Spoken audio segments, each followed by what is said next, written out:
On the eve of the holidays, ships arrive at the port of La Guaira stuffed with French champagne, Scottish whiskey, and Christmas pine forests from Canada, while half of the children and young people of Venezuela still remain, in 1970, according to the censuses, outside the teaching classrooms. 3.5 million barrels of oil are produced by Venezuela every day to set the industrial machinery of the capitalist world in motion, but the various subsidiaries of Standard Oil, Shell, Gulf, and Texaco do not exploit 4/5 of their concessions, that they remain undefeated reserves, and more than half of the value of exports never returns to the country. The propaganda pamphlets of Creole, Standard Oil, exalt the philanthropy of the corporation in Venezuela, in the same terms in which it proclaimed virtues, in the middle of the 18th century, the real Compañía Guipuzcoana. The profits wrung from this great milch cow are only comparable, in proportion to the capital invested, with those obtained in the past by slave traders or privateers. No country has produced so much to world capitalism in such a short time. Venezuela has drained a wealth that, according to Rangel, exceeds that which the Spanish usurped from Potosi or the English from India. The first National Convention of Economists revealed that the real profits of the oil companies in Venezuela had risen to 38% in 1961 and 48% in 1962, although the profit rates reported by the companies in their balance sheets were 15% and 17% respectively. The difference is made by the magic of accounting and hidden transfers. In the complicated clockwork of the oil business, moreover, with its multiple and simultaneous price systems, it is very difficult to estimate the volume of profits that are hidden behind the artificial drop in the price of crude oil, which from well to the fuel pump circulates. Always through the same veins, and behind the artificial rise in production costs, where fabulous salaries and highly inflated advertising costs are computed. The truth is that, according to official figures, in the last decade Venezuela has not registered the entry of new investments from abroad, but, on the contrary, a systematic disinvestment. Venezuela suffers the bleeding of more than $700 million annually, convicted and confessed as foreign capital income. The only new investments come from the profits that the country itself provides. Meanwhile, the costs of extracting oil are going down in a vertical line, because every time the companies use less manpower. Only between 1959 and 1962 the number of workers was reduced by more than 10,000, little more than 30,000 remained in activity, and at the end of 1970, since oil employed no more than 23,000 workers. Production, on the other hand, has grown a lot in the last decade.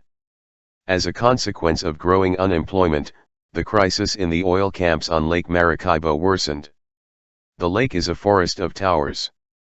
Inside the cross-iron frames, the relentless pitching of the seesaws has generated, for half a century, all the opulence and all the misery of Venezuela. Next to the seesaws burn the mercurios, burning with impunity the natural gas that the country has the luxury of giving into the atmosphere. Seesaws are found even in the backs of houses and on the corners of the streets of the cities that gushed out, like oil, on the shores of the lake.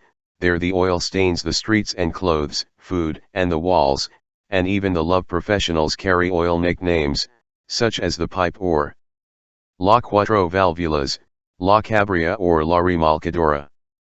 The prices of clothing and food are higher here than in Caracas. These modern villages, sad from birth but at the same time accelerated by the joy of easy money, have already discovered that they have no destiny. When the wells die, survival becomes a matter of miracle, the skeletons of houses remain, the oily poisonous waters killing fish and lapping at abandoned areas. The misfortune also affects the cities that live from the exploitation of the wells in activity, due to mass layoffs and increasing mechanization. Around here the oil passed us by, said a resident of Lagunillas in 1966. Cabamas, which for half a century was the largest source of oil in Venezuela, and which has brought such prosperity to Caracas and the world, does not even have sewers. It only has a couple of paved avenues. The euphoria had been unleashed many years ago. Around 1917, oil already coexisted, in Venezuela, with the traditional latifundia, the immense uninhabited fields and idle land where the landowners watched over the performance of their workforce by whipping the peons or burying them alive up to the waist. At the end of 1922, the La Rosa well burst, which was leaking 100,000 barrels a day, and the oil storm broke out. Drills and winches sprouted in Lake Maracaibo, suddenly invaded by strange devices and men with cork helmets. The peasants flocked and settled on the boiling floors, between planks and oil cans, to offer their arms to the oil. The accents of Oklahoma and Texas resounded for the first time in the plains and in the jungle, even in the most remote regions. 73 companies sprang up in a flash. The king of the carnival of concessions was the dictator Juan Vicente Gómez, a rancher from the Andes who spent his 27 years in government, 1908 to 35, raising children and businesses. While the black torrents gushed forth, Gómez extracted oil shares from his overflowing pockets, and with them he rewarded his friends, his relatives, and his courtiers, the doctor who guarded his prostate and the generals who guarded his back, the poets who sang his glory and the archbishop who granted him special permits to eat meat on Good Fridays. The great powers covered Gómez's chest with shiny decorations. It was necessary to feed the automobiles that invaded the roads of the world. The dictator's favorites sold the concessions to Shell or Standard Oil or Gulf. The peddling of influences and bribes unleashed speculation and the hunger for undergrounds. Indigenous communities were dispossessed of their lands and many farming families lost, by hook or by crook, their property. The 1922 oil law was drafted by representatives of 3 United States firms.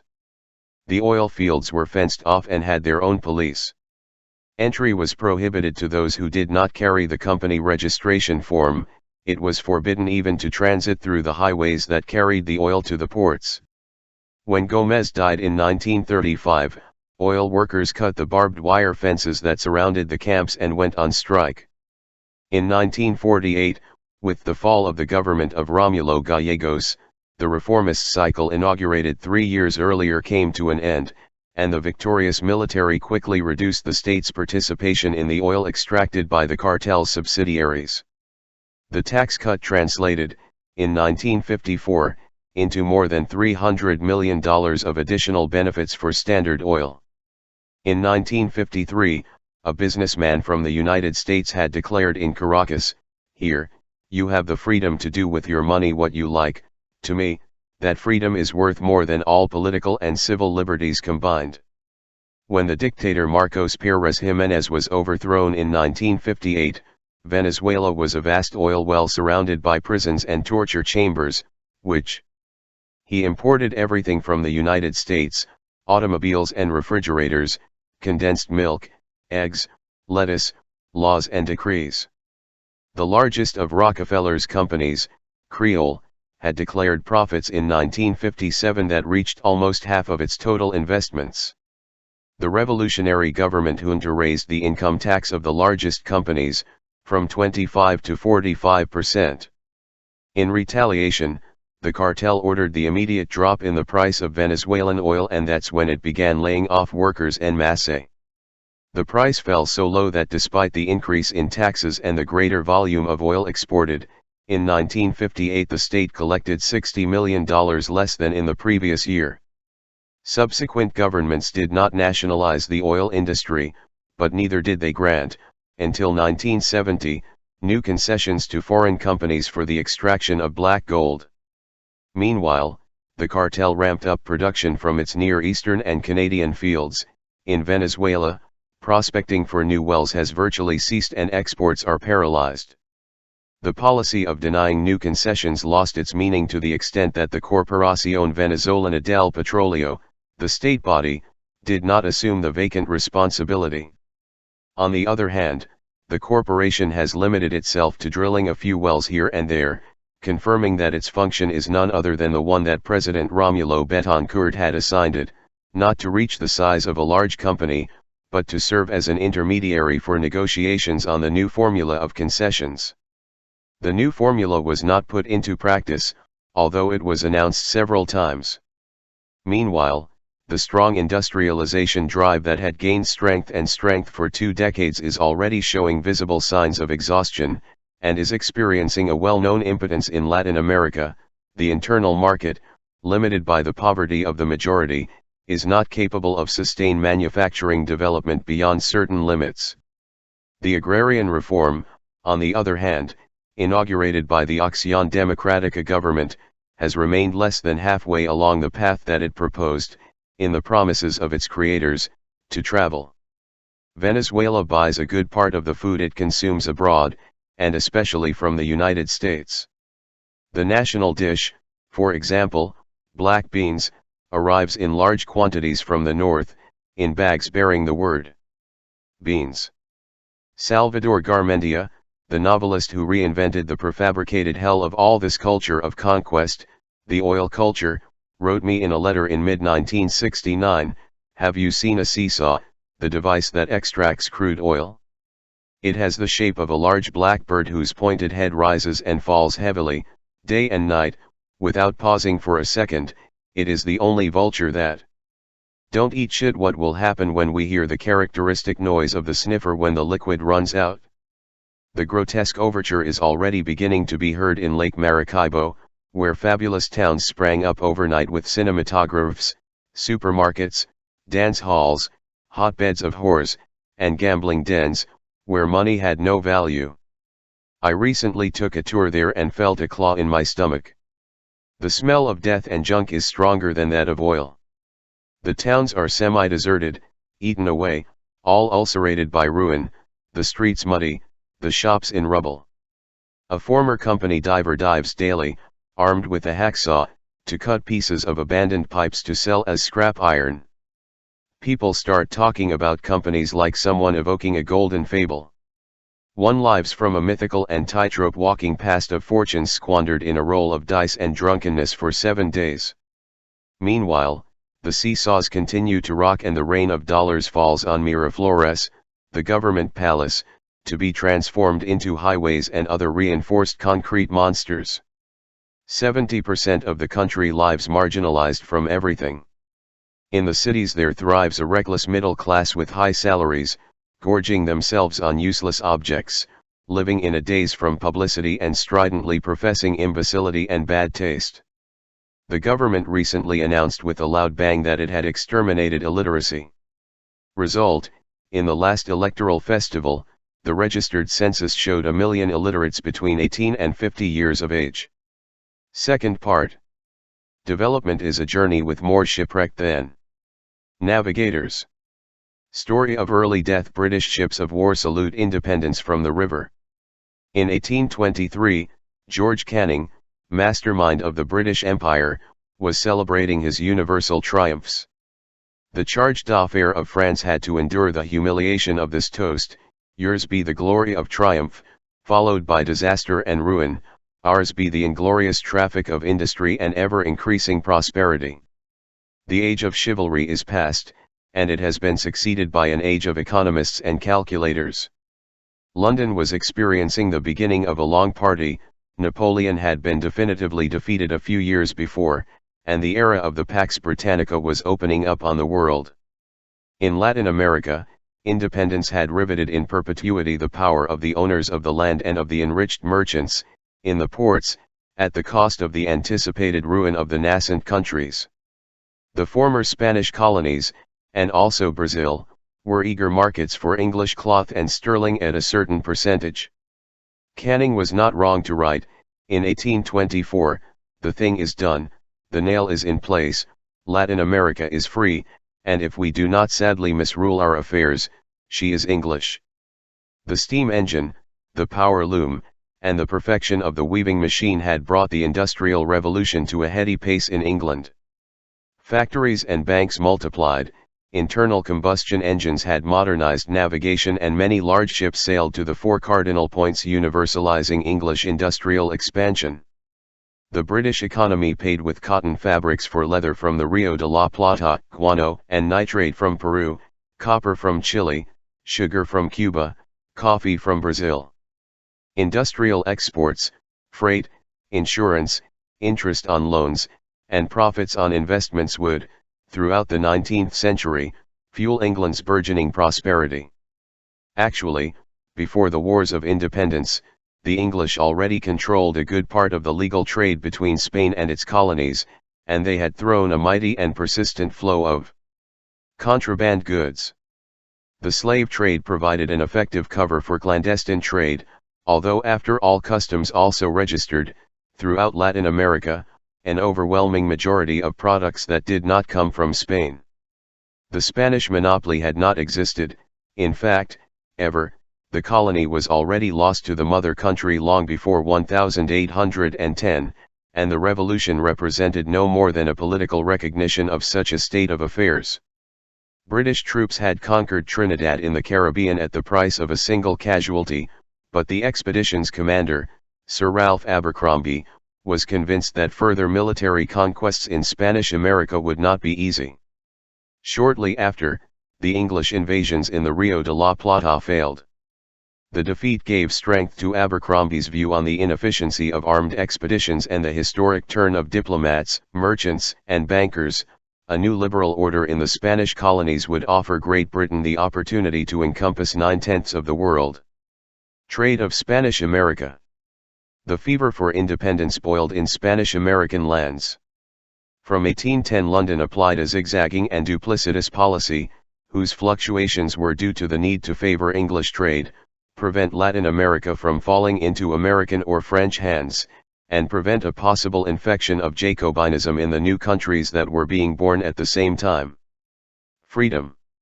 When the revolutionary junta was constituted in Buenos Aires, on May 25, 1810, a salute of cannon fire from British warships greeted it from the river.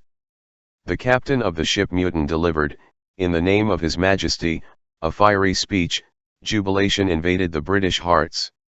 Buenos Aires took just 3 days to eliminate certain prohibitions that made trade with foreigners difficult. 12 days later, he reduced from 50% to 7.5% the taxes levied on foreign sales of hides and tallow. It had been 6 weeks since the 25th of May when the ban on exporting gold and silver coins was lifted so that they could flow safely to London. In September 1811, a triumvirate replaced the junta as the governing authority. Export and import taxes were again reduced, and in some cases abolished. Beginning in 1813, when the Assembly declared itself a sovereign authority, foreign merchants were exempted from the obligation to sell their merchandise through native merchants. Trade became truly free.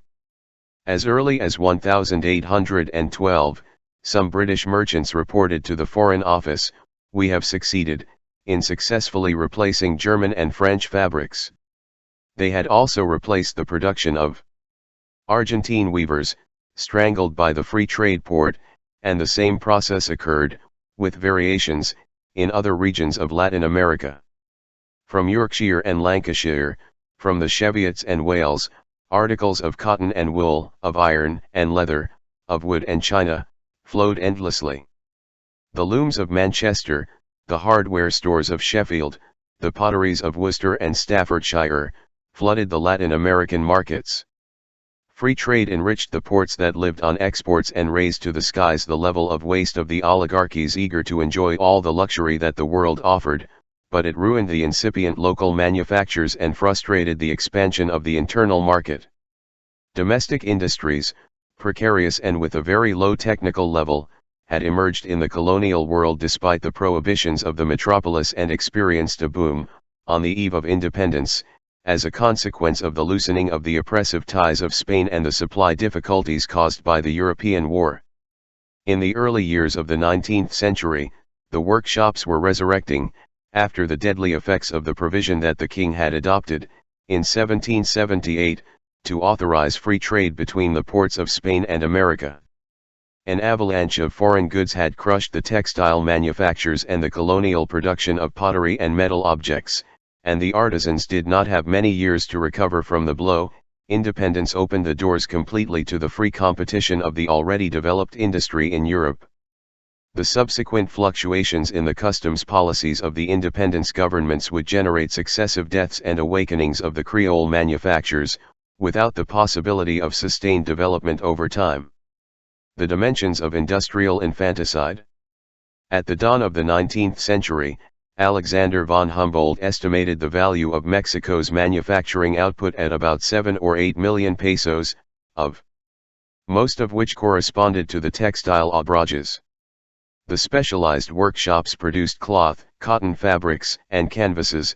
In Querétaro, more than 200 looms employed 1,500 workers, and 1,200 cotton weavers worked in Puebla. In Peru, the coarse products of the colony never reached the perfection of the indigenous fabrics prior to the arrival of Pizarro, but their economic importance was, on the other hand, very great.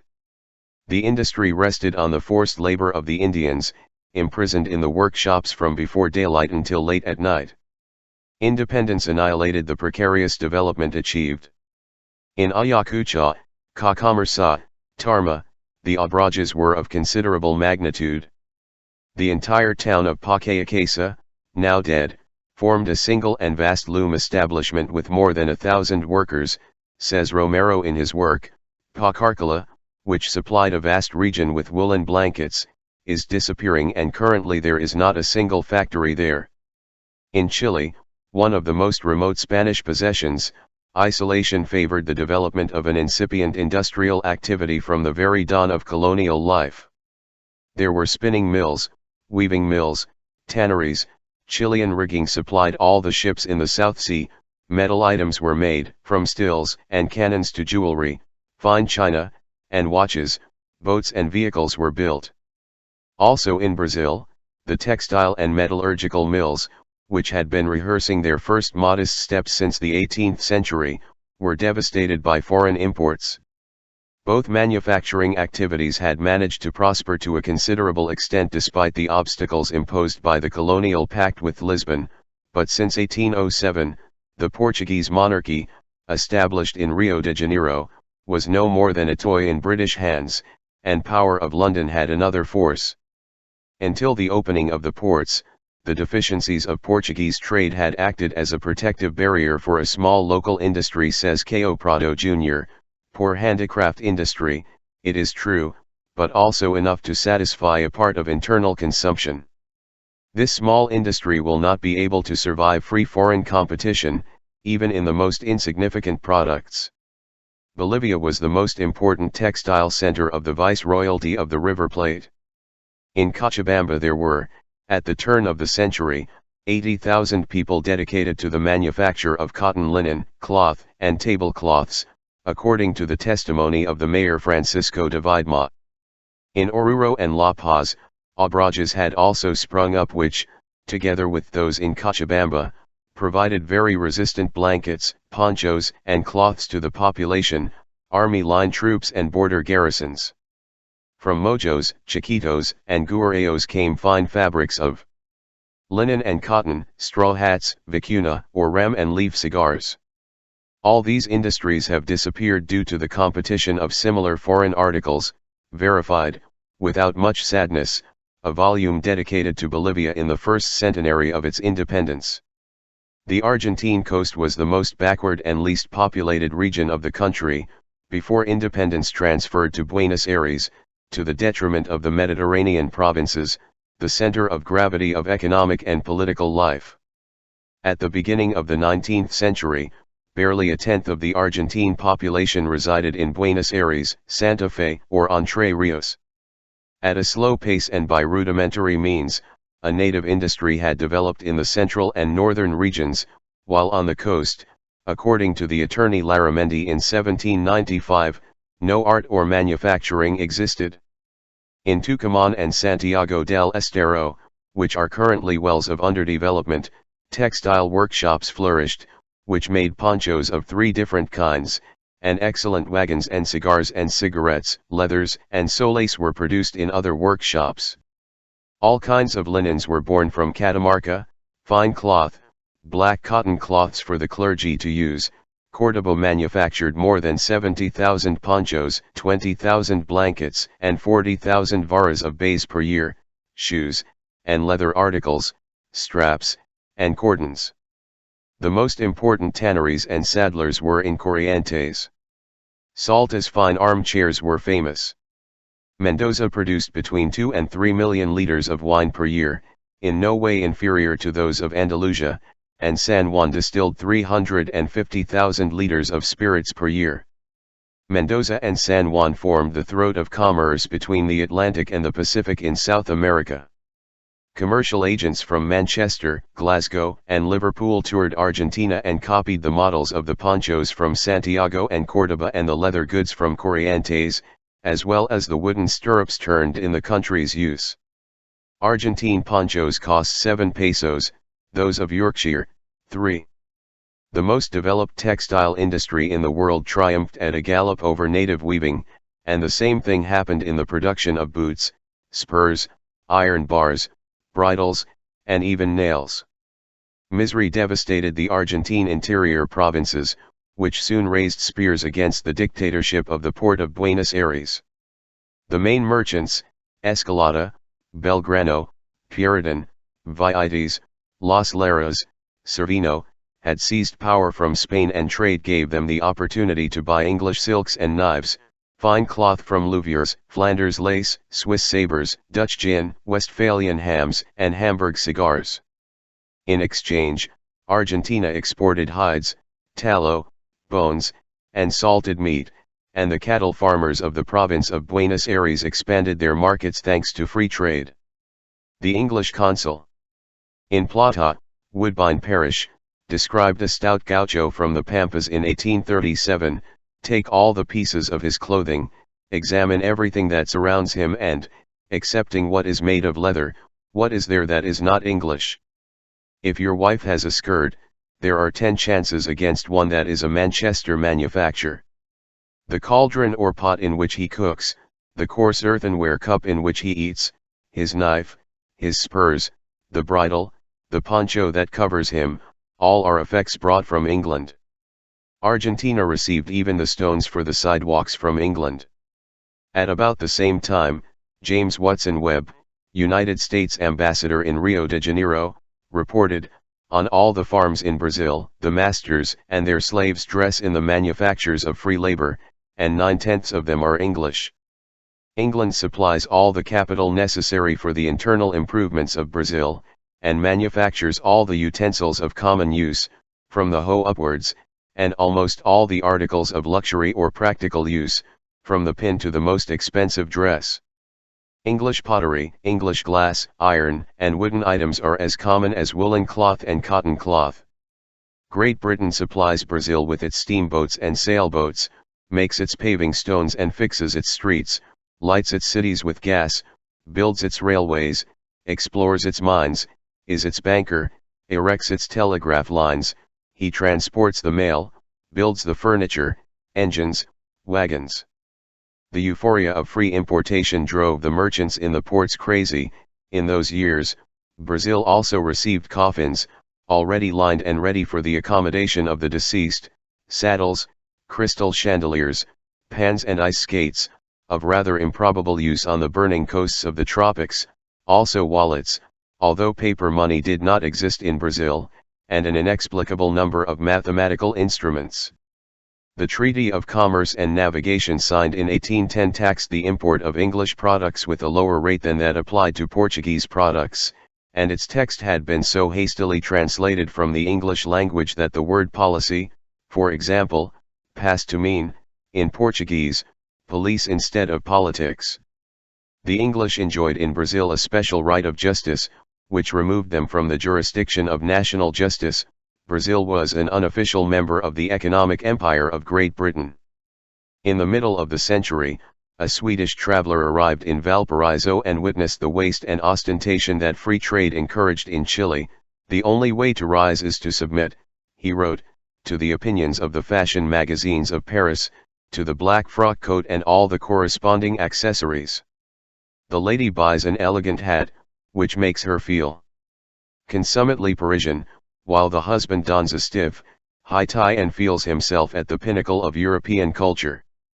3 or 4 English houses had taken over the Chilean copper market, and they controlled the prices according to the interests of the Swansea, Liverpool, and Cardiff smelters.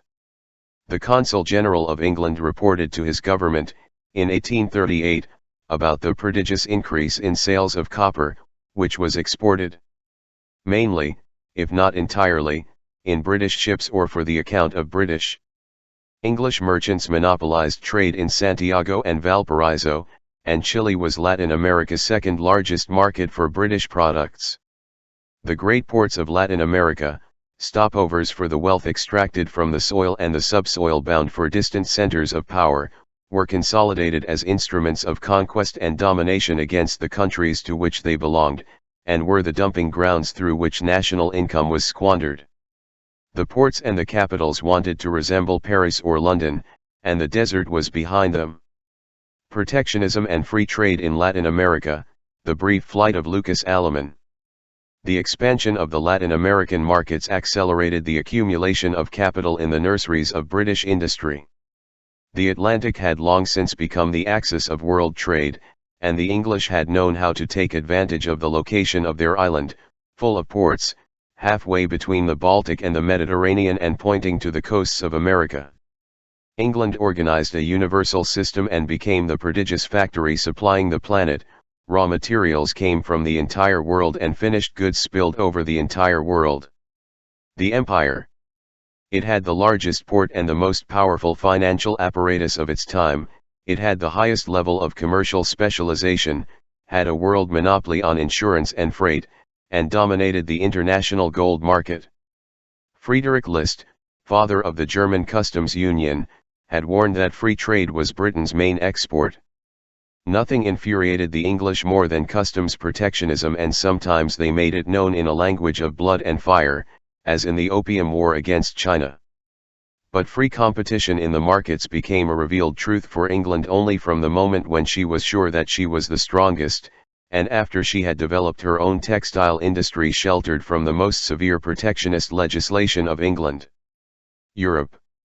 In the difficult beginnings, when British industry was still at a disadvantage, the English citizen caught exporting raw, unprocessed wool was condemned to lose his right hand, and if he offended again, he was hanged. It was forbidden to bury a corpse without first certifying by the local parish priest that the shroud came from a national factory. All the destructive phenomena provoked by free competition within a country, Marx warned, are reproduced in more gigantic proportions in the world market. The entry of Latin America into the British orbit, from which it would only leave to join the North American orbit, occurred within the framework of this general picture, and in it the dependence of the new independent countries was consolidated. The free circulation of goods and the free circulation of money for payments and the transfer of capital had dramatic consequences. In Mexico, Vicente Guerrero came to power in 1829, on the shoulders of artisan despair, inspired by the great demagogue Lorenzo de Zavala, who threw a hungry and desperate mob onto the shops full of English merchandise in the Parian. Guerrero did not last long in power, and he fell amid the indifference of the workers, because he did not want or could not put a dam on the importation of European merchandise for whose abundance, says Chavez Orozco, the artisan masses moaned in unemployment. Of the cities that before independence, especially in the war periods of Europe, lived with certain ease. Mexican industry had lacked capital, sufficient labor, and modern techniques. It had not had an adequate organization, nor communication routes and means of transportation to reach the markets and sources of supply. The only thing that was probably left over, says Alonso Aguilar, were interferences, restrictions, and obstacles of all kinds. Despite this, as Humboldt observed, the industry had awakened at times of stagnation in foreign trade, when maritime communications were interrupted or made difficult, and it had begun to manufacture steel and make use of iron and mercury. The liberalism that independence brought with it added pearls to the British crown and paralyzed the textile and metallurgical factories of Mexico, Puebla, and Guadalajara. Lucas Alaman, a conservative politician of great capacity, warned at the time that Adam Smith's ideas contained poison for the national economy and, as minister, promoted the creation of a state bank, the Banco de Avio, in order to promote industrialization. A tax on foreign cotton fabrics would provide the country with the resources to buy abroad the machinery and technical means that Mexico needed to supply itself with cotton fabrics of its own manufacture. The country had raw materials, it had hydraulic energy that was cheaper than coal, and it was able to quickly train good workers. The bank was born in 1830, and shortly after, the most modern machinery for spinning and weaving cotton arrived from the best European factories. In addition, the state hired foreign experts in the textile technique. In 1844, the large plants in Puebla produced 1,400,000 cuts of coarse blanket. The country's new industrial capacity exceeded domestic demand. The consumer market of the Kingdom of Inequality, made up mostly of hungry Indians, could not sustain the continuation of that vertiginous manufacturing development. Against this wall collided the effort to break the inherited structure of the colony. To such an extent had the industry been modernized, however, that North American textile plants had on average fewer spindles than Mexican plants by 1840. 10 years later, the proportion had been more than reversed. Political instability, the pressures of English and French merchants and their powerful internal partners, and the petty dimensions of the internal market, previously strangled by the mining and latifundia economy, put an end to the successful experiment. Before 1850, the progress of the Mexican textile industry had already been suspended. The creators of the Banco de Avio had expanded its radius of action and, when it was extinguished, the credits also included wool weaving, carpet factories, and iron and paper production. Esteban de Antunino even supported the need for Mexico to create a national machinery industry as soon as possible, to counteract European egoism. The greatest merit of the industrialization cycle of Aleman and Antunino resides in the fact that both re-established the identity between political independence and economic independence, and in the fact that they advocated, as the only way of defense, against powerful and aggressive peoples, an energetic boost to the industrial economy. Aleman himself became an industrialist. He created the largest Mexican textile factory of that time. It was called Cocolapan, it still exists, and organized the industrialists as a pressure group before the successive free trade governments.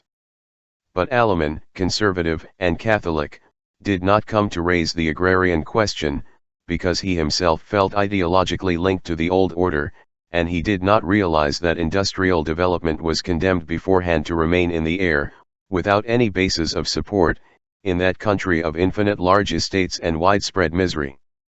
The Montonero lances and the hate that survived Juan Manuel de Rosas. Protectionism against free trade, the country against the port, this was the struggle that raged in the background of the Argentine civil wars during the last century. Buenos Aires, which in the 13th century had been nothing more than a large village of 400 houses, took over the entire nation after the May Revolution and independence. It was the only port, and all the products that entered and left the country had to pass through its cotton forks. The deformations that Buenos Aires' hegemony imposed on the nation are clearly visible today. The capital encompasses, with its suburbs, more than a third of the total Argentine population, and exercises various forms of pimping in the provinces. At that time, it held a monopoly on customs revenue, banks, and the issuance of currency, and prospered vertiginously at the expense of the interior provinces.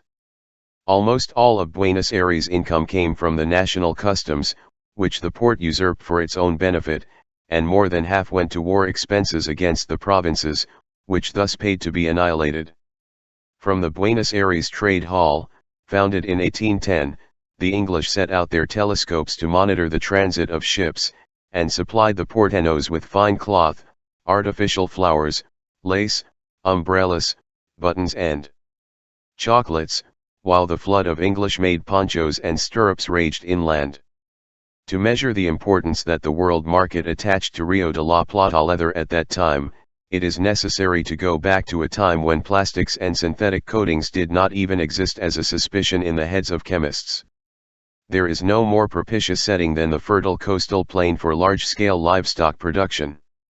In 1816, a new system was discovered that allowed hides to be preserved indefinitely by means of arsenic treatment. In addition, meat salting houses prospered and multiplied. Brazil, the Antilles, and Africa opened their markets to imported jerky, and as salty meat, cut into dry slices, gained foreign consumers, Argentine consumers noticed the change. Taxes on the internal consumption of meat were created, at the same time that exports were deducted. In a few years, the price of steers tripled and the farms valued their land. The gauchos were accustomed to freely hunting steers in the open air, in the pampas without wire fences, to eat the back and throw away the rest, with the sole obligation of delivering the hide to the owner of the field. Things have changed. The reorganization of production implied the submission of the nomadic gaucho to a new servile dependency. A decree of 1815 established that any countryman who did not own property would be considered a servant, with the obligation to bring a ballot stamped by his employer every 3 months. Either he was a servant, or he was lazy, and lazy people were recruited, by force, into the border battalions. The brave Creole, who had served as cannon fodder in the patriot armies, was turned into an outcast, a miserable pawn or a fort soldier. Or he would rebel, spear in hand, rising up in the whirlpool of the piles. This surly gaucho, deprived of everything except glory and courage, led the cavalry charges that time and again challenged the well-armed line armies of Buenos Aires. The appearance of the capitalist estancia, in the humid coastal pampas, put the whole country at the service of leather and meat exports and went hand in hand with the dictatorship of the free trade port of Buenos Aires. The Uruguayan José Artigas had been, until his defeat and exile, the most lucid of the caudillos who led the combat of the Creole masses against the merchants and landowners tied to the world market, but many years later Felipe Varela was still capable of unleashing a great rebellion in the north of Argentina because, as its proclamation said, to be a provincial is to be a beggar without a country, without freedom, without rights. His uprising found a resounding echo throughout the Mediterranean interior. He was the last Montonero. He died, tubercular and destitute, in 1870. The defender of the American Union, project of resurrection of the great homeland torn to pieces, he is still a bandit, as Artigas was until not long ago, for the Argentine history that is taught in schools.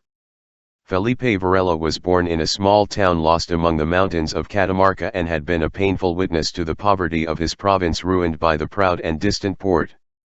At the end of 1824, when Varela was 3 years old, Catamarca could not pay the expenses of the delegates it sent to the Constituent Congress that met in Buenos Aires, and Misiones, Santiago del Estero and other provinces were in the same situation. The deputy from Catamarca Manuel Antonio Acevedo denounced the ominous change that the competition from foreign products had caused. Catamarca has looked for some time, and looks today, without being able to remedy it, at its agriculture, with inferior products at its expense, to its industry, without a consumption capable of encouraging those who promote and exercise it, and to its commerce almost in the last abandonment. The representative of the province of Corrientes, Brigadier General Pedro Fer, summed up in 1830 the possible consequences of the protectionism that he advocated.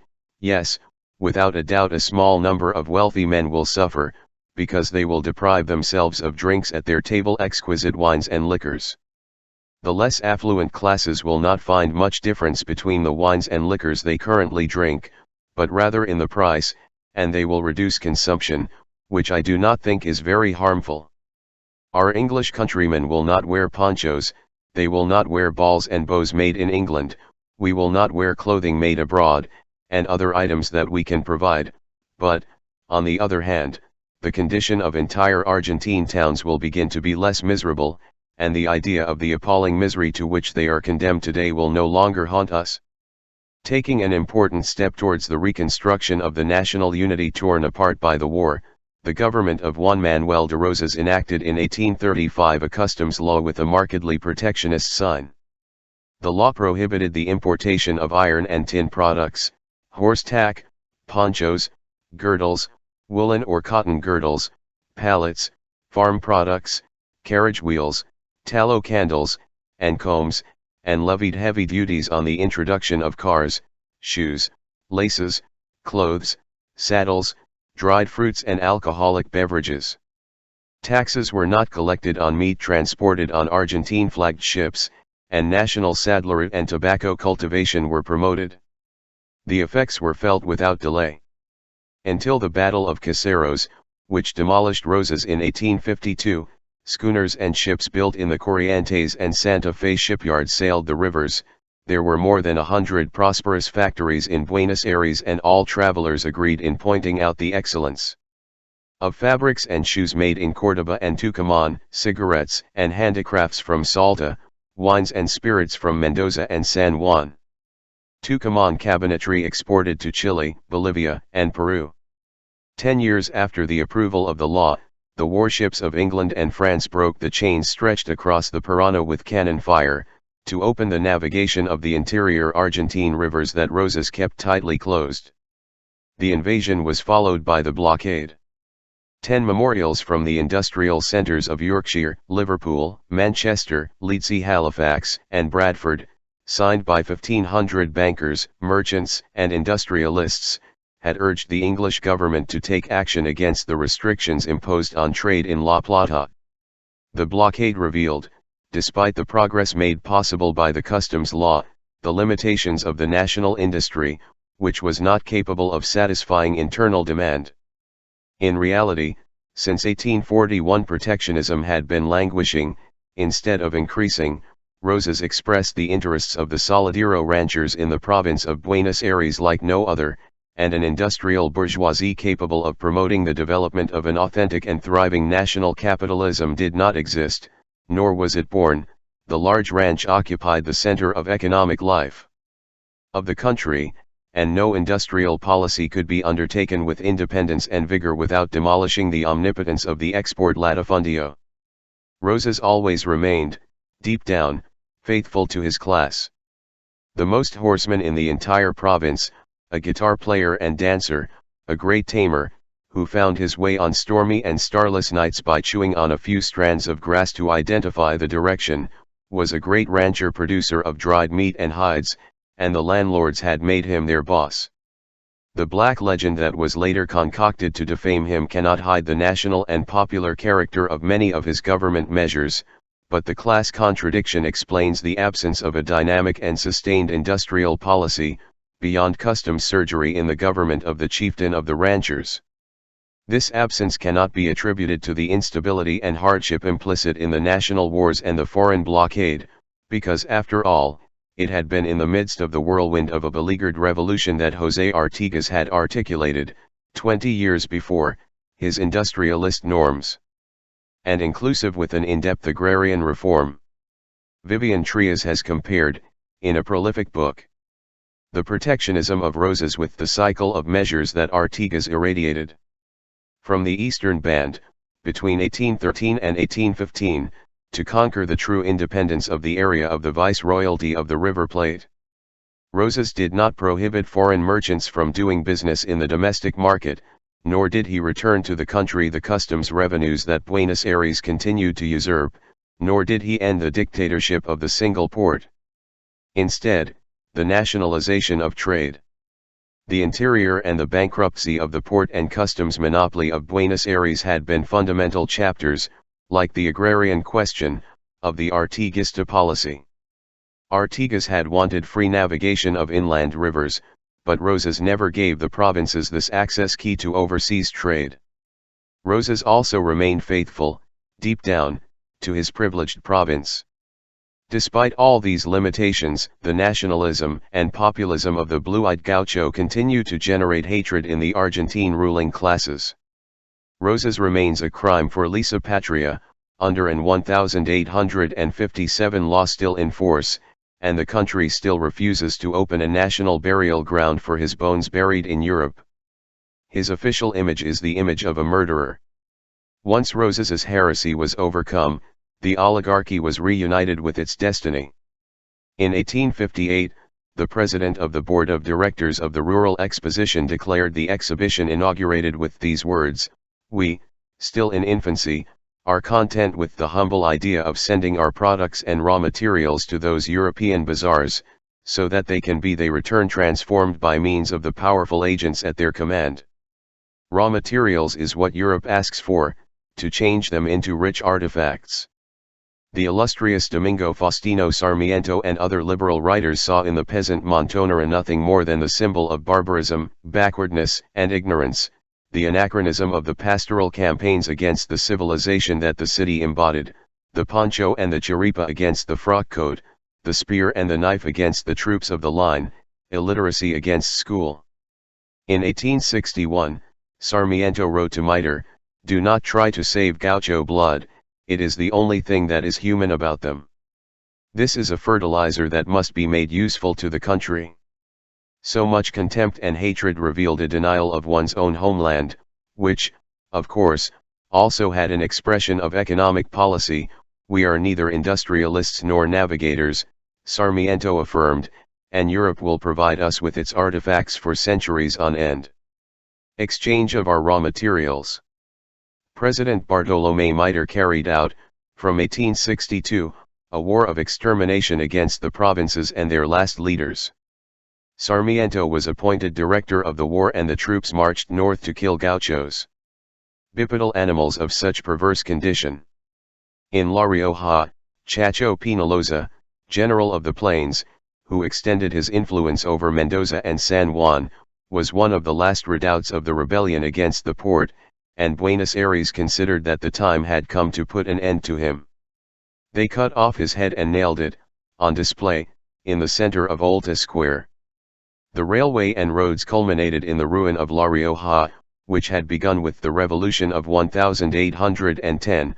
Free trade had caused the crisis of its handicrafts and had accentuated the region's chronic poverty. In the 20th century, the peasants from La Rioja fled from their villages in the mountains or on the plains, and went down to Buenos Aires to offer their arms. They only reached, like the humble peasants of other provinces, as far as the gates of the city. In the suburbs they find a place next to 700,000 other inhabitants of the slums and they get by, for better or worse, with the crumbs that the banquet of the big capital throws at them. Do you notice changes in those who have left and come back to visit? Sociologists asked the 150 survivors of a La Rioja village a few years ago. Those who had stayed noticed with envy that Buenos Aires had improved the dress, manners, and way of speaking of the emigrants. Some found them even whiter. The War of the Triple Alliance against Paraguay killed the only successful experience of independent development. The man traveled next to me, silent. Her profile, sharp nose, high cheekbones, stood out against the strong midday light. We were heading to Asunción, from the southern border, in a bus for 20 people that contained, I don't know how, 50. After a few hours, we stopped. We sat in an open patio, in the shade of a tree with fleshy leaves. Before our eyes, the blinding brilliance of the vast, uninhabited, intact red earth opened up. From horizon to horizon, nothing disturbs the transparency of the air in Paraguay. We smoke. My companion, a Guarani-speaking peasant, threaded some sad words in Spanish. Paraguayans are poor and few, he told me. He explained to me that he had gone down to Encarnacion to look for work but had not found it. He had barely been able to raise a few pesos for the return ticket. Years before, as a boy, he had tried his luck in Buenos Aires and in the south of Brazil. Now the cotton harvest was coming and many Paraguayan laborers were marching, like every year, heading to Argentine lands. But I am already 63 years old. My heart no longer supports too many people. There are 500,000 Paraguayans who have definitively left their homeland in the last 20 years. Poverty drives the exodus of the inhabitants of the country that was, until a century ago, the most advanced in South America. Paraguay now has a population that barely doubles its then population and is, along with Bolivia, one of the two poorest and most backward South American countries. The Paraguayans suffer the legacy of a war of extermination that was incorporated into the history of Latin America as its most infamous chapter. It was called the War of the Triple Alliance. Brazil, Argentina, and Uruguay were responsible for the genocide. They left no stone upon stone, and no male inhabitants were left in the rubble.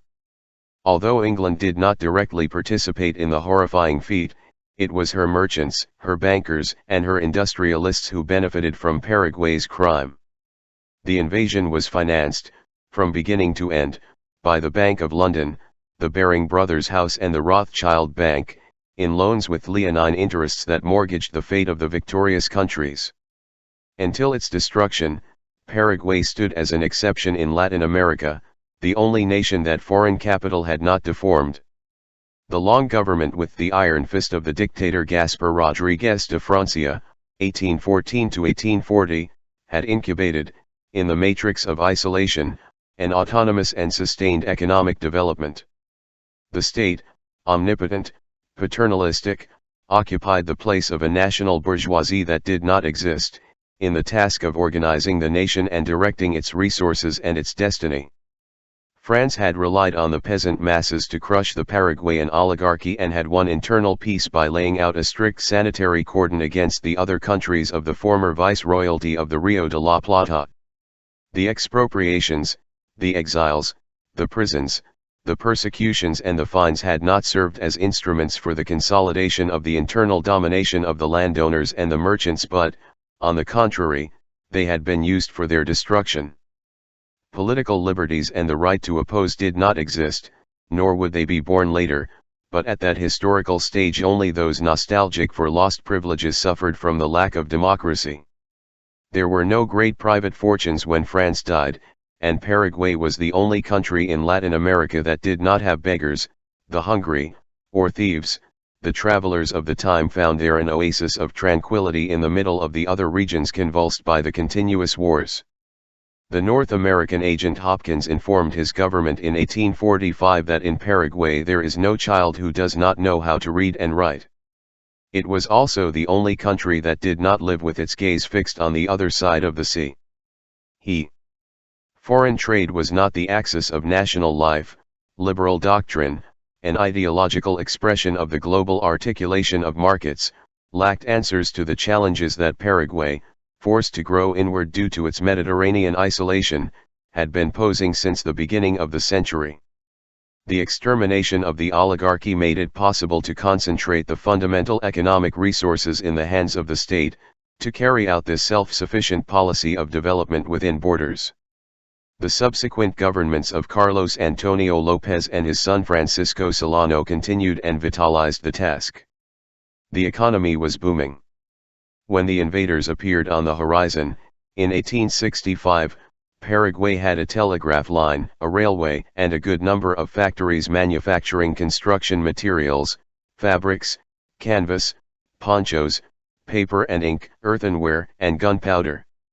200 foreign technicians, highly paid by the state, provided their decisive collaboration.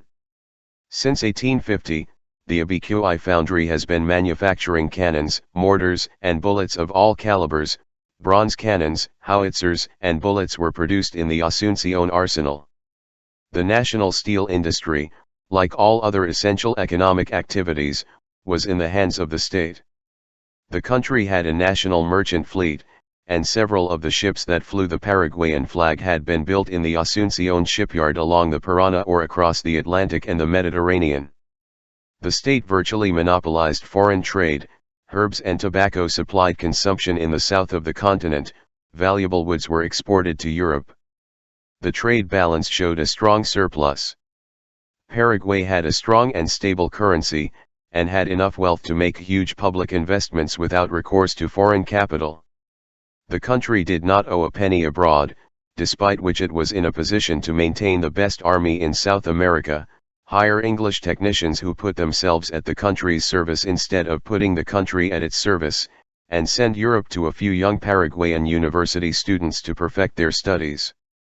The economic surplus generated by agricultural production was not squandered on the sterile luxury of a non-existent oligarchy, nor did it end up in the pockets of intermediaries, nor in the witchy hands of money lenders, nor in the profits that the British Empire nurtured with freight and insurance services. The imperialist sponge did not absorb the wealth that the country produced. 98% of the Paraguayan territory was public property, the state ceded the exploitation of the plots to the peasants in exchange for the obligation to populate and cultivate them permanently and without the right to sell them. There were also 64 ranches in the homeland, estates that the state administered directly. Irrigation works, dams, and canals. And the new bridges and roads contributed significantly to raising agricultural productivity. The indigenous tradition of the 2 annual harvests, which had been abandoned by the conquerors, was rescued. The living breath of Jesuit traditions undoubtedly facilitated this entire creative process. The Paraguayan state practiced a zealous protectionism, much reinforced in 1864, on the national industry and the internal market. The interior rivers were not open to the British ships that bombarded the rest of Latin America with manufactures from Manchester and Liverpool. English commerce did not hide its concern, not only because that last focus of national resistance in the heart of the continent was invulnerable, but also, and above all, because of the force of example that the Paraguayan experience dangerously radiated towards its neighbors. The most progressive country in Latin America was building its future without foreign investment, without loans from English banks and without the blessings of free trade. But as Paraguay progressed in this process, its need to break its confinement became more acute. Industrial development required more intense and direct contacts with the international market and the sources of advanced technology. Paraguay was objectively blocked between Argentina and Brazil, and both countries could deny oxygen to its lungs by closing its river mouths, as Rivadavia and Rosas did, or by imposing arbitrary taxes on the transit of their merchandise. For its neighbors, on the other hand, it was an essential condition, for the purposes of the consolidation of the oligarchic state, to end the scandal of that country that was self-sufficient and did not want to kneel before the British merchants. The English minister in Buenos Aires, Edward Thornton, he participated considerably in the preparations for the war. On the eve of the outbreak, he took part, as a government advisor, in the meetings of the Argentine cabinet, sitting next to President Bartolomé Mitre. Before his watchful eye, the plot of provocations and deceit was hatched that culminated in the Argentine-Brazilian agreement and sealed the fate of Paraguay. Venancio Flores invaded Uruguay, on the back of the intervention of the 2 great neighbors, and established in Montevideo, after the Paysandú massacre, his government attached to Rio de Janeiro and Buenos Aires. The Triple Alliance was in operation. Paraguayan President Solano López had threatened war if they attacked Uruguay. He knew that this was how the iron clamp was tightening around the throat of his country, cornered by geography and enemies. The liberal historian Efraín Cardozo has no objection to maintaining, however, that López stood up to Brazil simply because he was offended. The emperor had denied him the hand of one of his daughters. The war was born. But it was Mercury's work, not Cupid's. The Buenos Aires press called Paraguayan President López Atala de America. "You have to kill him like a reptile," the editorials clamored. In September 1864, Thornton sent a lengthy confidential report to London, dated Asunción.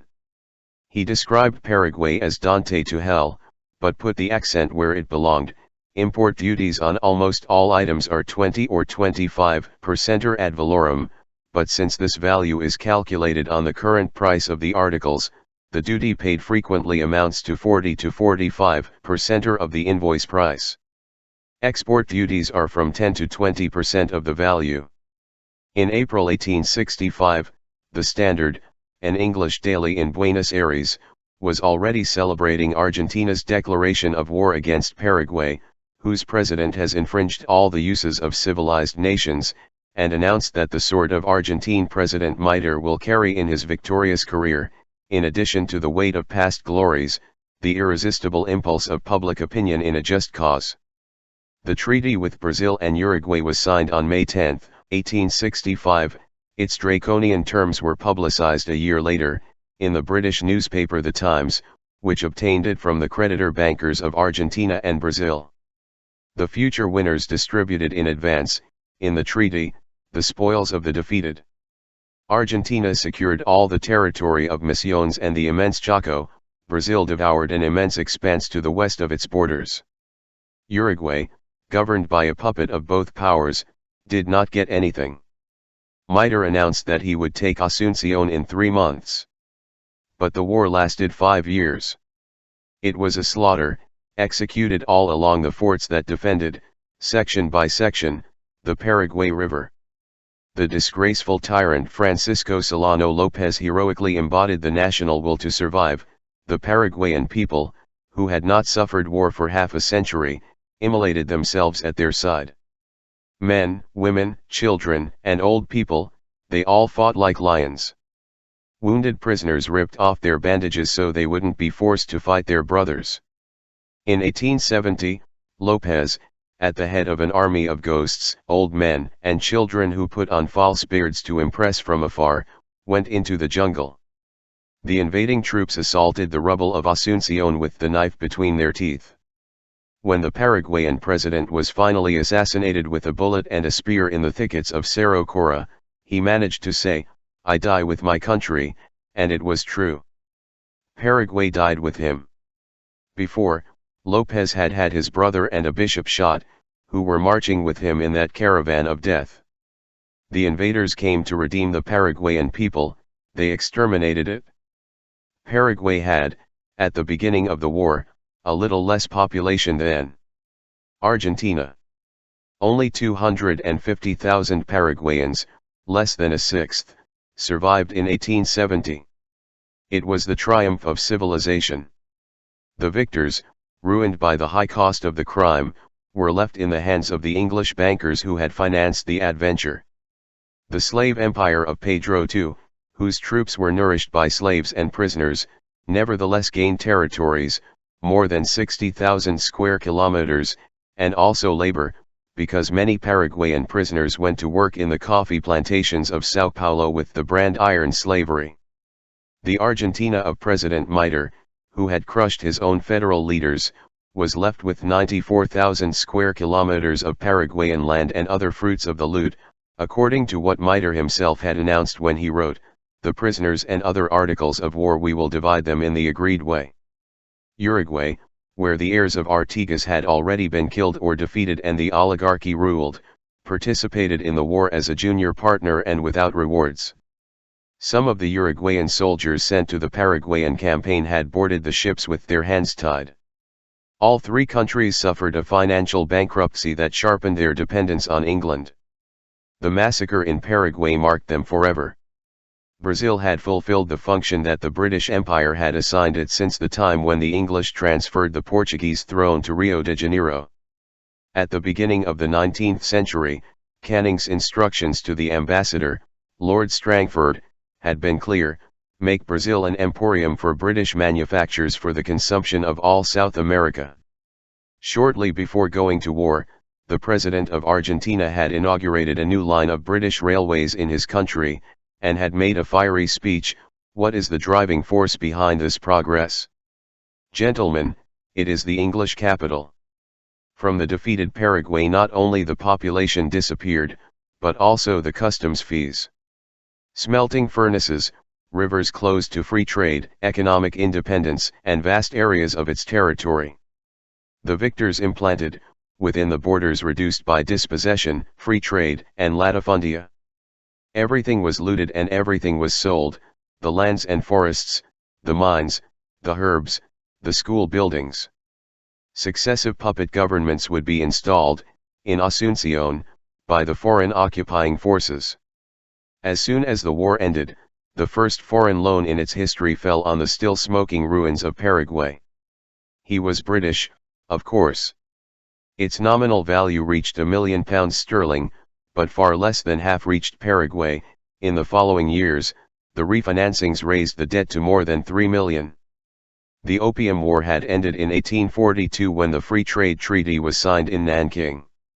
Trade that assured British merchants the right to freely introduce the drug into Chinese territory. Also, the freedom of trade was guaranteed by Paraguay after the defeat. Cotton crops were abandoned, and Manchester ruined textile production.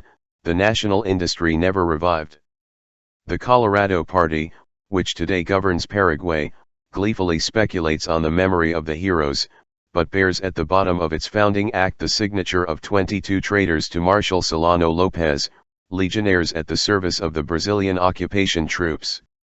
The dictator Alfredo Stroessner, who has turned Paraguay into a great concentration camp for 15 years, did his military specialization in Brazil, and the Brazilian generals returned him to his country with high marks and warm praise. He is worthy of a great future. During his reign, Stroessner displaced the dominant Anglo-Argentine interests in Paraguay during the last decades, to the benefit of Brazil and its North American masters. Since 1870, Brazil and Argentina, which liberated Paraguay to eat it with two mouths, have alternated in the usufruct of the spoils of the defeated country, but suffer, in turn, the imperialism of the great power of the day. Paraguay suffers, at the same time, imperialism and sub-imperialism. Before, the British Empire was the largest link in the chain of successive dependencies. Currently, the United States, which is aware of the geopolitical importance of this country nestled in the center of South America, maintains innumerable advisors on Paraguayan soil who train and guide the armed forces, prepare economic plans, and restructure the university at will. They invent a new democratic political scheme for the country and reward the good services of the regime with onerous loans. But Paraguay is also a colony of colonies. Using agrarian reform as a pretext, the Stroessner government repealed, pretending to be distracted, the legal provision that prohibited the sale of land to foreigners in dry border areas, and today even the fiscal territories have fallen into the hands of Brazilian coffee latifundistas. The invading wave crosses the Parana River with the complicity of the president, associated with the landowners who speak Portuguese. I arrived at the shifting border in the northeast of Paraguay with banknotes that had the face of the defeated Marshal Solano Lopez stamped on them, but there I found that only those that bear the effigy of the victorious Emperor Pedro II have value. The result of the War of the Triple Alliance takes on, after a century, burning relevance. The Brazilian guards demand a passport from Paraguayan citizens to travel through their own country. The flags and the churches are Brazilian. Land piracy also includes the Guaira waterfalls, the largest potential source of energy in all of Latin America, which today are called, in Portuguese, Setcadas, and the Itaipu area, where Brazil will build the largest hydroelectric plant in the world. Sub-imperialism or second-degree imperialism is expressed in 1,000 ways.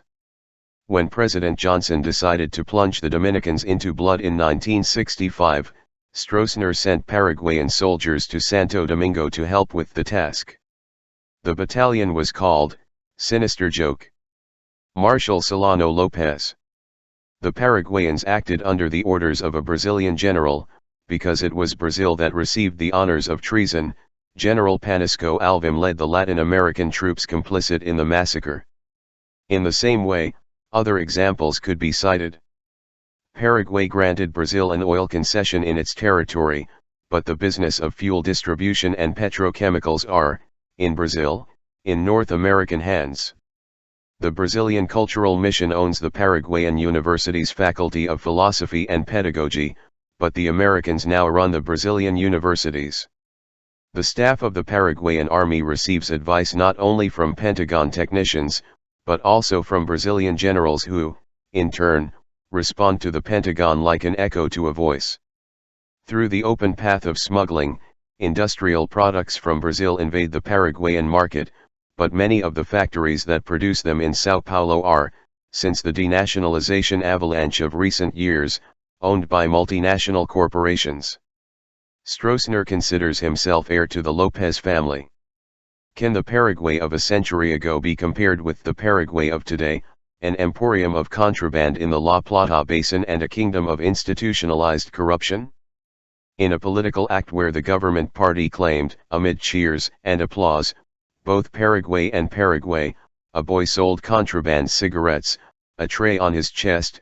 The fervent audience nervously whistled Kent, Marlboro, Camel, and Benson and Hedges.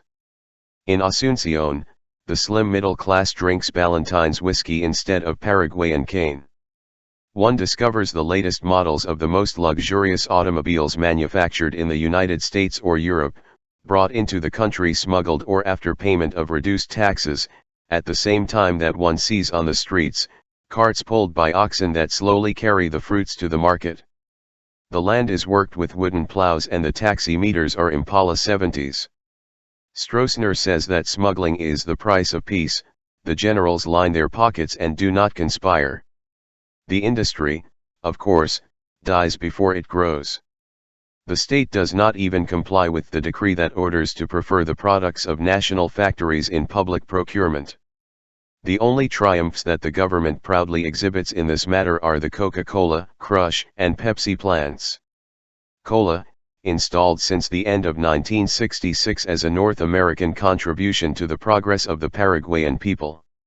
The state states that it will only intervene directly in the creation of companies when the private sector does not show interest, and the central bank informs the International Monetary Fund that it has decided to implement a free exchange market regime and to abolish trade restrictions already foreign exchange transactions. A brochure issued by the Ministry of Industry and Commerce warns investors that the country grants special concessions for foreign capital. Foreign companies are exempted from paying taxes and customs duties, to create a favorable climate for investment. 1 year after settling in Asunción, the National City Bank of New York fully recovers the invested capital. The foreign bank, owner of internal savings, provides Paraguay with external credits that accentuate its economic deformation and further mortgage its sovereignty. In the countryside, 1.5% of the owners have 90% of the exploited land, and less than 2% of the total area of the country is cultivated. The official colonization plan in the Caaguazú Triangle offers the starving peasants more graves than prosperity. The Triple Alliance continues to be a success. The furnaces of the Abiquiu foundry, where the cannons that defended the invaded homeland were forged, stood in a place that is now called Minacu, which in Guarani means it was mine. There, among swamps and mosquitoes, next to the remains of a collapsed wall, still lies the base of the chimney that the invaders blew up a century ago with dynamite, and you can see the pieces of rotten iron from the destroyed facilities. A few peasants in rags live in the area, who don't even know what the war that destroyed all that was. However, they say that on certain nights there are heard the voices of machines and the thunder of hammers, the sound of cannons and the screams of soldiers. Borrowing and railways in deformation. Economic of Latin America.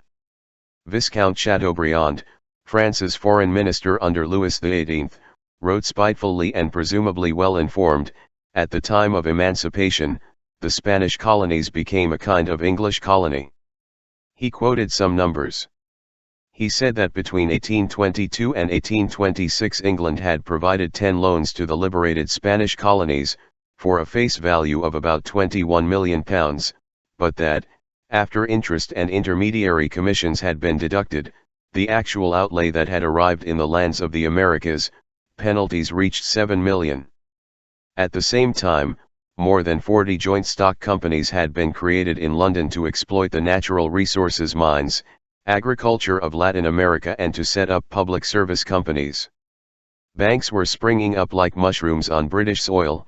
In a single year, 1836, 48 were founded. The English railways appeared in Panama around the middle of the century, and the first tram line was inaugurated in 1868 by a British company in the Brazilian city of Recife, while the British banks directly financed the government treasuries. Latin American public bonds circulated actively, with their crises and their booms, in the English financial market. Public services were in British hands. The new states were born overwhelmed by military spending and had to face, in addition, the deficit of external payments. Free trade implied a frantic increase in imports, especially luxury imports, and so that a minority could live in style, governments contracted loans that in turn generated the need for new loans, countries mortgaged their assets in advance. Destiny, alienated economic freedom and political sovereignty. The same process took place and continues to take place today, although now the creditors are others and the mechanisms are other in all of Latin America, with the annihilated exception of Paraguay. External financing became, like morphine, essential. Holes were opened to cover holes. The deterioration of the commercial terms of trade is not an exclusive phenomenon of our days either. According to Celso Furtado, the prices of Brazilian exports between 1821 and 1830 and between 1841 and 1850 fell by almost half, while the prices of foreign imports they remained stable. The vulnerable Latin American economies offset the fall with borrowing. The finances of these young states, writes Schnerb, are not healthy. It becomes necessary to resort to inflation, which produces the depreciation of the currency, and onerous loans. The history of these republics is, in a way, that of their economic obligations contracted with the absorbing world of European finance. Bankruptcies, suspension of payments and desperate refinancing were, indeed, frequent. The pound sterling slipped like water through the fingers of the hand. Argentina received nothing more than 570,000 of the loan of £1 million arranged by the government of Buenos Aires in 1824, as stated in the agreement, but in paper. The loan consisted of sending payment orders to the English merchants based in Buenos Aires, and they did not have gold to deliver to the country because their mission consisted, precisely, in sending to London whatever precious metal came close to their eyes. Bills were collected, then, but it was necessary to pay, yes, shining gold. Almost at the beginning of our century, Argentina cancelled this debt, which had swelled, through successive refinancing, to £4 million. The province of Buenos Aires had been mortgaged in its entirety, all its income, all its public lands as security for payment. The Minister of Finance said, at the time the loan was contracted, "We are not in a position to take measures against foreign commerce, particularly English, because finding ourselves engaged in large debts with that nation, we expose ourselves to a rupture that would cause great evils." The use of debt as an instrument of blackmail is not, as can be seen, a recent North American invention. The Agitistas' operations imprisoned the free countries. In the middle of the 19th century, the service of the foreign debt already absorbed almost 40% of Brazil's budget, and the panorama was similar everywhere. The railways were also a decisive part of the iron cage of dependency. They extended imperialist influence, already at the height of monopoly capitalism, to the rear of the colonial economies. Many of the loans were used to finance railways to facilitate the shipment of minerals and food abroad. The railways did not constitute a network destined to unite the various interior regions with each other, but rather connected the production centers with the ports. The design still coincides with the fingers of an open hand. In this way, the railways, so often hailed as champions of progress, prevented the formation and development of the internal market. They also did it in other ways, above all through a tariff policy placed at the service of British hegemony. Freight for products made in the Argentine interior were, for example, much more expensive than freight for products shipped raw. Railroad fares were unloaded like a curse that made it impossible to make cigarettes in the tobacco regions, spin and weave in the wool centers, or make wood in the forested areas. The Argentine railway developed, it is true, the forestry industry in Santiago del Estero, but with such consequences that an author from Santiago even said, "I wish Santiago had never had a tree." The sleepers of the tracks were made of wood and charcoal served as fuel. The logging mill, created by the railroad, disintegrated rural population centers, destroyed agriculture and livestock by razing pastures and sheltered forests, enslaved several generations of Santiago in the jungle and caused depopulation.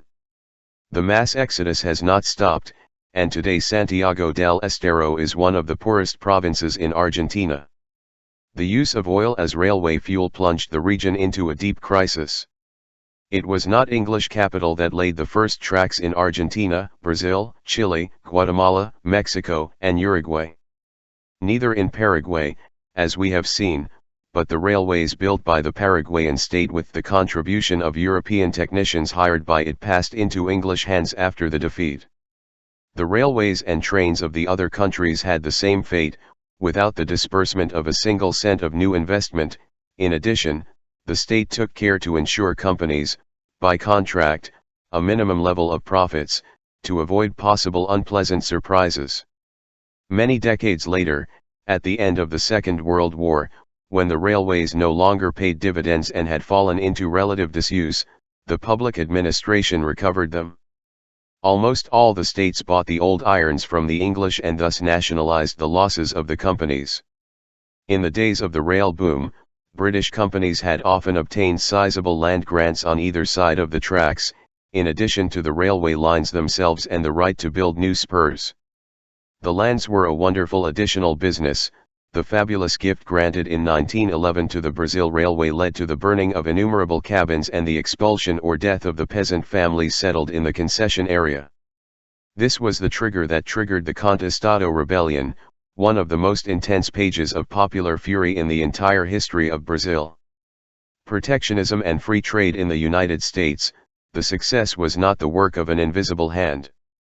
In 1865, while the Triple Alliance announced the imminent destruction of Paraguay, General Ulysses Grant celebrated, in Appomattox, the surrender of General Robert Lee. The Civil War ended with the victory of the industrial centers of the North, outright protectionists, over the free-trading cotton and tobacco planters in the South. The war that would seal the colonial destiny of Latin America was born at the same time as the war that made possible the consolidation of the United States as a world potential ended. Soon after became President of the United States, Grant stated, "For centuries England has relied on protection, has carried it to its extremes, and has obtained satisfactory results from it. There is no doubt that it owes its present strength to this system. After 2 centuries, England has found it convenient to adopt free trade because it thinks that protection can no longer offer it anything. Very well, then, gentlemen, my knowledge of my country leads me to believe that 200 years from now, when America has obtained from protection all that protection can offer, she too will embrace free trade." 2.5 centuries earlier, the adolescent English capitalism had transferred its men, its capital, its ways of life and its impulses and projects to the North American colonies. The 13 colonies, outlet valves for the surplus European population, quickly took advantage of the handicap that the poverty of their soil and subsoil gave them, and generated, from early on, an industrializing consciousness that the metropolis allowed to grow without major problems. In 1631, the newly arrived Boston colonists launched a 30-ton sloop, the Blessing of the Bay, built by them, and from then on the shipping industry gained astonishing momentum. The white oak, abundant in the forests, gave good wood for the deep planks and inner frames of ships. The deck, bowsprits, and masts were made of pine. Massachusetts provided subsidies to hemp production for twine and rope and also encouraged local manufacture of canvas and sails. North and south of Boston, prosperous shipyards lined the coasts.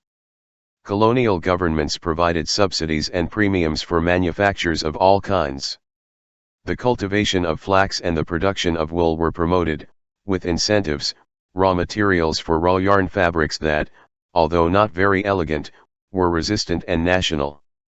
To exploit the iron deposits of Lynn, the first smelting furnace arose in 1643, soon after, Massachusetts already supplied iron to the entire region. As the incentives for textile production did not seem sufficient, this colony opted for coercion. In 1655, it enacted a law that ordered each family to have, under threat of serious penalties, at least one spinner in continuous and intense activity. Each Virginia county was required, at the same time, to select boys for instruction in textile manufacturing. At the same time, the export of hides was prohibited, so that they could be converted, inside the borders, into boots, straps and saddles. The handicaps with which the colonial industry has to contend come from anywhere but English colonial policy, says Kirkland. On the contrary, the difficulties of communication made the prohibitive legislation lose almost all its force 3,000 miles away, and favored the tendency to self-supply. The northern colonies did not send England silver or gold or sugar, and instead their consumption needs caused an excess of imports that had to be counteracted in some way. Trade relations across the sea were not intense, it was essential to develop local manufacturing to survive.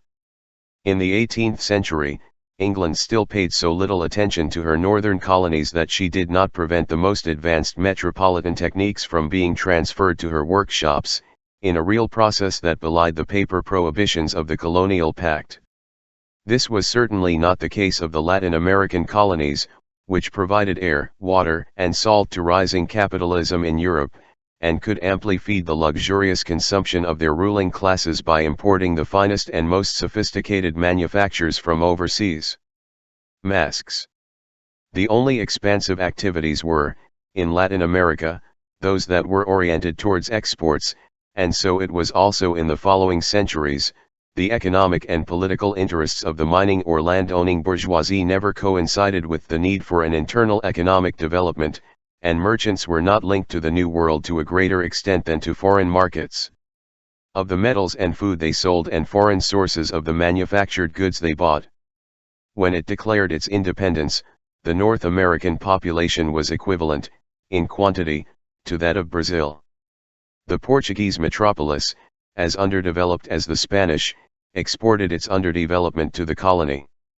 The Brazilian economy had been instrumentalized for the benefit of England, to supply its gold needs throughout the 18th century. The class structure of the colony reflected this provider role. The ruling class in Brazil was not made up, unlike that of the United States, of farmers, enterprising manufacturers and inside traders. The main interpreters of the ideals of the ruling classes in both countries, Alexander Hamilton and the Viscount of Caruague, clearly express the difference between one and the other. Both had been disciples, in England, of Adam Smith. However, while Hamilton had become a champion of industrialization and promoted the encouragement and protection of the state to national manufacturing, Carew believed in the invisible hand that works in the magic of liberalism: let do, let pass, let sell. As the 18th century drew to a close, the United States already had the second largest merchant fleet in the world, made up entirely of ships built in national shipyards, and textile and iron and steel factories were in full and thriving growth. A short time later the machinery industry was born. Factories did not need to buy their capital goods abroad. The fervent Puritans of the Mayflower had laid, in the New England countryside, the foundations of a nation. On the coastline of deep bays, along the great estuaries, an industrial bourgeoisie had prospered without stopping. The commercial traffic with the Antilles, which included the sale of African slaves, played, as we have seen in another chapter, a capital function in this sense, but the North American feat could not be explained if it had not been encouraged, from the beginning, by the most ardent of nationalisms. George Washington had advised him in his farewell message, the United States must follow a lonely path. Emerson proclaimed in 1837. We have listened for too long to the refined muses of Europe. We will walk on our own feet, we will work with our own hands, we will speak according to our own convictions. Public funds expanded the dimensions of the internal market. The state laid roads and railways, built bridges and canals. By mid-century, the state of Pennsylvania was involved in the management of more than 150 mixed economy companies, in addition to managing the $100 million invested in public companies. The military operations of conquest, which took more than half of Mexico's surface area, also contributed greatly to the country's progress. The state did not participate in development solely through capital investment and expansion-oriented military spending. In the North, it had also begun to apply a zealous customs protectionism. The Southern landowners were, on the contrary, free traders. Cotton production doubled every 10 years, and while it provided large commercial revenues for the entire nation and powered Massachusetts' modern looms, it was largely dependent on European markets. The Southern aristocracy was linked primarily and to the world market, Latin American style. 80% of the cotton used by European spinning mills came from the labor of their slaves. When the North added the abolition of slavery to industrial protectionism, the contradiction erupted into war. The North and the South faced two truly opposite worlds, two different historical times, two antagonistic conceptions of national destiny. The 20th century won this war against the 19th century, let every free man sing. Old King Cotton is dead and gone, cried a poet of the victorious army. After the defeat of General Lee, customs duties, which had been raised during the conflict as a means of obtaining resources, acquired a sacred value and were left standing to protect the victorious industry. In 1890, Congress passed the so-called ultra-protectionist McKinley Tariff, and the Dingley Act raised customs duties again in 1897. Shortly thereafter, the developed countries of Europe were forced to erect customs barriers in the face of the eruption of manufacturing. Dangerously competitive Americans. The word trust had been uttered for the first time in 1882. Oil, steel, food, railways, and tobacco were in the hands of the monopolies, who advanced in 7-league boots. Before the Civil War, General Grant had participated in the plunder of Mexico.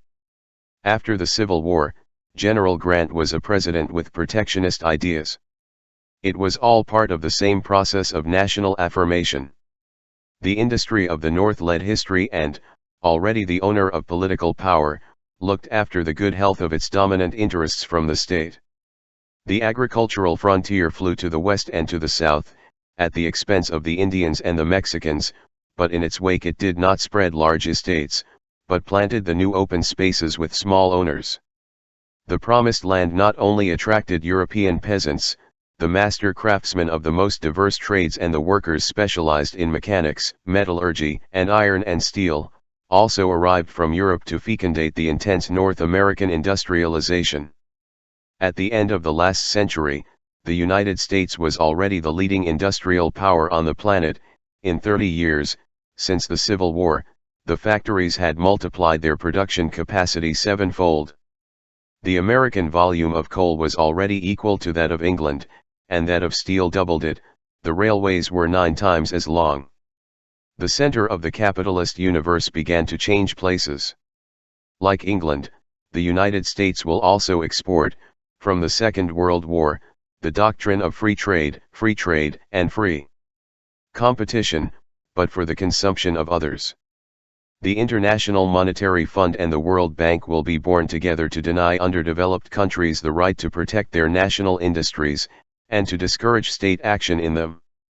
Infallible curative properties will be attributed to private initiative.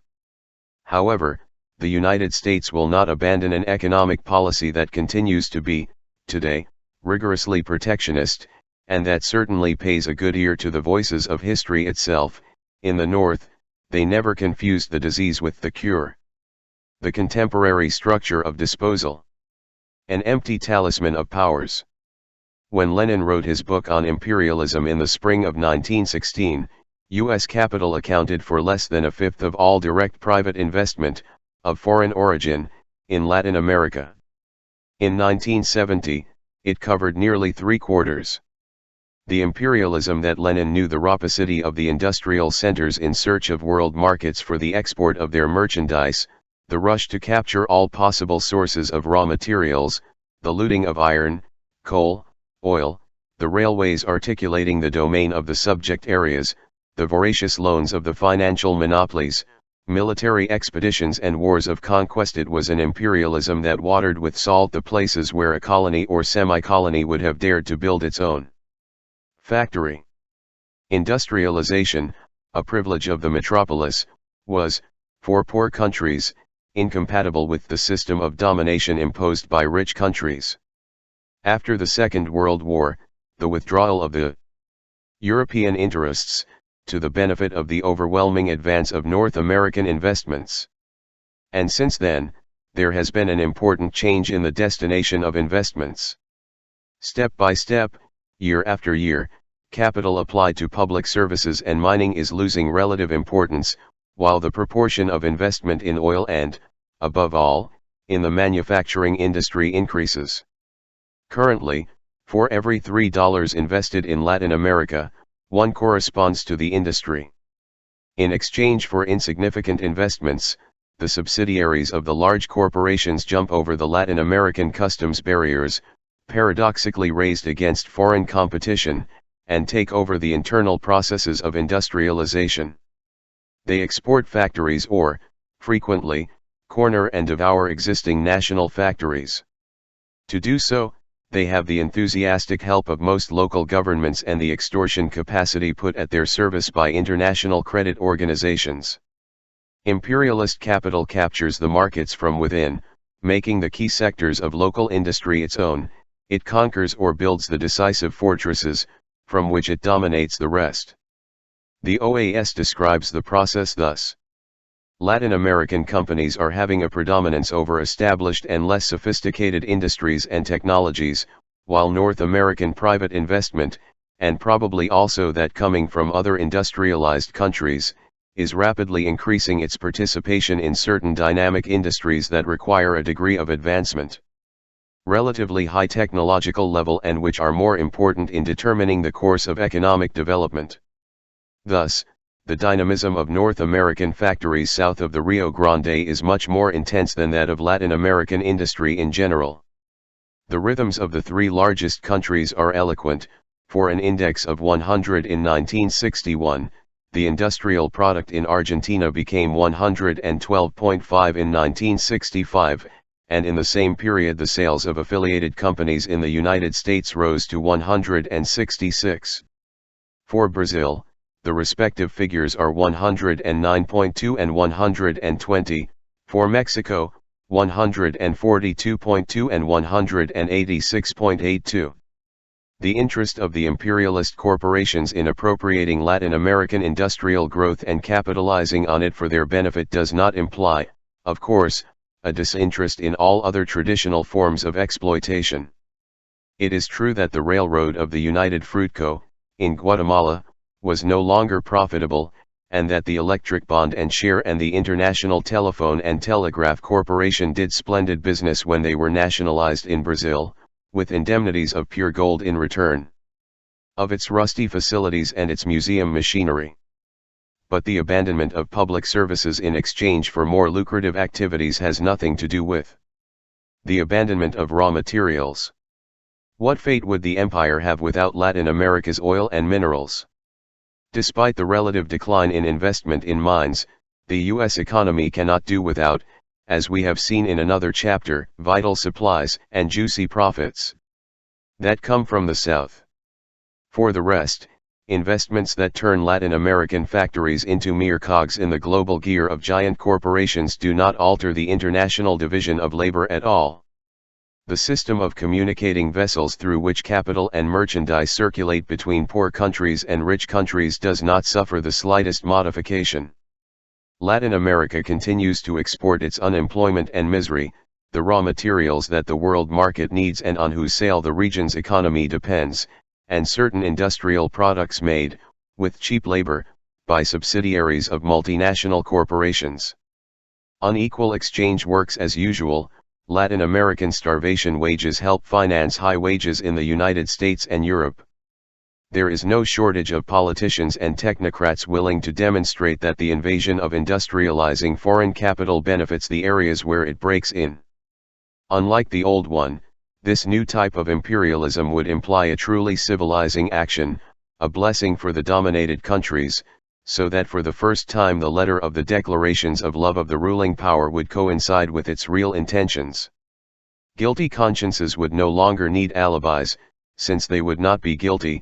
Current imperialism would radiate technology and progress, and it would even be in bad taste to use this old and hateful word to define it. Every time imperialism begins to exalt its own virtues, however, it is convenient to check your pockets and verify that this new model of imperialism does not make its colonies more prosperous. Even though it enriches its poles of development, it does not alleviate regional social tensions, but exacerbates them. It spreads poverty even further and concentrates wealth even more. It pays wages 20 times less than in Detroit and charges prices 3 times higher than in New York. It becomes owner of the internal market and of the key springs of the productive apparatus. It appropriates progress, decides its course and sets boundaries for it. It has national credit and guides foreign trade at will. It not only denationalizes the industry, but also the profits that the industry produces. it encourages the waste of resources by diverting the substantial part of the economic surplus abroad. It does not contribute capital to development but subtracts it. Eclac has indicated that the hemorrhage, the overflow, N of the compiler, of the benefits of the direct investments of the United States in Latin America has been 5 times greater, in these last years than the transfusion of new investments. In order for companies to take their profits, countries mortgage themselves by borrowing from foreign banks and international credit organizations, thus multiplying the flow of the next bloodletting. Industrial investment operates, in this sense, with the same consequences as traditional investment. Within the steel framework of a global capitalism integrated around the large North American corporations, the industrialization of Latin America is less and less identified with progress and national liberation. The talisman was stripped of power in the decisive defeats of the last century, when ports triumphed over countries and free trade swept away the newborn national industry. The 20th century did not engender a strong and creative industrial bourgeoisie that was capable of resuming the task and taking it to its ultimate consequences. All attempts stopped halfway. The same thing happened to the industrial bourgeoisie of Latin America as to the dwarfs, it reached decrepitude without having grown. Our bourgeois are, today, commission agents or officials of the all-powerful foreign corporations. In all honesty, they had never made merits to deserve another destination. It is the sentinels who open the doors, the guilty sterility of the national bourgeoisie. The current structure of the industry in Argentina, Brazil, and Mexico, the 3 great poles of development in Latin America, already exhibits the characteristic deformations of reflex development. In the other, weaker countries, the satellitization of the industry has operated, with some exceptions, without major difficulties. It is not, by the way, a competitive capitalism that today exports factories as well as merchandise and capital, penetrates and monopolizes everything. This is the industrial integration consolidated, on an international scale, by capitalism in the age of large multinational corporations, monopolies of infinite dimensions that encompass the most diverse activities in the most diverse corners of the globe. North American capital is concentrated in Latin America more sharply than in the United States itself. A handful of companies control the vast majority of investments. For them, the nation is not a task to undertake, nor a flag to defend, nor a destiny to conquer. The nation is nothing more than an obstacle to jump over, because sometimes sovereignty is uncomfortable, and a juicy fruit to devour. For the ruling classes within each country, does the nation constitute, on the contrary, a mission to fulfill? The great gallop of imperialist capital has found local industry defenseless and unaware of its historical role. The bourgeoisie has joined the foreign invasion without shedding tears or blood. As for the state, its influence over the Latin American economy, which has been weakening for a couple of decades, has been reduced to a minimum thanks to the good offices of the Monetary Fund International. The North American corporations entered Europe at the pace of conquerors and took over the development of the old continent to such an extent that soon, it is announced, the North American industry installed there will be the 3rd industrial power on the planet, after the United States and the Soviet Union. If the European bourgeoisie, with all its tradition and strength, has not been able to break the tide, could it be expected that the Latin American bourgeoisie would lead, at this point in history, the impossible adventure of independent capitalist development? On the contrary, in Latin America the process of denationalization has been much more sudden and cheap and has had incomparably worse consequences. The manufacturing growth of Latin America had been illuminated, in our century, from outside. It was not generated by a planned policy towards national development, nor did it crown the maturation of the productive forces, nor did it result from the outbreak of internal conflicts, already overcome, between the landowners and a national craftsmanship that had died shortly after birth. The Latin American industry was born from the very womb of the agro-export system, to respond to the acute imbalance caused by the fall in foreign trade. Indeed, the 2 world wars and, above all, the deep depression that capitalism suffered from the explosion of Black Friday in October 1929, caused a violent reduction in the region's exports and, consequently, caused the also suddenly, the ability to import. Domestic prices for suddenly scarce foreign industrial items rose sharply. An industrial class free of traditional dependency did not emerge, then. The great manufacturing impulse came from the accumulated capital in the hands of landowners and importers. Were the greats ranchers who imposed exchange controls in Argentina, the president of the Rural Society, who became Minister of Agriculture, declared in 1933, "The isolation in which a dislocated world has placed us forces us to manufacture in the country what we can no longer acquire in countries that do not buy from us." The coffee farmers turned over to the industrialization of São Paulo a good part of their capital accumulated in foreign trade. Unlike industrialization in today's developed countries, diagnoses a government document the Brazilian industrialization process did not occur gradually, inserted within a process of general economic transformation.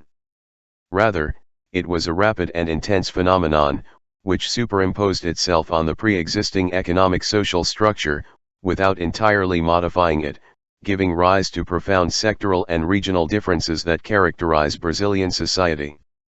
The new industry entrenched itself from the outset behind the customs barriers that governments erected to protect it, and it grew thanks to the measures that the state adopted to restrict and control imports, set special exchange rates, avoid taxes, buy or finance surpluses of production, laying roads to enable the transportation of raw materials and merchandise, and creating or expanding energy sources.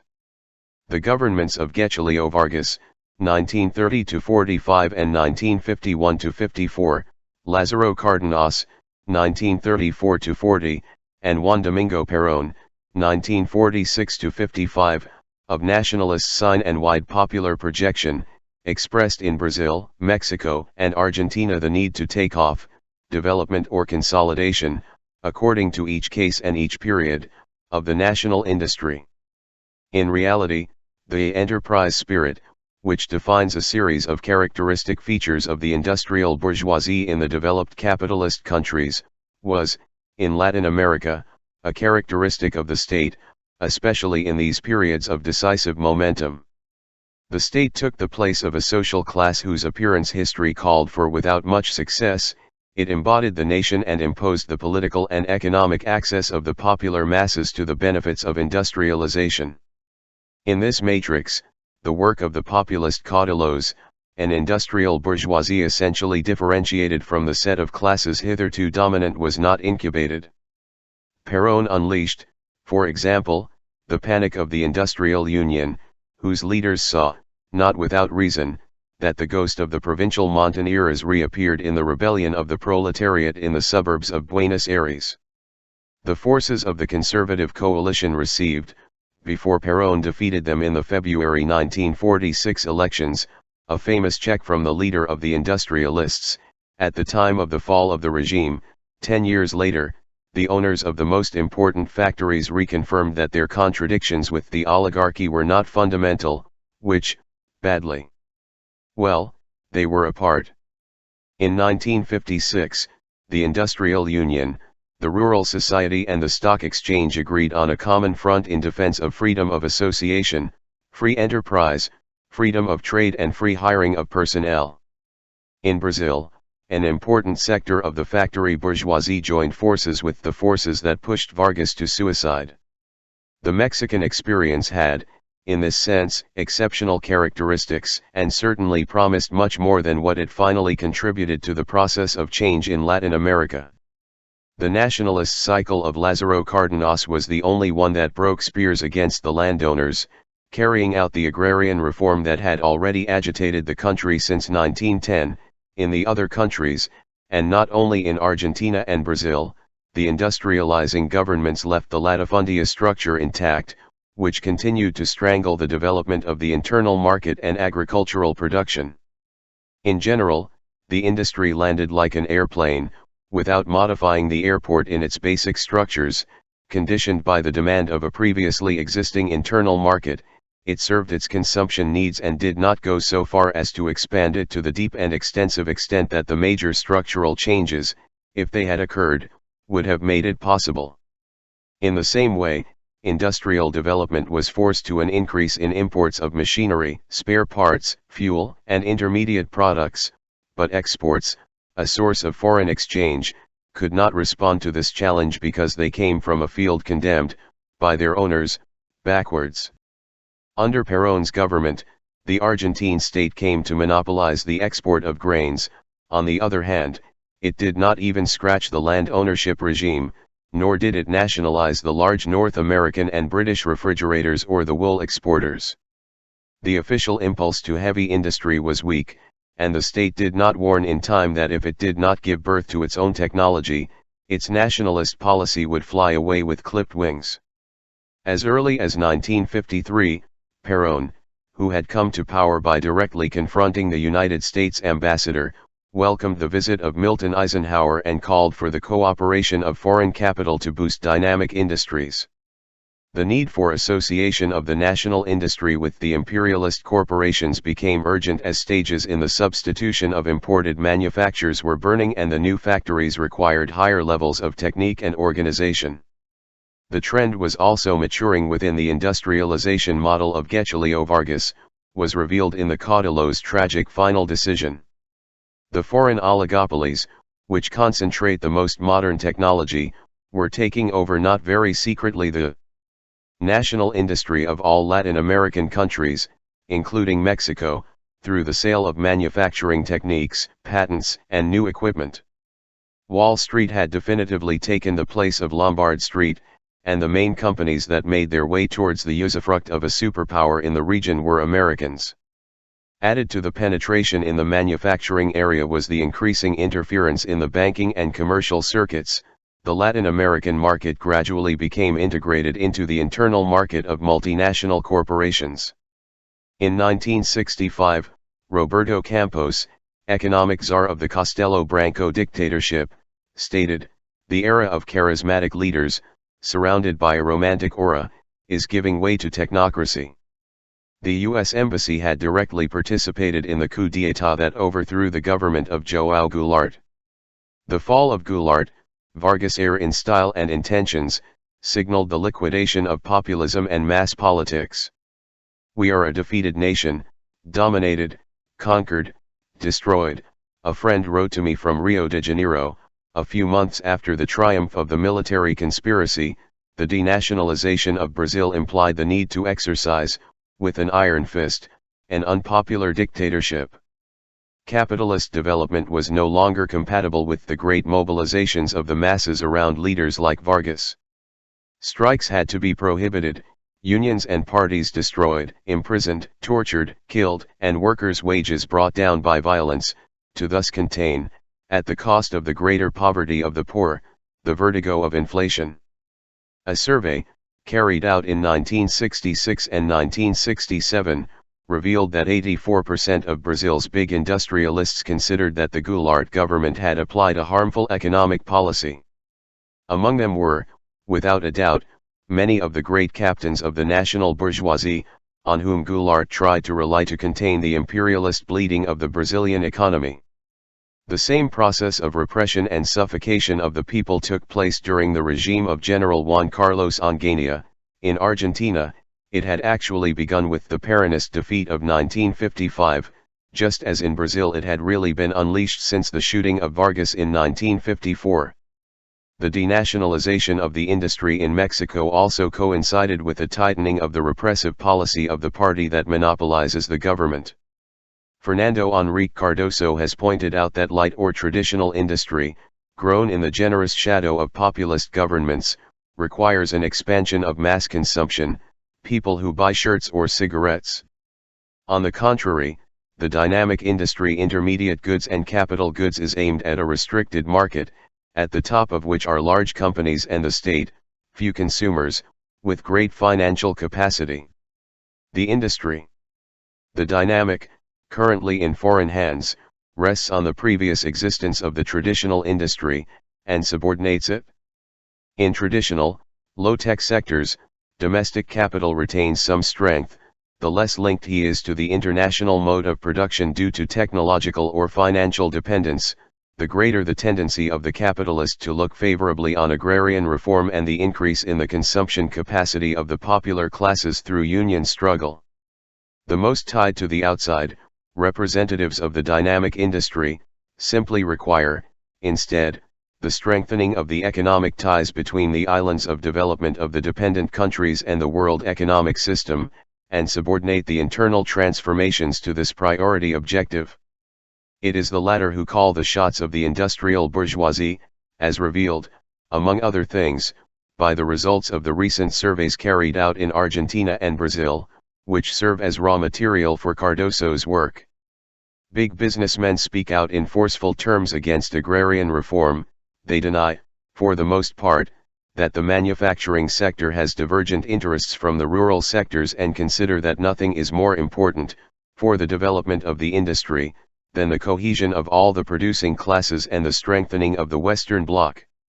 Only 2% of the large industrialists in Argentina and Brazil consider that politically it is necessary to count on the workers in the first place.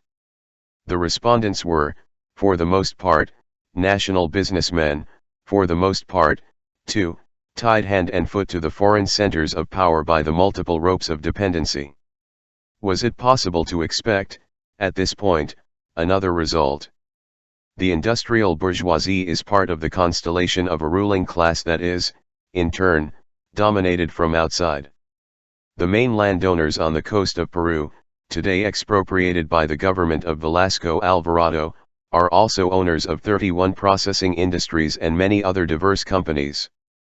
The same thing happens in all other countries. Mexico is no exception.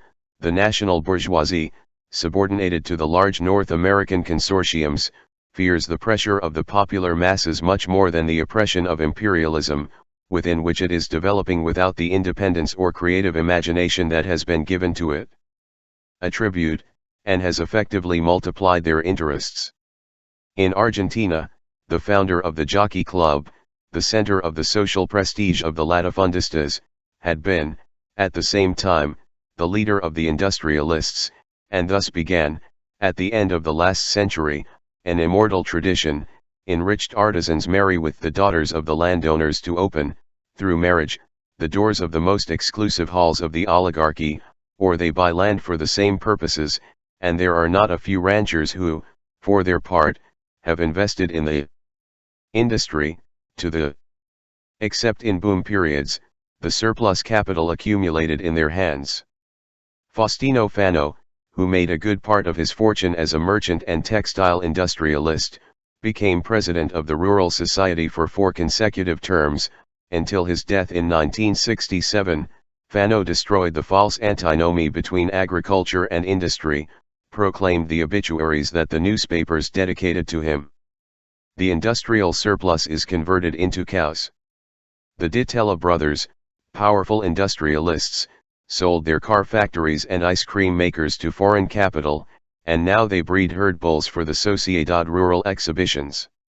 Half a century before, the Anchorena family, owner of the horizons of the province of Buenos Aires, had built one of the most important metallurgical factories in the city.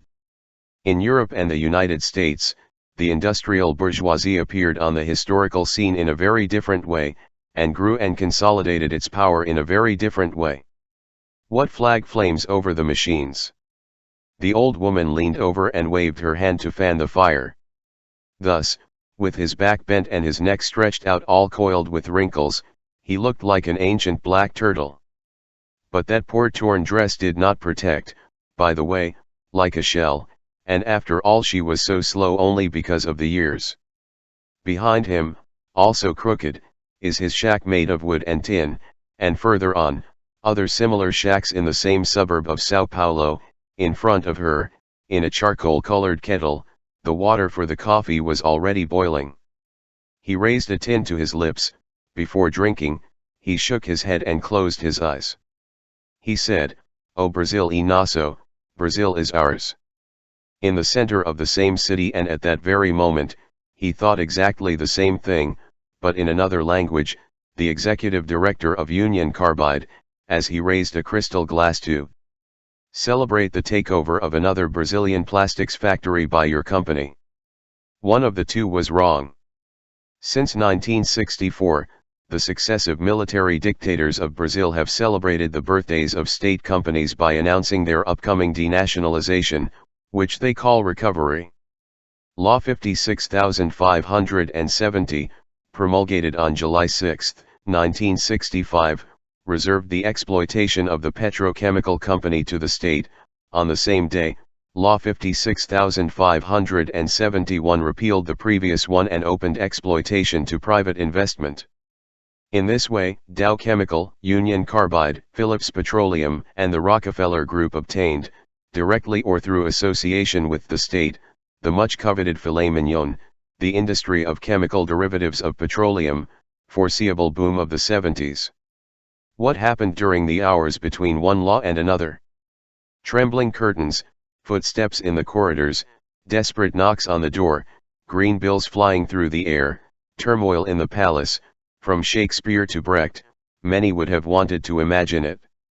A government minister acknowledges, strongly, in Brazil, apart from the state itself, there is only foreign capital, with some honorable exceptions. And the government does everything possible to avoid this uncomfortable competition for North American and European corporations. The inflow of large amounts of foreign capital for manufacturing began in Brazil in the 1950s, and received a strong boost from the Plan of Goals, 1957-60, put into practice by President Juscelino Kubitschek. Those were the hours of growth euphoria. Brasilia was born, sprung from a magical galley, in the middle of the desert where the Indians did not even know the existence of the wheel. Roads were laid and large dams were created, car factories produced a new car every 2 minutes. The industry was growing rapidly. The doors were wide open to foreign investment, the invasion of dollars was applauded, the dynamism of progress was felt to vibrate. The banknotes circulated with the ink still fresh, the leap forward was financed with inflation and with a heavy external debt that would be unloaded, an oppressive inheritance, on the following governments. A special exchange rate was granted, which Kubitschek guaranteed, for profit remittances to the parent companies of foreign companies and for the amortization of their investments. The state assumed co-responsibility for the payment of the debts contracted by the companies abroad and also granted a cheap dollar for the amortization and interest on those debts. According to a report published by ICLAC, more than 80% of the total the investments that arrived between 1955 and 1962 came from loans obtained with the guarantee of the state. In other words, more than 4/5 of the investments of the companies derived from foreign banks and began to swell the bulky external debt of the Brazilian state. In addition, special benefits were granted for the importation of machinery. National companies did not enjoy these facilities granted to General Motors or Volkswagen. The denationalizing result of this policy of seduction before imperialist capital was revealed when the data from the patient research carried out by the Institute of Social Sciences of the University on the large economic groups in Brazil was published. Among the conglomerates with a capital of more than 4 billion cruzeiros, more than half were foreigners and the majority were North Americans, over 10,000 million cruzeiros, there were 12 foreign groups and only 5 nationals. The larger the economic group, the greater the possibility that it is a foreigner, Mauricio Vinhas de Quiras concluded in the survey analysis. But it turned out to be equally or more eloquent that, of the 24 national groups with more than 4 billion capital, barely 9 were not linked, by shares, with capital from the United States or Europe, and even so, in 2 of them there were crossovers with foreign directories. The survey detected 10 economic groups that exercised a virtual monopoly in their respective specialties. Of these, 8 were subsidiaries of large North American corporations. But all this seems child's play compared to what came next. Between 1964 and mid-1968, 15 automotive or auto parts factories were swallowed up by Ford, Chrysler, Willis, Simca, Volkswagen or Alfa Romeo. In the electrical and electronic sector, 3 important Brazilian companies ended up in Japanese hands. Wyeth, Bristol, Mead Johnson, and Lever gobbled up a few laboratories, reducing national drug production to 1/5 of the market, Anaconda was launched on non-ferrous metals, and Union Carbide on plastics, chemicals, and petrochemicals. American Can, American Machine and Foundry, and others took over 6 national metal and mechanical companies.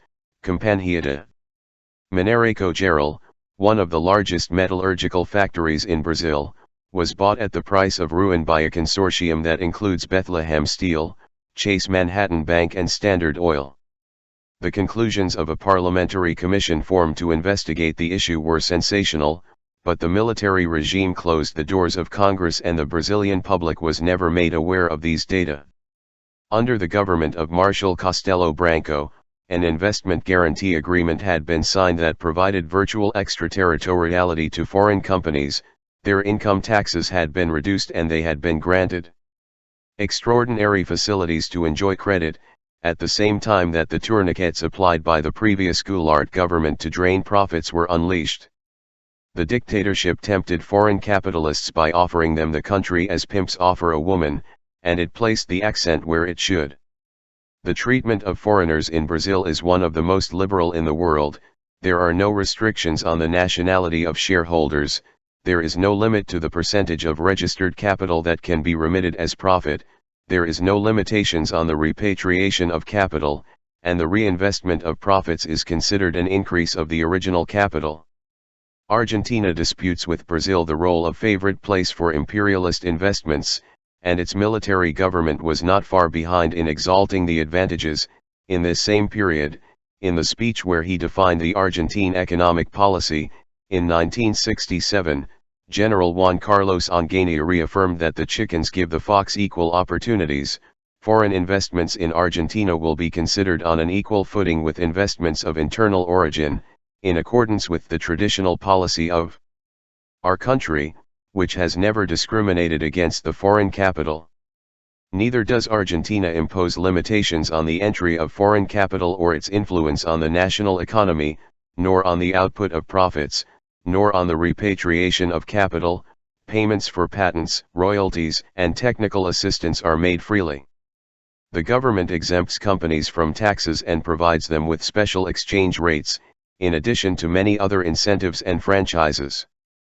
Between 1963 and 1968, 50 important Argentine companies were denationalized, 29 of which fell into U.S. hands, in sectors as diverse as steel foundry, automobile and spare parts manufacturing, petrochemicals, chemicals, the electrical industry, the paper or cigarettes. In 1962, 2 national private capital companies, Siam Ditella and Industrias Kaiser Argentinas, were among the 5 largest industrial companies in Latin America. In 1967 both had been captured by imperialist capital. Among the most powerful companies in the country, which invoice sales of more than 7 billion pesos each year, half of the total value of sales belongs to foreign firms, a third to state agencies and barely a sixth to private companies of Argentine capital. Mexico gathers almost a third of the North American investments in the manufacturing industry of Latin America. Nor does that country oppose restrictions on the transfer of capital or the repatriation of profits. Exchange restrictions are conspicuous by their absence. The mandatory Mexicanization of capital, which imposes a national majority of shares in some industries, has been well received, in general terms, by foreign investors, who have publicly recognized various advantages to the creation of joint ventures, as stated in 1967 by the government's Secretary of Industry and Commerce. It should be noted that even internationally renowned companies have adopted this form of association of companies that have established in Mexico, and it is also important to note that the industry's Mexicanization policy has not only discouraged foreign investment in Mexico, but after the current of that investment broke a record in 1965, the volume reached in that year was surpassed again in 1966.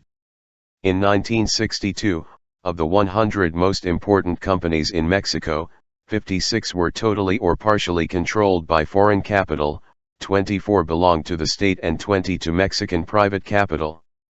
These 20 private companies with national capital hardly participated in little more than 1/7 of the total volume of sales of the 100 companies considered. Currently, Large foreign firms control more than half of the capital invested in computers, office equipment, machinery, and industrial equipment. General Motor Company, Ford, Chrysler, and Volkswagen have consolidated their power over the automobile industry and the network of auxiliary factories.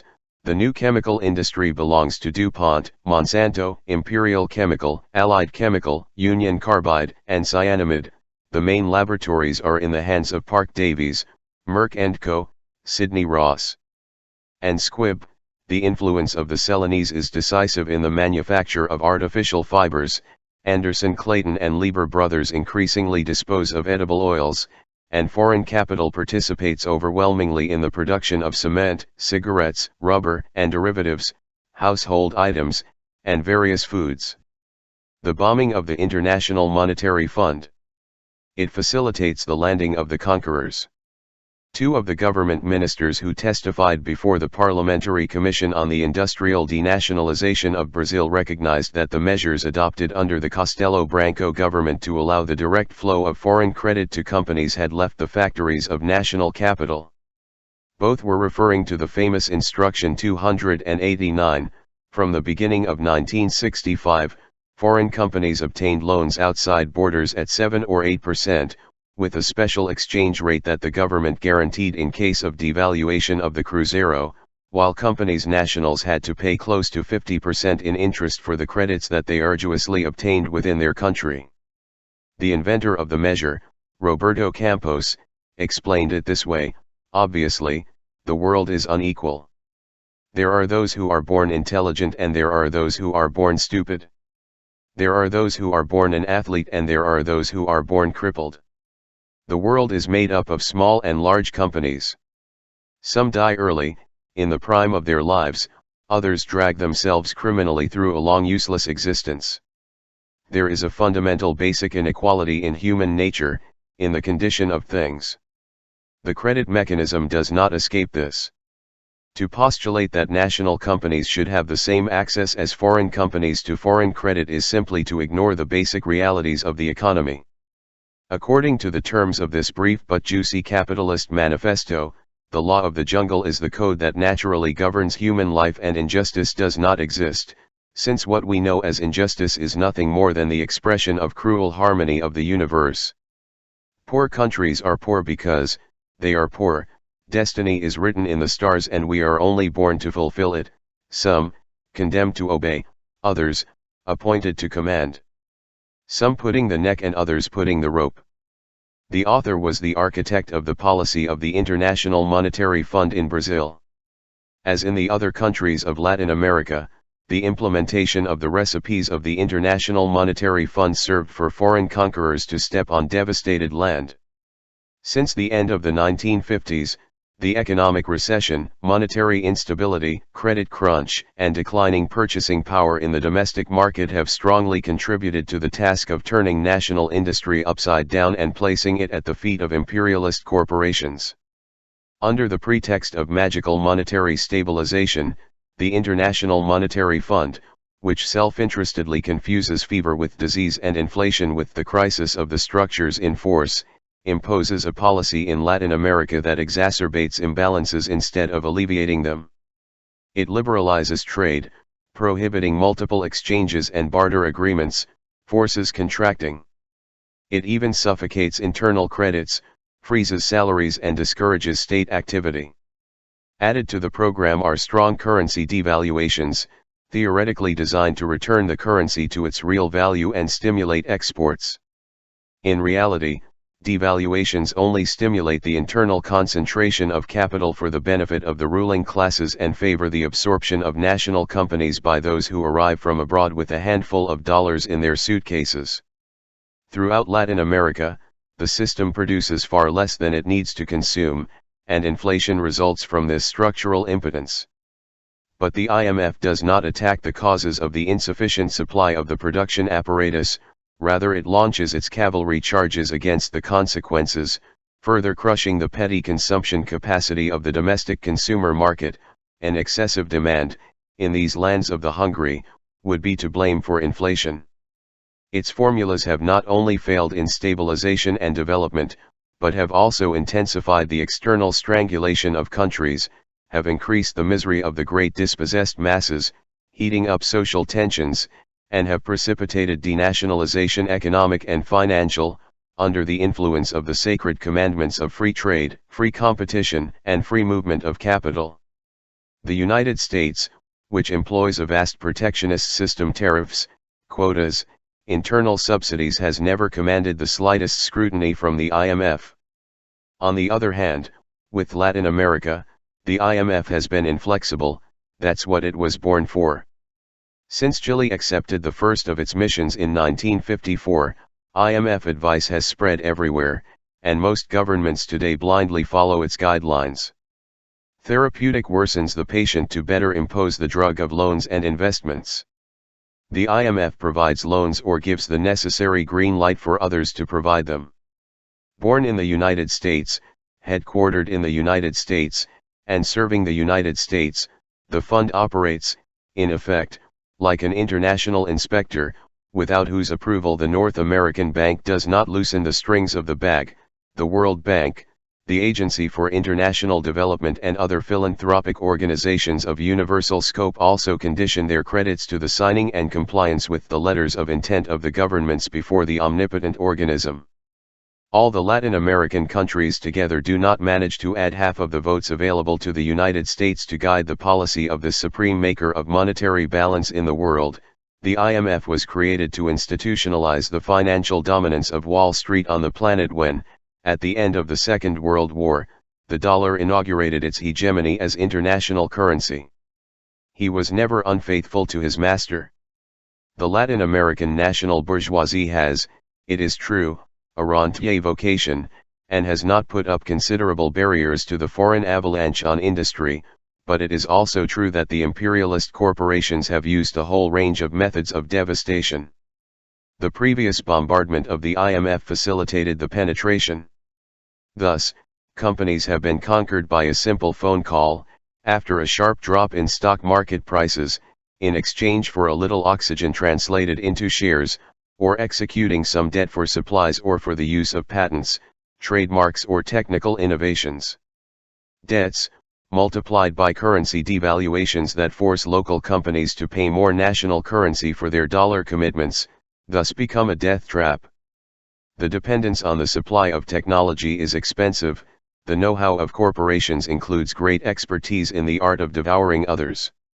Less than 3 years ago, one of the last Mohicans of the Brazilian national industry declared from a Rio de Janeiro newspaper, "Experience shows that the product of the sale of a national company often does not even reach Brazil, and remains yielding interest in the financial market of the purchasing country. The creditors collected by keeping the facilities and machines of the debtors."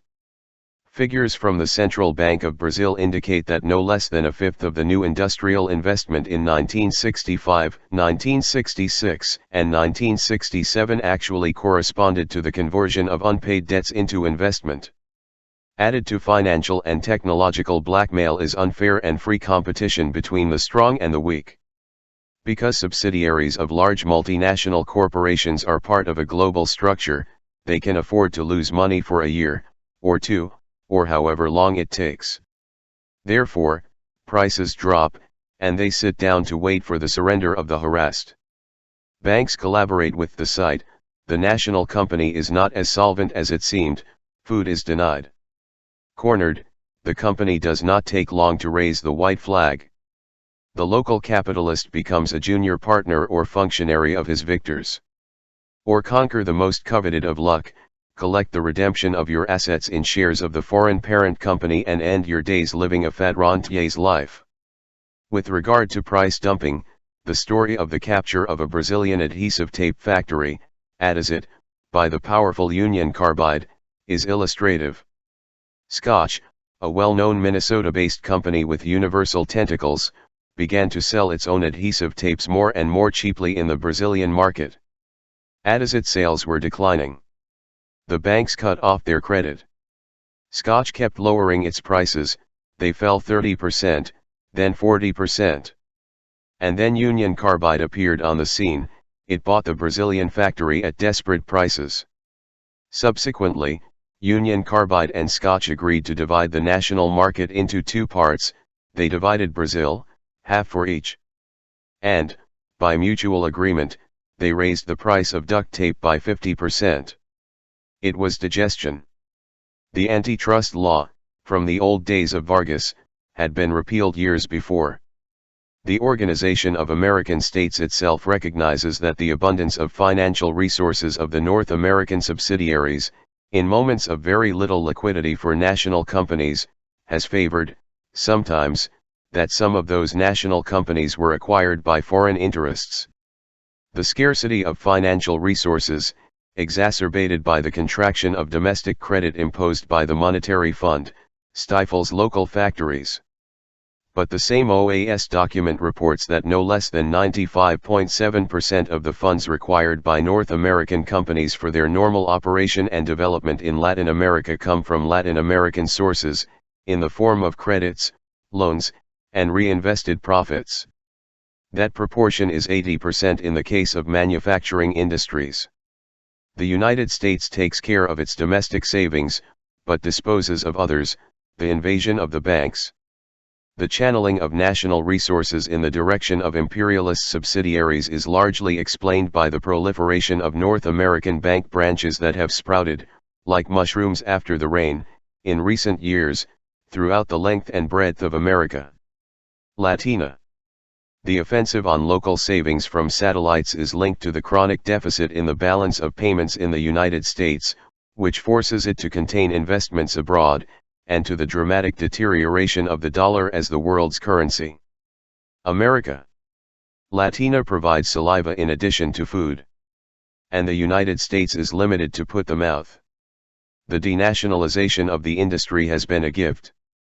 According to the International Banking Survey, there were 78 North American bank branches south of the Rio Grande in 1964, but in 1967 there were already 133.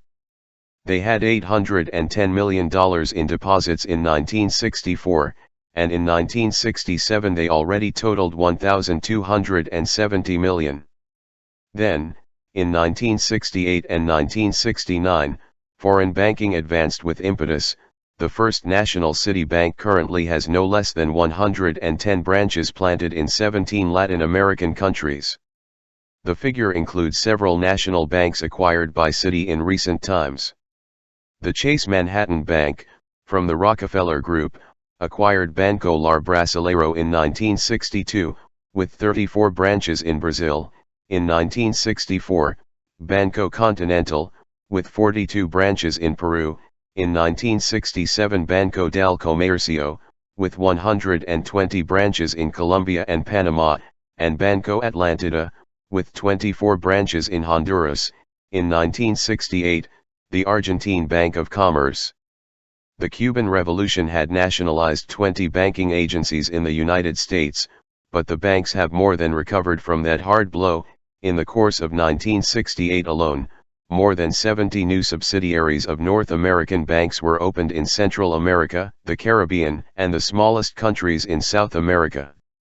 It is impossible to know the simultaneous increase in parallel activities, subsidiaries, holdings, finance companies, representative offices in their exact magnitude, but it is known that the Latin American funds absorbed by banks that, although they do not operate openly, have grown to the same or greater proportion like branches. They are controlled from the outside through decisive share packages or by opening severely conditioned external lines of credit. All this bank invasion serves to divert Latin American savings towards North American companies that operate in the region, while national companies are strangled by lack of credit. The public relations departments of various U.S. banks that operate abroad brazenly proclaim that their most important purpose is to channel domestic savings from the countries where they operate for the use of multinational corporations that are clients of their parent companies. Let's run our imaginations. Could a Latin American bank establish itself in New York to capture the national savings of the United States? The bubble bursts in the air. This unusual adventure is expressly prohibited. No foreign bank can operate in the United States as a recipient of deposits from U.S. citizens. On the other hand, the banks of the states, The United States dispose of the Latin American national savings at will, through the numerous subsidiaries. Latin America watches over the North Americanization of finance as ardently as the United States. In June 1966, however, the Banco Brasileiro de Descontos consulted its shareholders to make a resolution of great nationalist vigor. He printed the phrase "Nos confiamos em Deus" on all his documents. The bank proudly noted that the dollar bears the motto "In God we trust." Latin American banks, even the undefeated ones, not infiltrated or taken over by foreign capital, do not guide credit in a different direction than the subsidiaries of the Citi, Chase, or Bank of America. They also prefer to meet the demand of industrial companies and foreign commercial companies, which have solid guarantees and operate for very large volumes. An empire that imports capital. The Government Economic Action Program, drawn up by Roberto Campos, anticipated that, in response to his beneficent policy, capital would flow from abroad to boost Brazil's development and contribute to its economic and financial stabilization. New direct investments of foreign origin were announced for 1965 for $100 million. 70 arrived. For the following years, it was assured, the level would exceed the forecasts of 1965, but the calls were useless. In 1967, 76 million entered. Evasion for profits and dividends, technical assistance, patents, royalties, and use of brands exceeded new investment by more than 4 times.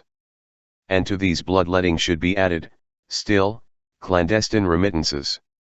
The central bank admits that, outside of legal channels, $120 million emigrated from Brazil in 1967. What left is, as can be seen, infinitely more than what entered. In short, the figures for new direct investments in the key years of the industrial denationalization 1965, 1966, 1967 were well below the level of 1961. Investments in industry gather most of the North American capital in Brazil, but they add up to less than 4% of the total investments of the United States in world manufacturing. Those of Argentina barely reach 3%, those of Mexico at 3.5%. The digestion of the largest industrial parks in Latin America has not demanded great sacrifices from Wall Street. What characterizes modern capitalism, in which monopoly reigns, is the export of capital, Lenin had written. Nowadays, as Barron and Sweezy have pointed out, imperialism imports capital from the countries where it operates. In the period 1950 to 67, new U.S. investments in Latin America totaled, not including reinvested profits, $3,921 million. In the same period, profits and dividends sent abroad by companies totaled $12,819 million. The profits drained have exceeded the amount of new capital incorporated into the region by more than 3 times. Since then, according to ECLAC, the bleeding of benefits has increased again, which in recent years exceeds new investments by 5 times. Argentina, Brazil, and Mexico have suffered the greatest increases in evasion. But this is a conservative estimate. A good part of the funds repatriated for debt amortization concepts actually corresponds to investment profits, and the figures do not include remittances abroad for payments of patents, royalties, and technical assistance, nor do they compute other invisible transfers that are usually hidden behind the veils of the errors and omissions heading, nor do they take into account the profits that corporations receive by inflating the prices of the supplies they provide to their subsidiaries and by also inflating, with equal enthusiasm, their operating costs. The imagination of companies does the same with the investments themselves.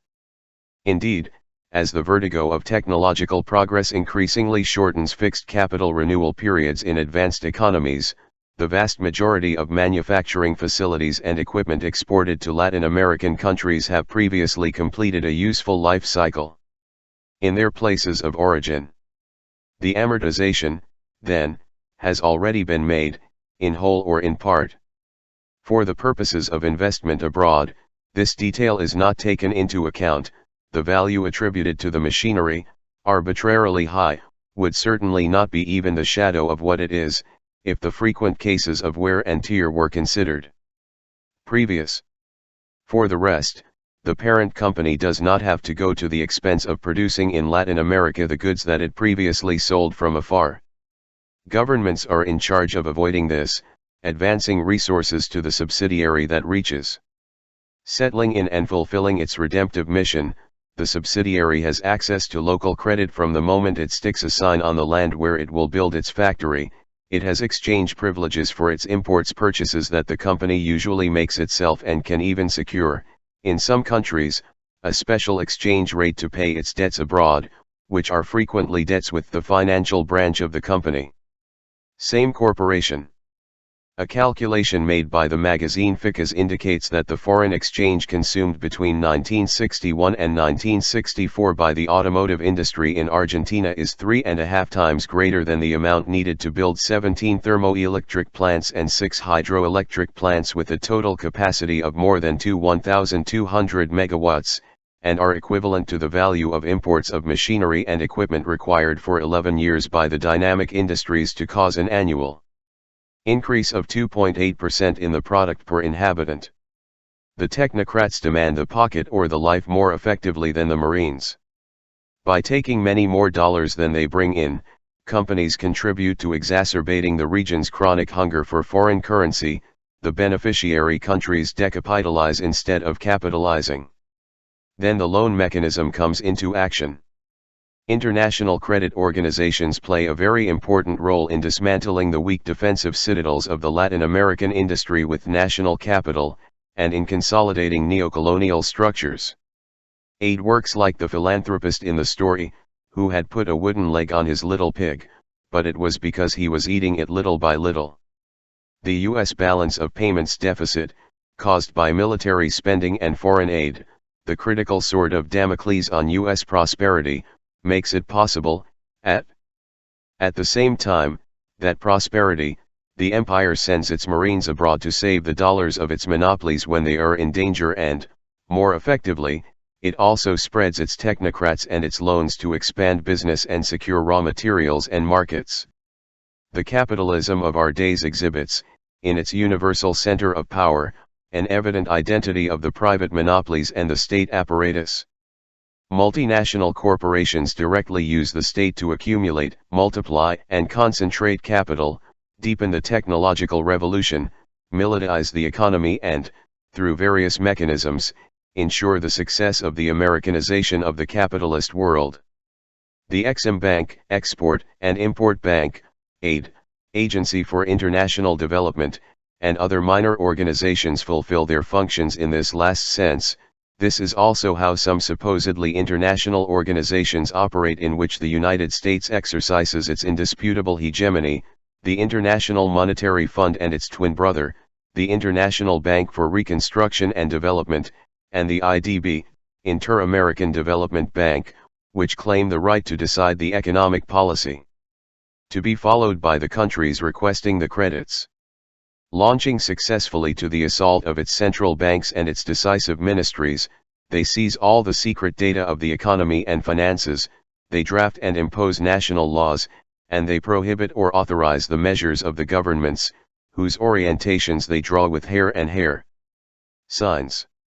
International charity does not exist, it starts at home, also for the United States. Foreign aid plays, first of all, an internal function. The American economy helps itself. Roberto Campos himself defined it, at the time when he was ambassador of Goulart's nationalist government, as a program to expand markets abroad aimed at absorbing North American surpluses and alleviating overproduction in the export industry of the United States.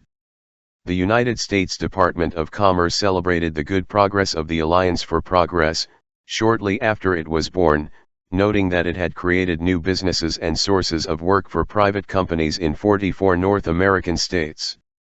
More recently, in his January 1968 message to Congress, President Johnson asserted that more than 90% of U.S. foreign aid in 1969 would go to finance purchases in the United States, and I have personally and directly intensified the efforts to increase this percentage. The cables transmitted, In October 1969, the explosive declarations of the president of the Inter-American Committee of the Alliance for Progress, Carlos Sanz de Santa Maria, who expressed in New York that the aid had been a very good deal for the economy of the United States, as well as for the treasury of that country. Since the crisis in the U.S. balance of payments in the late 1950s, loans have been conditional on the acquisition of U.S. industrial goods, generally more expensive than similar products in other parts of the world.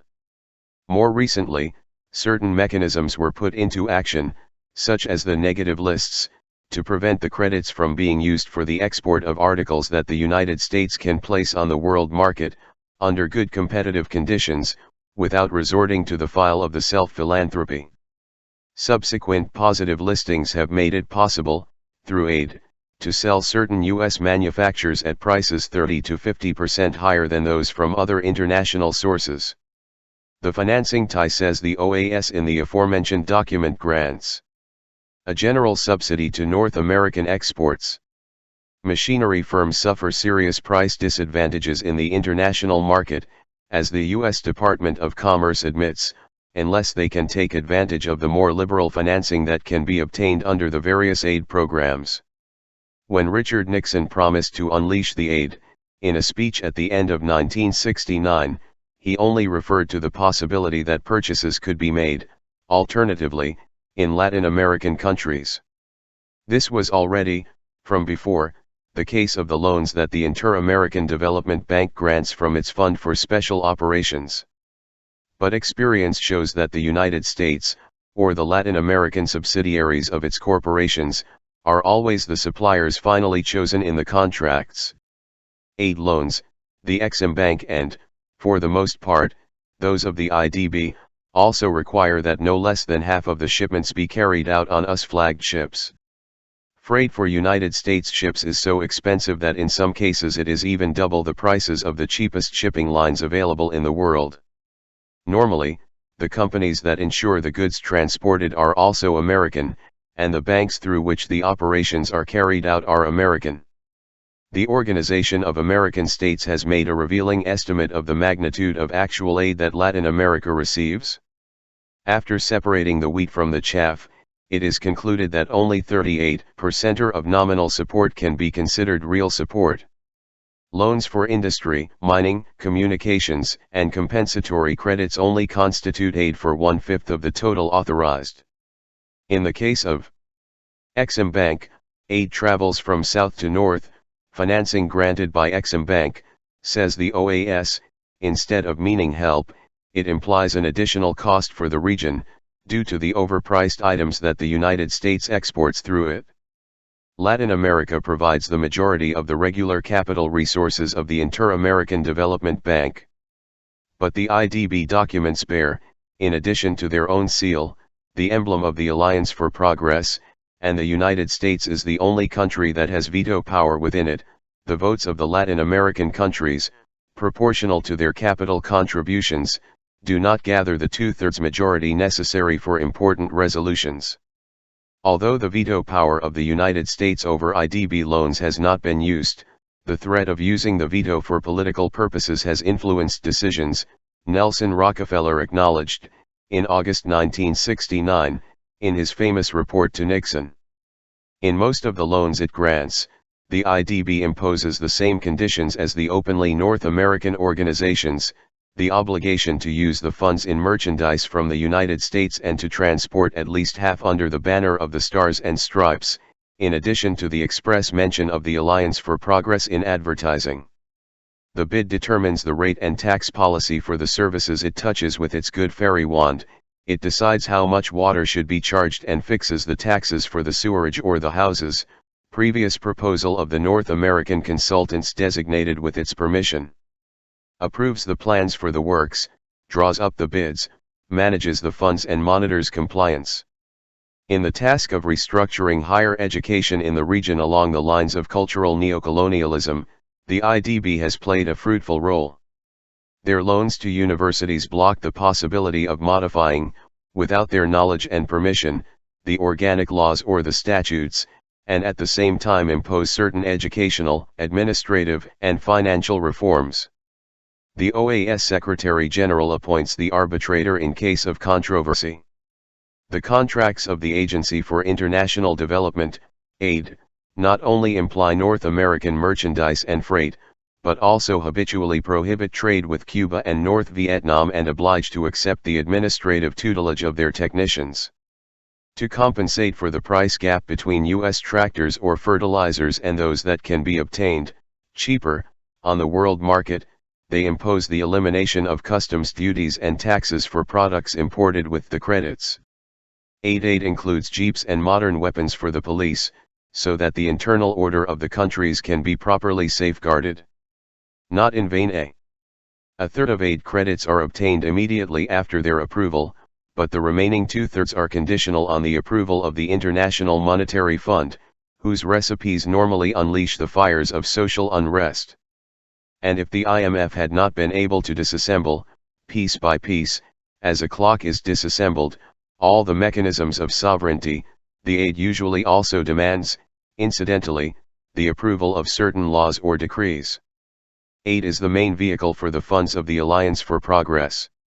The Inter-American Committee of the Alliance for Progress obtained from the Uruguayan government, to cite more than one example of the labyrinths of generosity, the signing of a commitment by which the income and expenses of state entities, as well as the official policy on tariffs, salaries, and investments, came under the direct control of this foreign body.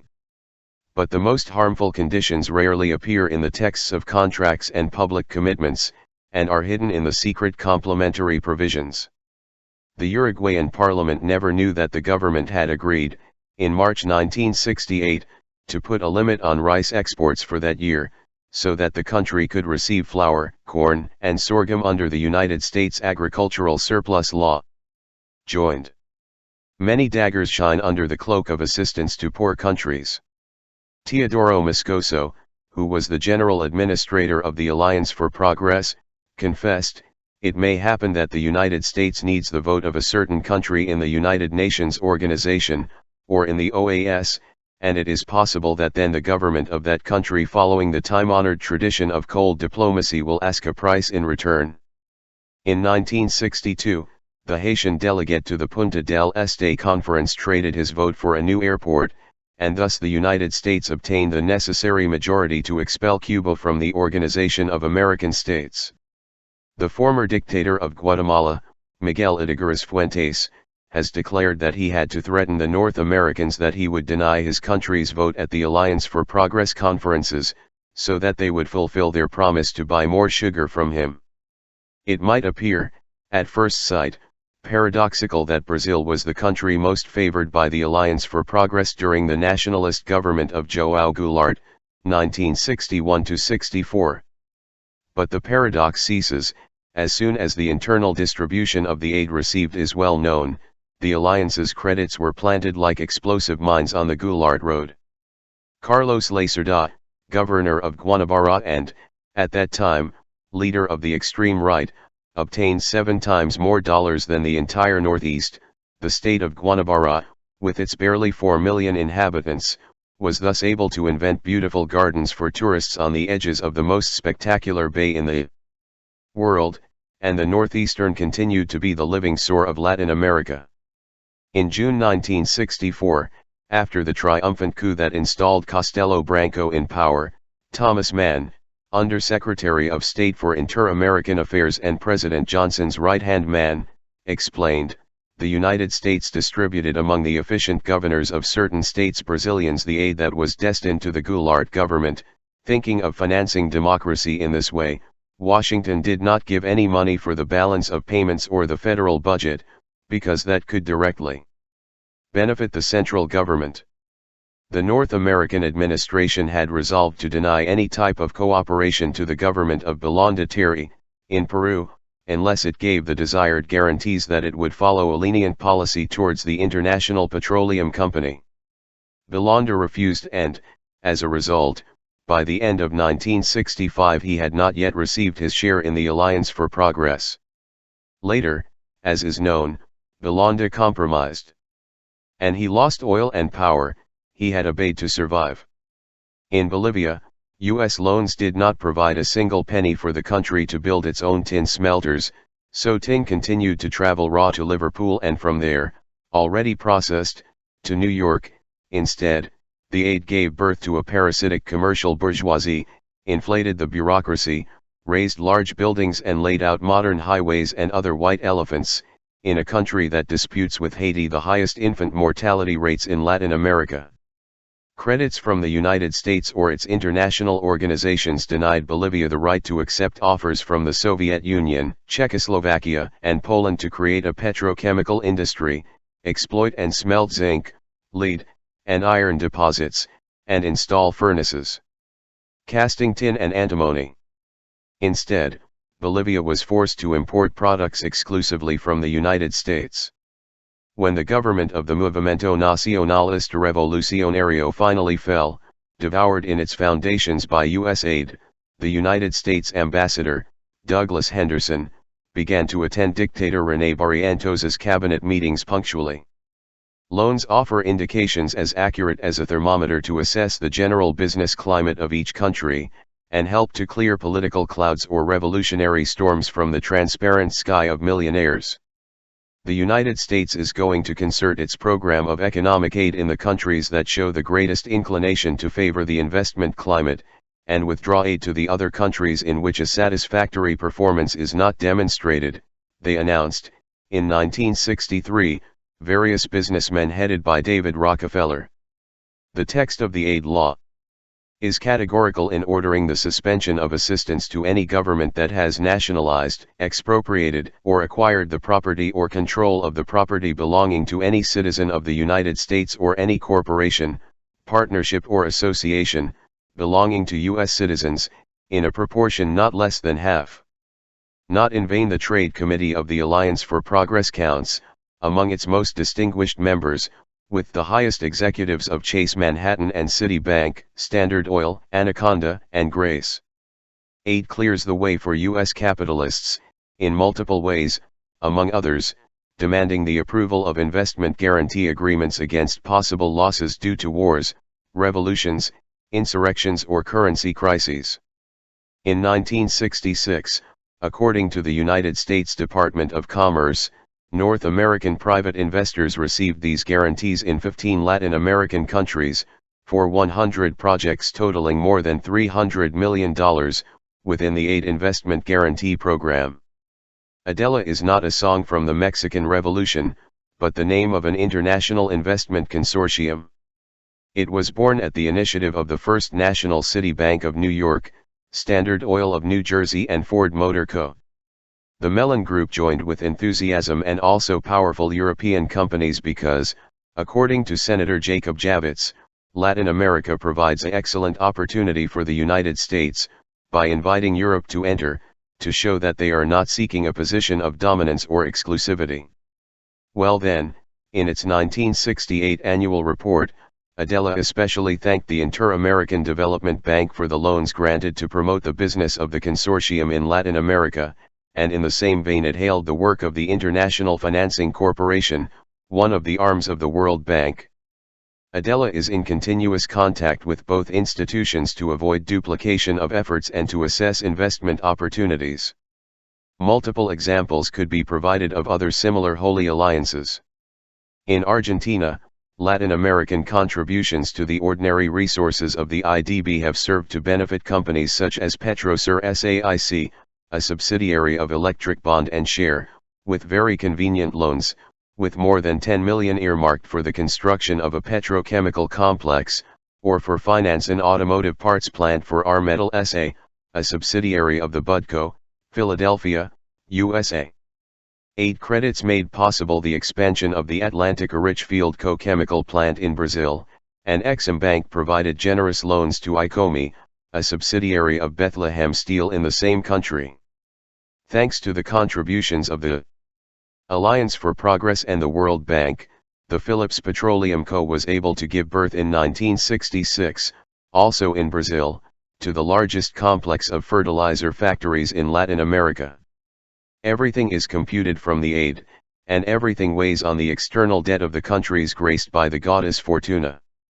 When Fidel Castro approached the World Bank and the International Monetary Fund, in the early days of the Cuban Revolution, to rebuild the foreign currency reserves depleted by the Batista dictatorship, both organizations responded that he must first accept a stabilization program that it implied, as everywhere else, the dismantling of the state and the paralysis of structural reforms. The World Bank and the IMF act closely linked and at the service of common purposes. They were born together, in Bretton Woods. The United States has a quarter of the votes in the World Bank. The 22 countries of Latin America barely account for less than 1/10. The World Bank responds to the United States like thunder to lightning.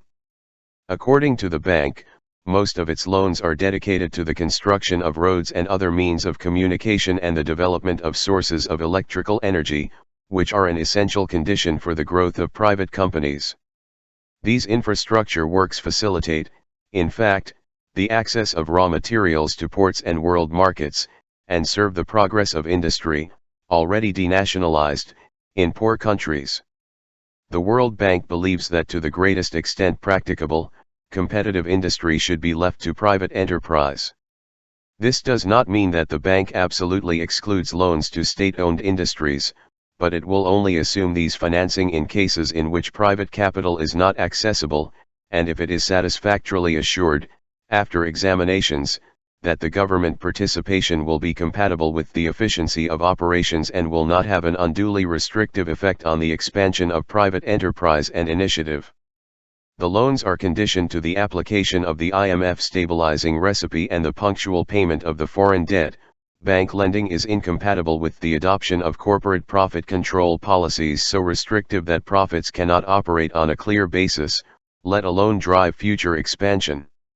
Since 1968, the World Bank has largely diverted its lending to promoting birth control, education schemes, agribusiness, and tourism. Like all the other slot machines of international high finance, the bank is also an effective instrument of extortion, for the benefit of very specific powers.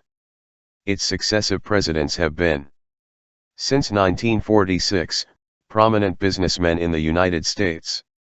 Eugene R. Black, who headed the World Bank from 1949 to 1962, later served on the boards of numerous private corporations, one of which, Electric Bond and Share, is the most powerful electric power monopoly on the planet. Coincidentally, the World Bank forced Guatemala, in 1966, to accept an honorable agreement with Electric Bond and Share, as a precondition for the implementation of the Jurón-Marinilla hydroelectric project. The honorable agreement consisted of the payment of compensation bulging by the damages that the company could suffer in a basin that had been granted free of charge a few years before, and, in addition, it included a commitment from the state in the sense of not preventing the bond and Share from continuing to freely set electricity rates in the country. Also coincidentally, the World Bank imposed on Colombia, in 1967, the payment of $36 million in compensation to the Colombian Electricity Company, a subsidiary of Bond and Share, for its recently nationalized aged machinery. The Colombian state thus bought what belonged to it, because the concession to the company had expired in 1944. 3 presidents of the World Bank make up the constellation of power of the Rockefellers. John J. McCloy chaired the agency from 1947 to 1949, and shortly thereafter became a board member of Chase Manhattan Bank. He was succeeded, at the head of the World Bank, by Eugene R. Black, who had gone the other way. He came from the Chase Board of Directors. George D. Woods, another Rockefeller man, inherited Black in 1963. Coincidentally, the World Bank participates directly, with 1/10 of the capital and substantial loans, in the Rockefellers' greatest adventure in Brazil, Petroquímica União, the complex most important chemical dog in South America. More than half of the loans that Latin America receives come from private and official organizations of the United States. With the green light from the IMF, international banks also account for a significant percentage. The IMF and the World Bank exert increasingly intense pressure so that Latin American countries reshape their economy and their finances based on the payment of the external debt. Fulfillment of the commitments entered into, the key to good international conduct, is becoming increasingly difficult and at the same time more imperative. The region is experiencing the phenomenon that economists call the debt explosion. It is the vicious circle of strangulation: loans increase and investments follow one another, and consequently payments for amortizations, interest, dividends, and other services grow.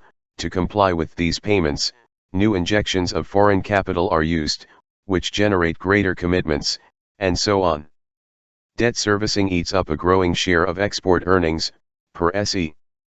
Powerless because of the inflexible deterioration in prices to finance the necessary imports, the new loans are essential, like air in the lungs, so that the countries can supply themselves. A fifth part of the exports was dedicated, in 1955, to the payment of amortizations, interests, and investment profits. The proportion continued to grow and is now close to exploding. In 1968, payments represented 37% of exports. If foreign capital continued to be used to fill the trade gap and to finance the evasion of imperialist investment profits, by 1980 no less than 80% of foreign exchange would remain in the hands of foreign creditors, and the entire amount of the debt would exceed 6 times the value of exports. The World Bank had predicted that by 1980 debt service payments would completely cancel out the inflow of new foreign capital to the underdeveloped world, but by 1965, the inflow of new loans and new investment to Latin America was less than the capital drained from the region, only for amortization and interest, to comply with previously contracted commitments. Industrialization does not alter the organization of inequality in the world market. The exchange of merchandise constitutes, along with direct investment abroad and loans, the straitjacket of the international division of labor. The countries of the so-called Third World exchange with each other little more than a fifth of their exports, and instead direct 3/4 of their total foreign sales towards the imperialist centers of which they are tributaries. For the most part, Latin American countries identify themselves, in the world market, with a single raw material or with a single food. Latin America has abundant wool, cotton, and natural fibers, and it has a traditional textile industry, but barely participates in 0.6% of the purchases of yarns and fabrics in Europe and the United States. The region has been condemned to sell, above all, primary products, to give work to foreign factories, and it happens that these products are exported, for the most part, by strong consortiums with international ties, which have the necessary relations in the world markets to place their products in the most convenient conditions, but in the most convenient conditions for them, which generally express the interests of the purchasing countries, that is, at the lowest prices. There is a virtual monopoly on the international markets of the demand for raw materials and the supply of industrialized products. Conversely, the suppliers of basic products operate dispersed, who are also buyers of finished goods. Some, strong, act congregated around the dominant power, the United States, which consumes almost as much as the rest of the planet. The others, weak, operate in isolation, the oppressed competing against the oppressed. The so-called free play of supply and demand has never existed in the so-called international markets, but rather the dictatorship of one over the other, always to the benefit of the developed capitalist countries. The decision centers where prices are set are in Washington, New York, London, Paris, Amsterdam, Hamburg, in the councils of ministers and in the stock market. It is of little or no use that international agreements have been signed, with pomp and noise, to protect the prices of wheat, 1949, sugar, 1953, tin, 1956, olive oil, 1956, and coffee, 1962. It is enough to look at the downward curve of the relative value of these products to verify that the agreements have not been more than symbolic excuses that the strong countries have presented to the weak countries when the prices of their products had reached scandalously low levels. What Latin America sells is worth less and less, and, comparatively, what it buys is more and more expensive. With the proceeds from the sale of 22 steers, Uruguay could buy a Ford Major tractor in 1954. Today, he needs more than double. A group of Chilean economists who made a report for the Trade Union Central estimated that, if the price of Latin American exports had grown since 1928 at the same rate that the price of imports has grown, Latin America would have obtained, between 1958 and 1967, $57 billion more than what it received, in that period, for its sales abroad. Without going back that far in time, and taking 1950 prices as a basis, the United Nations estimates that Latin America has lost, due to the deterioration of trade, more than $18 billion in the decade between 1955 and 1964. Subsequently, the fall continued. The trade gap difference between import needs and the income obtained from exports will become ever wider if the current structures of foreign trade do not change. With each passing year, this abyss is dug deeper for Latin America. If the region were to achieve, in the near future, a rate of development slightly higher than that of the last 15 years, which has been very low, it would face import needs that would greatly exceed the foreseeable growth of its foreign exchange earnings from exports. According to ILP's calculations, the trade gap would rise to $4.6 billion in 1975, and in 1980 it would reach $8.3 billion. This last figure represents no less than half the value of exports forecast for that year. Thus, hat in hand, the Latin American countries will knock more and more desperately at the doors of international lenders. A.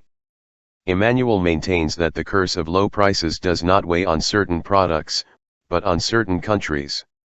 After all, coal, one of England's chief exports until not long ago, is no less primary than wool or copper, and sugar contains more processing than Scotch whisky or French wines. Sweden and Canada export wood, a raw material, at excellent prices. The world market bases the inequality of trade, according to Emmanuel, on the exchange of more working hours from poor countries for less working hours from rich countries. The key to exploitation lies in the fact that there is a huge difference in the levels of wages in both countries, and that this difference is not associated with differences of the same magnitude in labor productivity. It is low wages that, according to Emmanuel, determine low prices, and not the other way around. Poor countries export their poverty, thereby becoming ever poorer, while rich countries get the opposite result. According to Samir Amin's estimates, if the products exported by underdeveloped countries in 1966 had been produced by developed countries with the same techniques but with their much higher wage levels, prices would have varied to such an extent that underdeveloped countries would have received $14 billion more. Certainly rich countries have used and still use customs barriers to protect their high domestic wages in areas where they could not compete with poor countries. The United States uses the Monetary Fund, the World Bank and the GATT tariff agreements to impose in Latin America the doctrine of free trade and free competition, forcing the abatement of multiple exchanges, the regime of quotas and import permits and export, and of the tariffs and taxes of customs, but they in no way lead by example. In the same way that they discourage state activity outside its borders, while within its borders the North American state protects monopolies through a vast system of subsidies and privileged prices, the United States also practices aggressive protectionism, with high tariffs and rigorous restrictions, in its foreign trade. Customs duties are combined with other taxes and with fees and embargoes. What would happen to the prosperity of Midwestern ranchers if the United States allowed access to its internal market, without tariffs or imaginative sanitary prohibitions, of the best quality and lowest priced meat produced by Argentina and Uruguay? Iron enters the North American market freely, but if it has been turned into ingots, you pay 16 cents per ton, and the rate rises in direct proportion to the degree of processing. The same thing happens with copper and with an infinity of products. It is enough to dry bananas, cut tobacco, sweeten cocoa, saw wood, or extract the stone from dates so that tariffs are relentlessly unloaded on these products. In January 1969, the United States government ordered the virtual suspension of tomato purchases in Mexico, which provide work for 170,000 peasants in the state of Sinaloa, until North American tomato growers in Florida managed to get Mexicans to increase the price to avoid competition. But the most burning contradiction between the theory and the reality of world trade exploded when the soluble coffee war became public in 1967. Then it became clear that only rich countries have the right to exploit to their advantage the comparative natural advantages that determine, in theory, the international division of labor. The world market for soluble coffee, which is expanding astonishingly, is in the hands of Nestle and General Foods. It is estimated that it will not be long before these two large companies supply more than half of the coffee consumed in the world. The United States and Europe buy coffee beans from Brazil and Africa. They concentrate it in their industrial plants and sell it, converted into soluble coffee, to the whole world. Brazil, which is the world's largest producer of coffee, does not, however, have the right to compete by exporting its own soluble coffee, to take advantage of its lower costs and to use the surplus production that it previously destroyed and now stores in the state deposits. Brazil only has the right to provide the raw material to enrich factories abroad. When Brazilian factories, just 5 out of a total of 110 in the world, began to offer soluble coffee on the international market, they were accused of unfair competition. Rich countries. They raised a cry to heaven, and Brazil accepted a humiliating imposition. It applied an internal tax on its soluble coffee so high as to put it out of action in the North American market. Europe is not far behind in the application of tariff, tax, and sanitary barriers against Latin American products.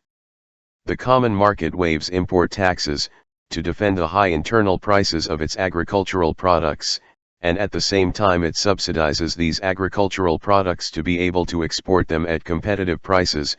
With what it obtains from taxes, it finances the subsidies. Thus, poor countries pay their rich buyers to compete with them. A kilo of steer loin meat is worth, in Buenos Aires or Montevideo, 5 times less than when it hangs from a hook in a butcher shop in Hamburg or Munich.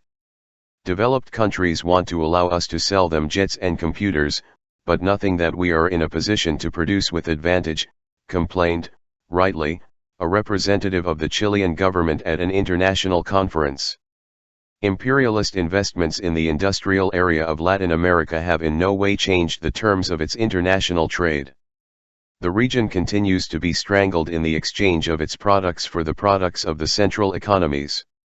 The expansion of sales of North American companies located south of the Rio Grande is concentrated in local markets and not in exports.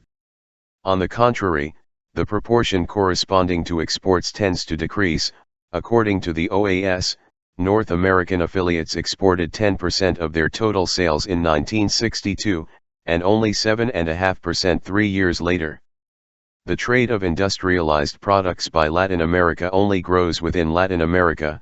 In 1955, manufactures comprised 1/10 of the trade between the countries of the area, and in 1966 the proportion had risen to 30%. The head of a North American technical mission in Brazil, John Abink, had predicted, prophetically, in 1950, the United States must be prepared to guide the inevitable industrialization of the undeveloped countries, if it is to avoid the blow of a development-intense economic activity outside the U.S. aegis. Industrialization, if not controlled in some way, would lead to a substantial reduction of U.S. export markets. Indeed, does not industrialization, even if remotely controlled from abroad, replace with national production the goods that each country previously had to import from abroad? Celso Furtado warns that, as Latin America advances in the substitution of imports of more complex products, the dependence on inputs coming from parent companies tends to increase. Between 1957 and 1964 the sales of the North American subsidiaries doubled, while their imports, without including equipment, multiplied by more than 3. Such a trend would seem to indicate that substitution efficiency is a decreasing function of industrial expansion controlled by foreign companies. Dependency is not broken, but quality changes. The United States now sells, in Latin America, a greater proportion of more sophisticated products with a high technological level. In the long run, the Commerce Department opines, as Mexican industrial production grows, greater opportunities are created for additional exports from the United States. Argentina, Mexico, and Brazil are very good buyers of industrial machinery, electrical machinery, motors, equipment and spare parts of North American origin. The subsidiaries of large corporations are supplied at their headquarters, at deliberately expensive prices. Referring to the installation costs of the foreign automotive industry in Argentina, Venus and Gasteizores say, in this sense, paying these imports at very high prices, they sent funds abroad. In many cases, these payments were so important that the companies not only gave losses despite the price at which the automobiles were sold, but also began to go bankrupt, rapidly fading the value of the shares placed in the country. The result was that of the 22 established companies there are currently 10, some on the verge of bankruptcy. For the greater glory of the world power of the corporations, the subsidiaries thus dispose of the scarce currencies of the Latin American countries. The operating scheme of the satellite industry, in relation to its distant centers of power, does not differ much from the traditional system of imperialist exploitation of primary products. Antonio Garcia argues that the export Colombian crude oil has always been, strictly speaking, a physical transfer of crude oil from a North American extraction field to industrial centers for refining, marketing and consumption in the United States, and the Honduran or Guatemalan export of bananas, has had the character of a transfer of food carried out by some North American companies from some colonial cultivation fields to some North American areas of commercialization and consumption. But the factories, Argentina's, Brazilians, or Mexicans, to mention only the most important ones, also make up an economic space that has nothing to do with their geographical location. They form, like many other threads, the international warp of corporations, whose parent companies transfer profits from one country to another, invoicing sales above or below prices. Real, depending on the direction in which they want to dump the profits. Fundamental springs of foreign trade thus remain in the hands of North American or European companies that guide the commercial policy of the countries according to the criteria of governments and boards outside Latin America. Just as the United States subsidiaries do not export copper to the USSR or China or sell oil to Cuba, neither do they obtain their raw materials and machinery from the cheapest and most convenient international sources. This efficiency in the coordination of operations on a global scale, completely outside the free play of market forces, does not translate, of course, in lower prices for national consumers, but in higher profits for shareholders. Foreign. The case of automobiles is eloquent. Within the Latin American countries, companies have an abundant and very, very cheap workforce, in addition to an official policy that is favorable in all respects to the expansion of investments, land donations, privileged electricity rates, rediscounts of the state to finance sales in installments, easily accessible money and, as if that were not enough, aid has gone so far in some countries as to exempt companies from paying income or sales taxes. Control of the market is, moreover, facilitated in advance by the magical prestige that, in the eyes of the middle class, radiates from the brands and models promoted by gigantic global advertising campaigns. However, all these factors do not prevent, but determine, that the cars produced in the region are much more expensive than in the countries of origin of the same companies. The dimensions of the Latin American markets are much smaller, it is true, but it is also true that in these lands the desire for profit of the corporations is excited like nowhere else. A Ford Falcon built in Chile costs 3 times more than in the United States. A Valiant or a Fiat made in Argentina have sales prices that are more than double those of the United States or Italy, and the same occurs with the Volkswagen of Brazil in relation to the price in Germany. The technology goddess does not speak Spanish. Wright Patman, the well-known North American parliamentarian, believes that 5% of the shares of a large corporation may be enough, in many cases, for its outright control by an individual, a family or an economic group. If 5% is enough for hegemony within the all-powerful companies in the United States, what percentage of shares is required to dominate a Latin American company? In reality, it is even enough with less, mixed companies, which constitute one of the few prides still accessible to the Latin American bourgeoisie, simply decorate foreign power with the national participation of capital that may be in the majority, but never decisive in the face of the strength of outside spouses. Often, it is the state itself that associates itself with the imperialist company, which in this way obtains, already converted into a national company, all the desirable guarantees and a general climate of cooperation and even affection. The minority participation of foreign capital is generally justified in the name of the necessary transfers of techniques and patents. The Latin American bourgeoisie, a bourgeoisie of merchants without a creative sense, tied by the umbilical cord to the power of the earth, kneels before the altars of the goddess technology.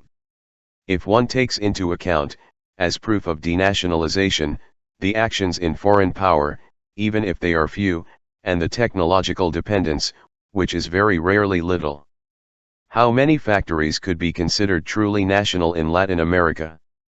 In Mexico, for example, it is common for the foreign owners of the technology to demand a part of the shareholding package of the companies, in addition to decisive technical and administrative controls and the obligation to sell the production to certain foreign intermediaries, and to import the machinery and other assets from their parent companies, in exchange for patent or know-how transfer contracts. Not just in Mexico.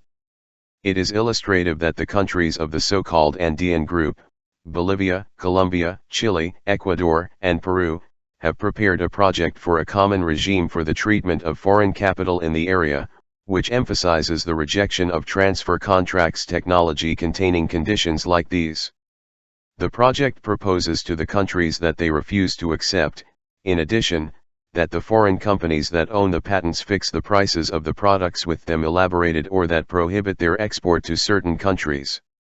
The first patent system to protect the ownership of inventions was created almost 4 centuries ago by Sir Francis Bacon. Bacon was fond of saying, "Knowledge is power," and it has since been known that he was right.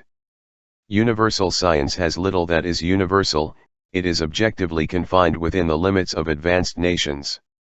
Latin America does not apply the results of scientific research for its own benefit, for the simple reason that it does not have any, and consequently it is condemned to suffer from the technology of the powerful, which punishes and displaces natural raw materials. Latin America has so far been unable to create its own technology to sustain and defend its own development.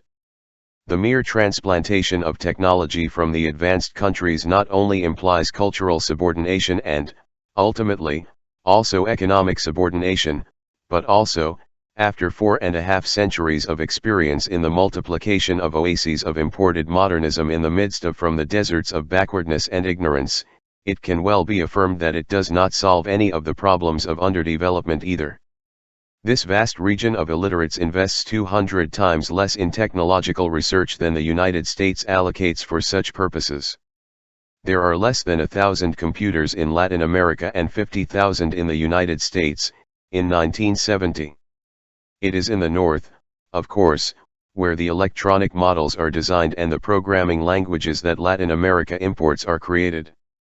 Latin American underdevelopment is not a stretch on the road to development, even if its deformities are modernized, the region progresses without freeing itself from the structure of its backwardness and, Manuel Sadowski points out, the advantage of not participating in progress with its own programs and objectives is useless. The symbols of prosperity are the symbols of dependency. Modern technology is received as the railways were received in the last century, at the service of foreign interests that model and remodel the colonial status of these countries. It happens to us what happens to a clock that goes behind and is not fixed, says Sadowski. Although its hands continue to move forward, the difference between the time it marks and the true time will be increasing. Latin American universities train, on a small scale, mathematicians, engineers, and programmers who in any case find work only in exile. We have the luxury of providing the United States with our best technicians and most capable scientists, who emigrate tempted by the high salaries and great possibilities open, in the North, to research. On the other hand, every time that a university or a center of higher culture tries, in Latin America, to promote the basic sciences, to lay the foundations of a technology not copied from foreign molds and interests. A timely coup d'état destroys the experience. Under the pretext that this is how subversion is incubated. This was the case, for example, of the University of Brasilia, demolished in 1964, and the truth is that the armored archangels that guard the established order are not mistaken. Autonomous cultural policy requires and promotes, when authentic, profound changes in all current structures. The alternative is to rely on outside sources, the simian copy of advances disseminated by large corporations, in whose hands the most modern technology is monopolized, to create new products and to improve the quality or reduce the cost of existing products. The electronic brain applies infallible calculation methods to estimate costs and benefits, and so Latin America imports production techniques designed to save labor, even though it has a surplus of labor and the unemployed are on the way to constituting an overwhelming majority in several countries. Thus, too, impotence itself determines that the region depends, for its progress, on the will of foreign investors. By controlling the levers of technology, the large multinational corporations also manage, for obvious reasons, other key springs of the Latin American economy. Of course, parent companies never provide their subsidiaries with the latest innovations, nor do they encourage an independence that would not suit them.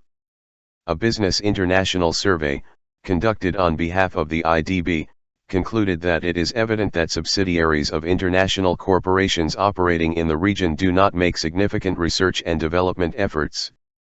Indeed, most of them lack a department for this purpose and in very few cases carry out technology adaptation work, while another minority of companies located almost invariably in Argentina, Brazil, and Mexico carry out modest technology adaptation activities. Investigation.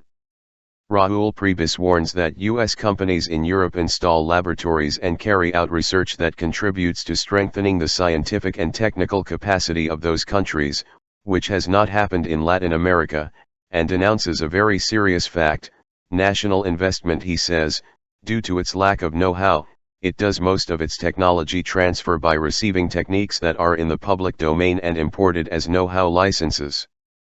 The cost of technological dependency is very high.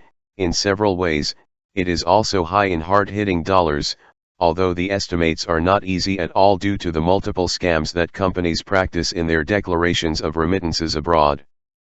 Official figures indicate, however, that the drain on dollars for technical assistance multiplied by 15, in Mexico, between 1950 and 1964, and in the same period new investments did not even double.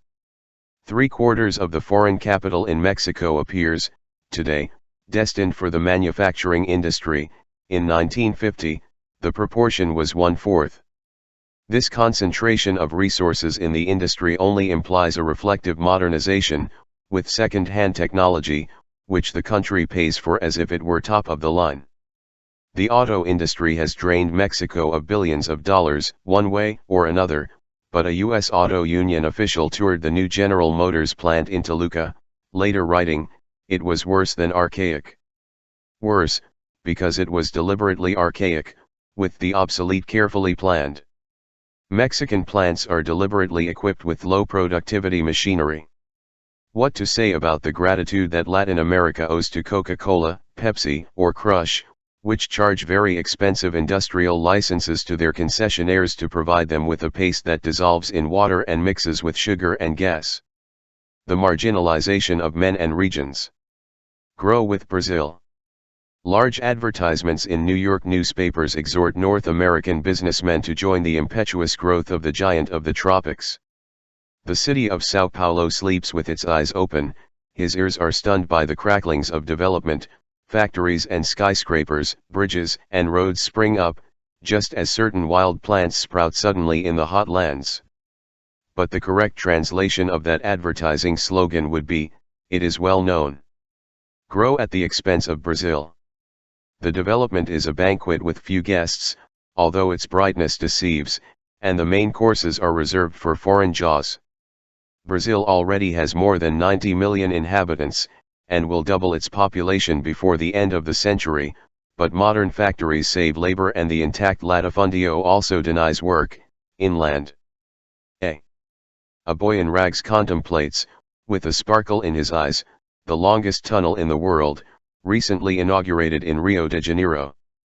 The boy in rags is proud of his country, and rightly so, but he is illiterate and steals to eat.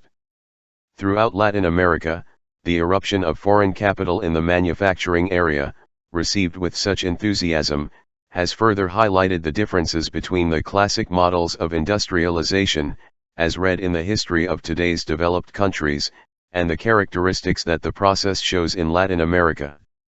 The system vomits men, but the industry has the luxury of sacrificing labor at a rate greater than that of Europe.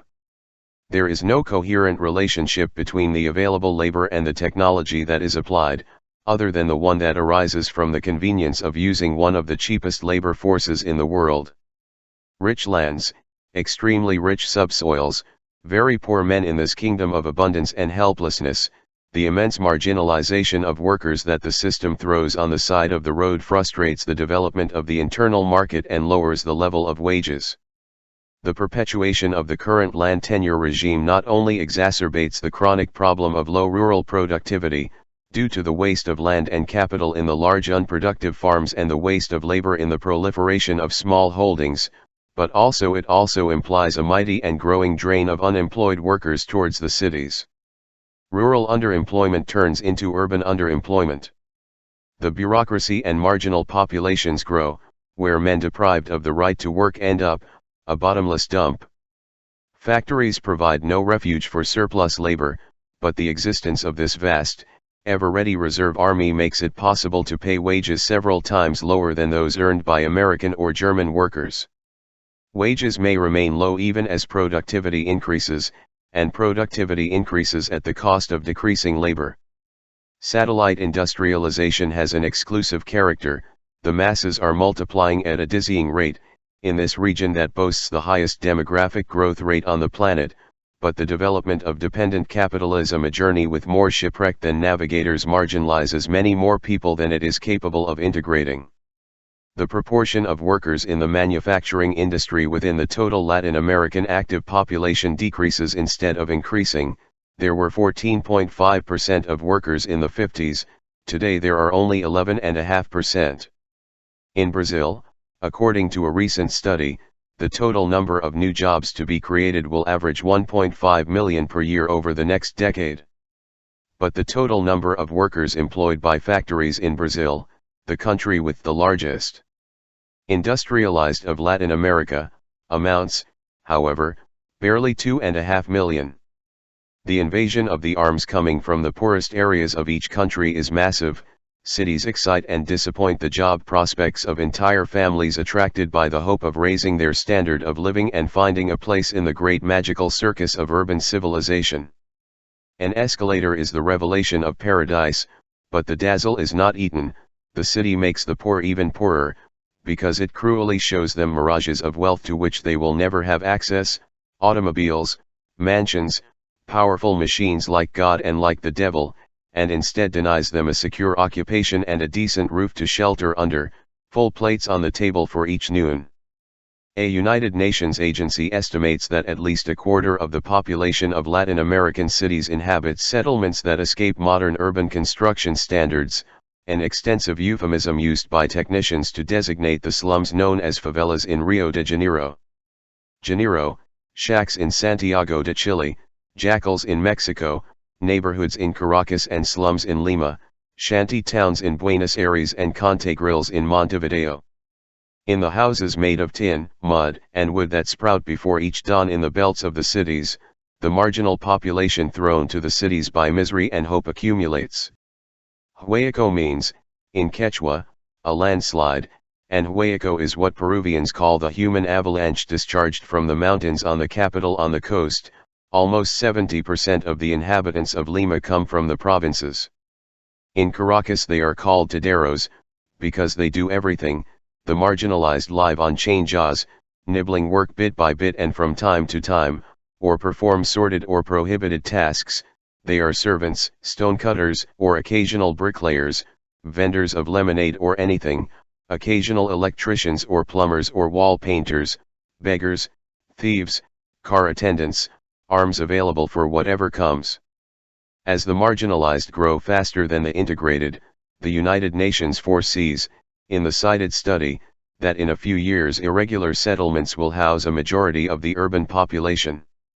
A majority of defeated. Meanwhile, the system chooses to sweep the garbage under the rug. It goes sweeping, at the point of a machine gun, the favelas of the hills of the Bay and the shanty towns of the federal capital, cast outcasts, by the thousands upon thousands, out of sight. Rio de Janeiro and Buenos Aires conceal the spectacle of the misery that the system produces. Soon nothing will be seen but the chewing of prosperity, but not its excrement, in these cities where the wealth that Brazil and Argentina create, as a whole, is squandered. Within each country, the international system of domination that each country suffers is reproduced. The concentration of the industry in certain areas reflects the previous concentration of demand in the large ports or exporting areas. 80% of Brazilian industry is located in the southeastern triangle São Paulo, Rio de Janeiro and Belo Horizonte, while the famished northeast has an ever smaller share of the national industrial product. Two-thirds of the Argentine industry is in Buenos Aires and Rosario. Montevideo covers three-quarters of the Uruguayan industry, and the same occurs with Santiago and Valparaiso in Chile. Lima and its port concentrate 60% of the Peruvian industry. The growing relative backwardness of the large areas of the interior, submerged in poverty, is not due to their isolation, as some maintain, but, on the contrary, it is the result of direct or indirect exploitation suffered by the old colonial centers converted, today, into industrial centers. A century and a half of national history, proclaims an Argentine union leader, has witnessed the violation of all solidarity pacts, the bankruptcy of the sworn faith in hymns and constitutions, the dominance of Buenos Aires over the provinces. Armies and customs, laws made by few and supported by many, governments that with some exceptions have been agents of foreign power, built this proud metropolis that accumulates wealth and power. But if we look for the explanation of that greatness and the condemnation of that pride, we will find them in the missionary herbs, in the dead towns of La Forestal, in the despair of the Tucumán mills and the mines of Jujuy, in the abandoned ports of Parana, in the exodus of Bariso, a whole map of misery surrounding a center of opulence affirmed in the exercise of an internal domination that can no longer be concealed or consented to. In his study of the development of underdevelopment in Brazil, André Gunder Frank observed that, since Brazil is a satellite of the United States, within Brazil the Northeast fulfills a satellite function of the internal metropolis located in the Southeast. The polarization is visible through numerous features, not only because the vast majority of private and public investment has been concentrated in São Paulo, but also because this giant city also appropriates, through a vast funnel, capital generated throughout the country, through a disadvantageous commercial exchange, an arbitrary price policy, privileged scales of internal taxes and the mass appropriation of brains and skilled labor. Dependent industrialization sharpens the concentration of income, from a regional point of view and from a social point of view. The wealth it generates does not radiate over the entire country or over the entire society, but it consolidates existing unevenness and even deepens it. Not even its own workers, the increasingly fewer integrated ones, benefit evenly from industrial growth. It is the highest strata of the social pyramid that reap the fruits, bitter for many, of the increases in productivity. Between 1955 and 1966, in Brazil, the mechanical industry, the electrical materials industry, the communications industry, and the automobile industry increased their productivity by about 130%, but in that same period the wages of the workers employed by them only they grew in real value, by 6%. Latin America offers cheap arms.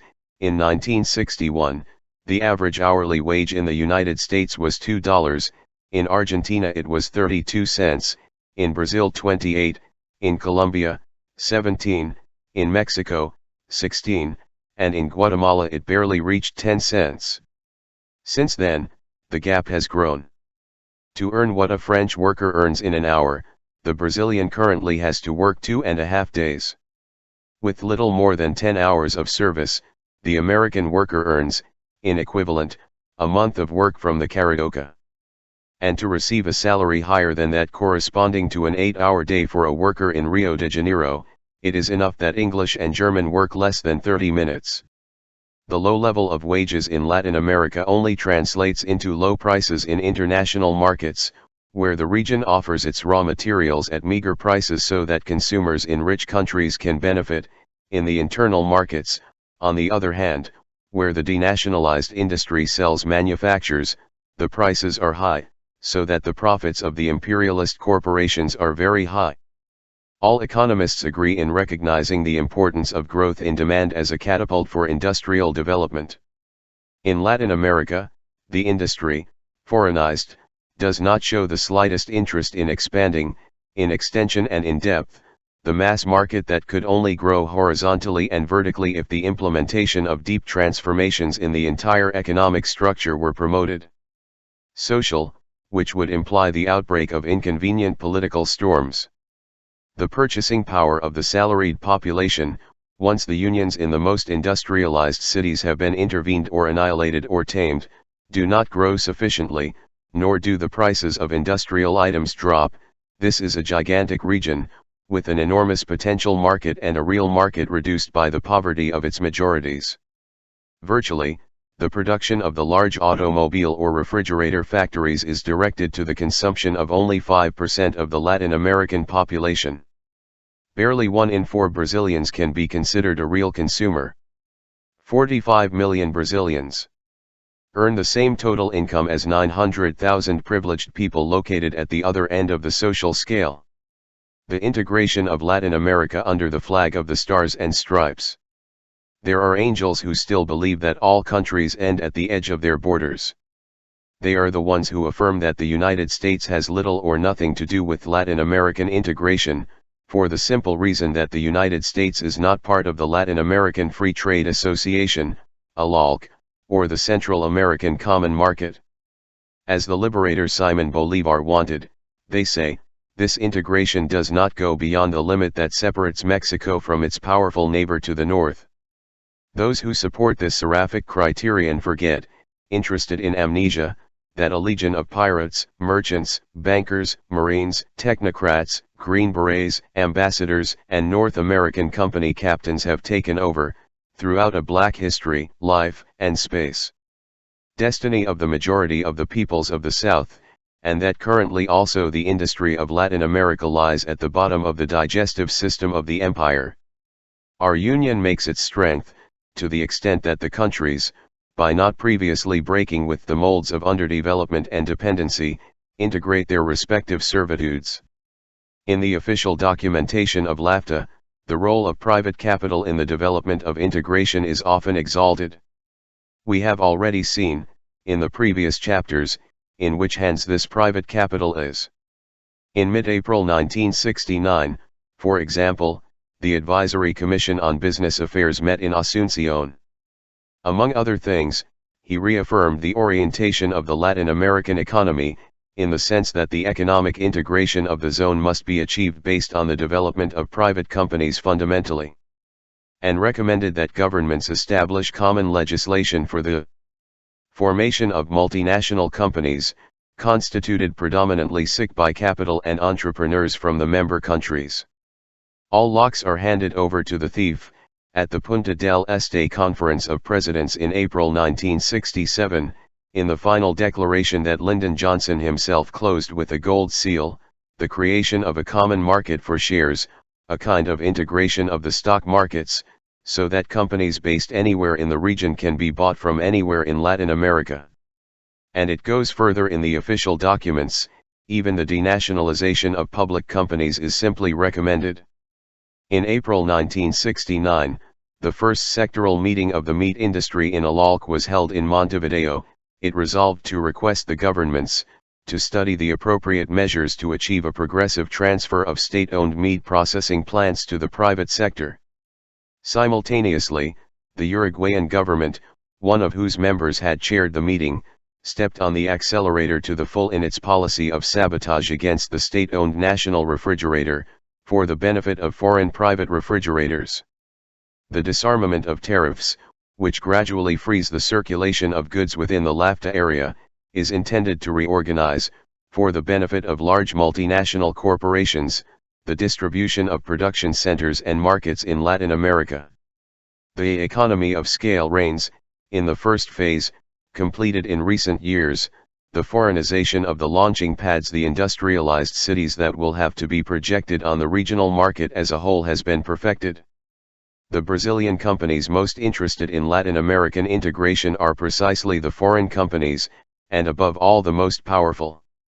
More than half of the multinational corporations, mostly North American, that responded to a survey by the Inter-American Development Bank in all of Latin America, were planning or intending to plan, in the second half of the 1960s, their activities for the market of LAFTA, creating or strengthening, for such purposes, its regional departments.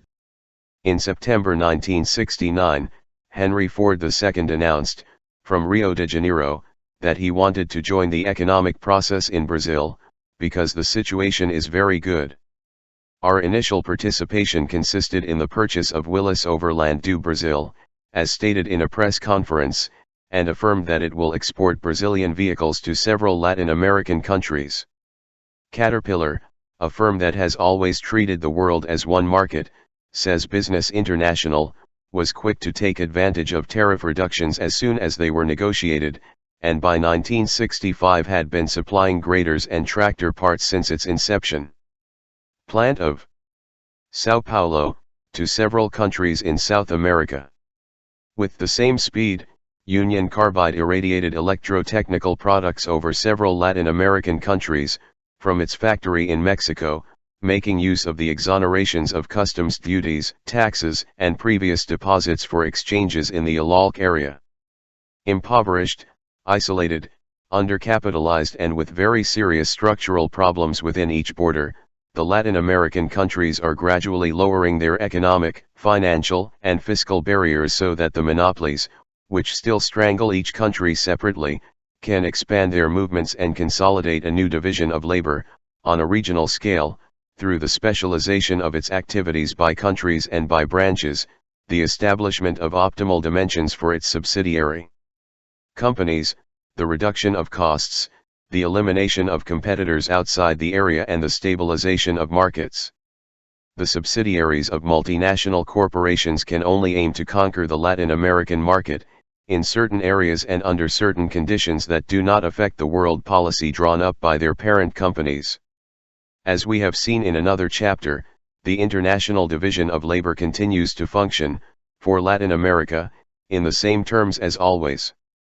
Only news within the region are allowed. At the meeting in Punta del Este, the presidents declared that foreign private initiative will be able to play an important role in assuring the achievement of integration objectives, and agreed that the Inter-American Development Bank increase the amounts available for export credits in intra-Latin American trade. Fortune magazine in 1967 evaluated the seductive new opportunities that the Latin American common market opens up for business from the north. In more than one boardroom, the common market is becoming a serious element for future plans. Ford Motor do Brazil, which makes the Galaxies, plans to forge a nice network with Ford of Argentina, which makes the Falcons, and achieve economies of scale by producing both cars for larger markets.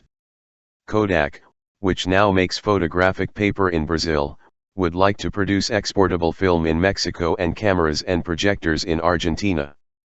And he cited other examples of streamlining production and expanding the area of operations of other corporations, such as ITT, General Electric, Remington Rand, Otis Elevator, Worthington, Firestone, Deere, Westinghouse, and American Machine and Foundry.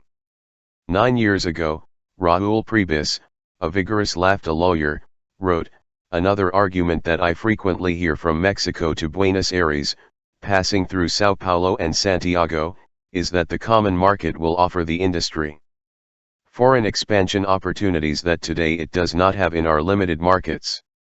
there is a fear that the advantages of the common market will be taken advantage of mainly by that foreign industry and not by national industries. I shared that fear, and I share it, not by mere imagination, but because I have verified in practice the reality of that fact. This verification did not prevent him from signing, some time later, a document stating that foreign capital undoubtedly plays an important role in the development of our economies, regarding the ongoing integration, proposing the constitution of joint ventures in which the Latin American businessman participates effectively and equitably. Equally. We must safeguard, it is true, equal opportunities. Anatole France rightly said that the law, in its majestic equality, prohibits both rich and poor from sleeping under bridges, begging in the streets, and stealing bread. But it happens that on this planet and at this time, a single company, General Motors, employs as many workers as all those who make up the active population of Uruguay, and earns in a single year an amount of money 4 times greater than the entire national product. Bolivian gross. The corporations already know, from previous integration experiences, the advantages of acting as insiders in the capitalist development of other regions.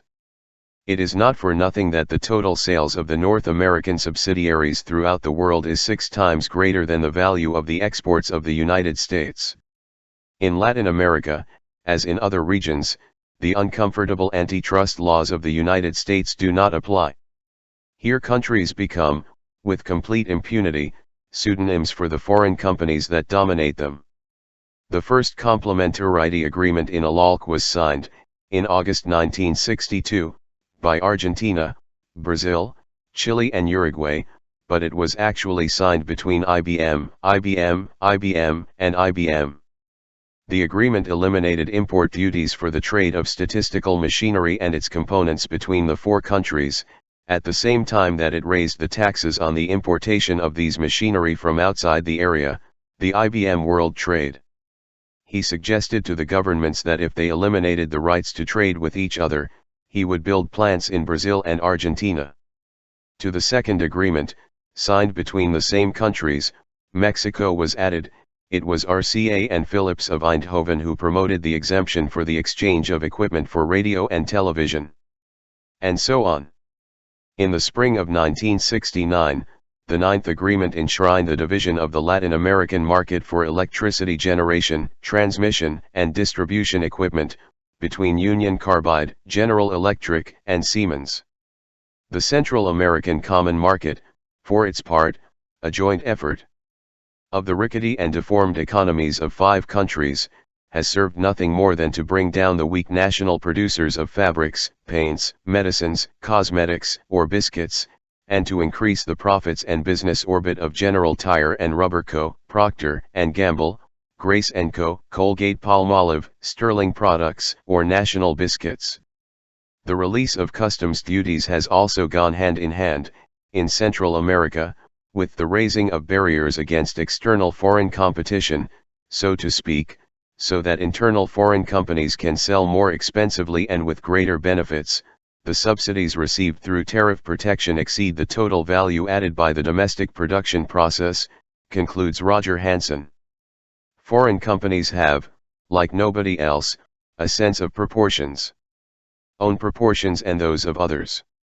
What sense would it make to install in Uruguay, for example, or in Bolivia, Paraguay, or Ecuador, with their tiny markets, a large automobile plant, steel blast furnaces, or an important chemical products factory? Other springboards have been chosen, depending on the size of the internal markets and the potential for their growth. Funsa, the Uruguayan tire manufacturer, is largely dependent on Firestone, but it is Firestone's subsidiaries in Brazil and Argentina that are expanding with a view to integration. The rise of the company installed in Uruguay is halted, applying the same criteria that determines that Olivetti, the Italian company invaded by General Electric, develops its typewriters in Brazil and its calculating machines in Argentina. The efficient allocation of resources requires uneven development of the different parts of a country or region, argues Rosenstein-Rotten, and Latin American integration will also have its northeasts and its poles of development. In assessing the 8 years of the Montevideo Treaty that gave rise to ALALC, the Uruguayan delegate denounced that the differences in the degrees of economic development among the various countries tend to worsen, because the mere increase in the trade in a reciprocal concessions exchange can only increase the pre-existing inequality between the poles of privilege and the submerged areas.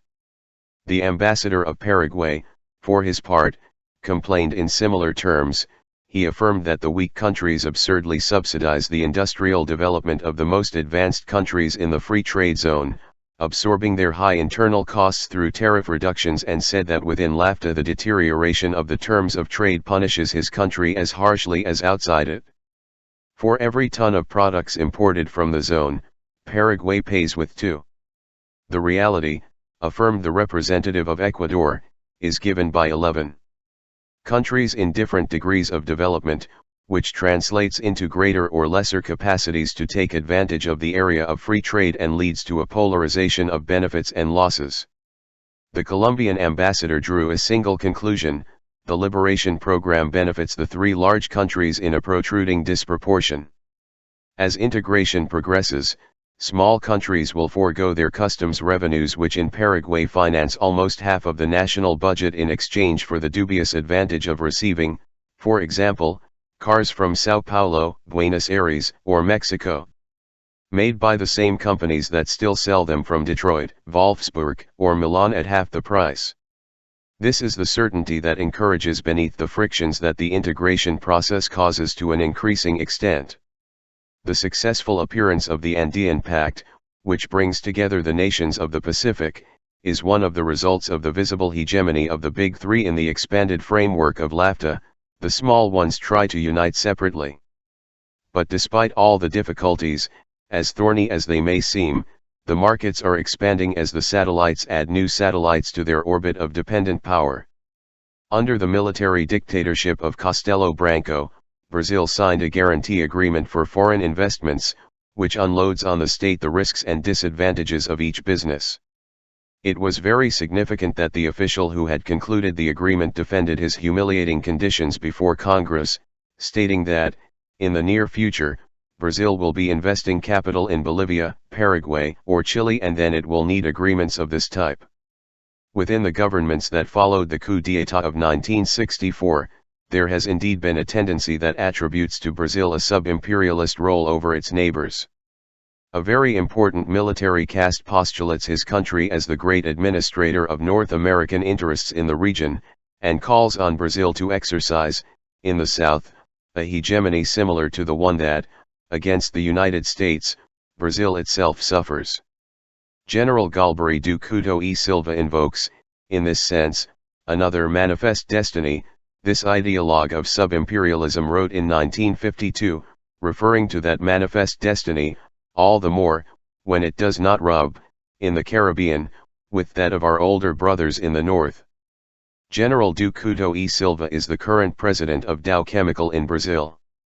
The desired structure of the subdomain has, by the way, abundant historical precedents, ranging from the annihilation of Paraguay in the name of the British Bank, beginning in the War of 1865, to the sending of Brazilian troops to lead the solidarity operation with the invasion of the Marines, in Santo Domingo, exactly a century later. In recent years, the competition between the managers of the big imperialist interests, installed in the governments of Brazil and Argentina, around the agitated problem of continental leadership, has intensified to a great extent. Everything indicates that Argentina is not in a position to resist the powerful Brazilian challenge. Brazil has twice the surface area and 4 times the population, its steel production is almost 3 times larger, it manufactures twice as much cement and generates more than twice the energy, his merchant fleet renewal rate is 15 times higher. It has also registered a rate of economic growth much faster than that of Argentina, during the last 2 decades. Until not long ago, Argentina produced more cars and trucks than Brazil. At current rates, in 1975 the Brazilian automotive industry will be 3 times larger than Argentina's.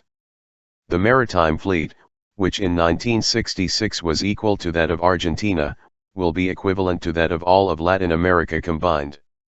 Brazil offers foreign investment the magnitude of its potential market, its fabulous natural wealth, the great strategic value of its territory, which borders all South American countries except Ecuador and Chile, and all the conditions for North American companies based in their soil advance with 7-league boots.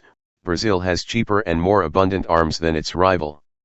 Not by chance, a third of the finished and semi-finished products sold within LAFTA come from Brazil.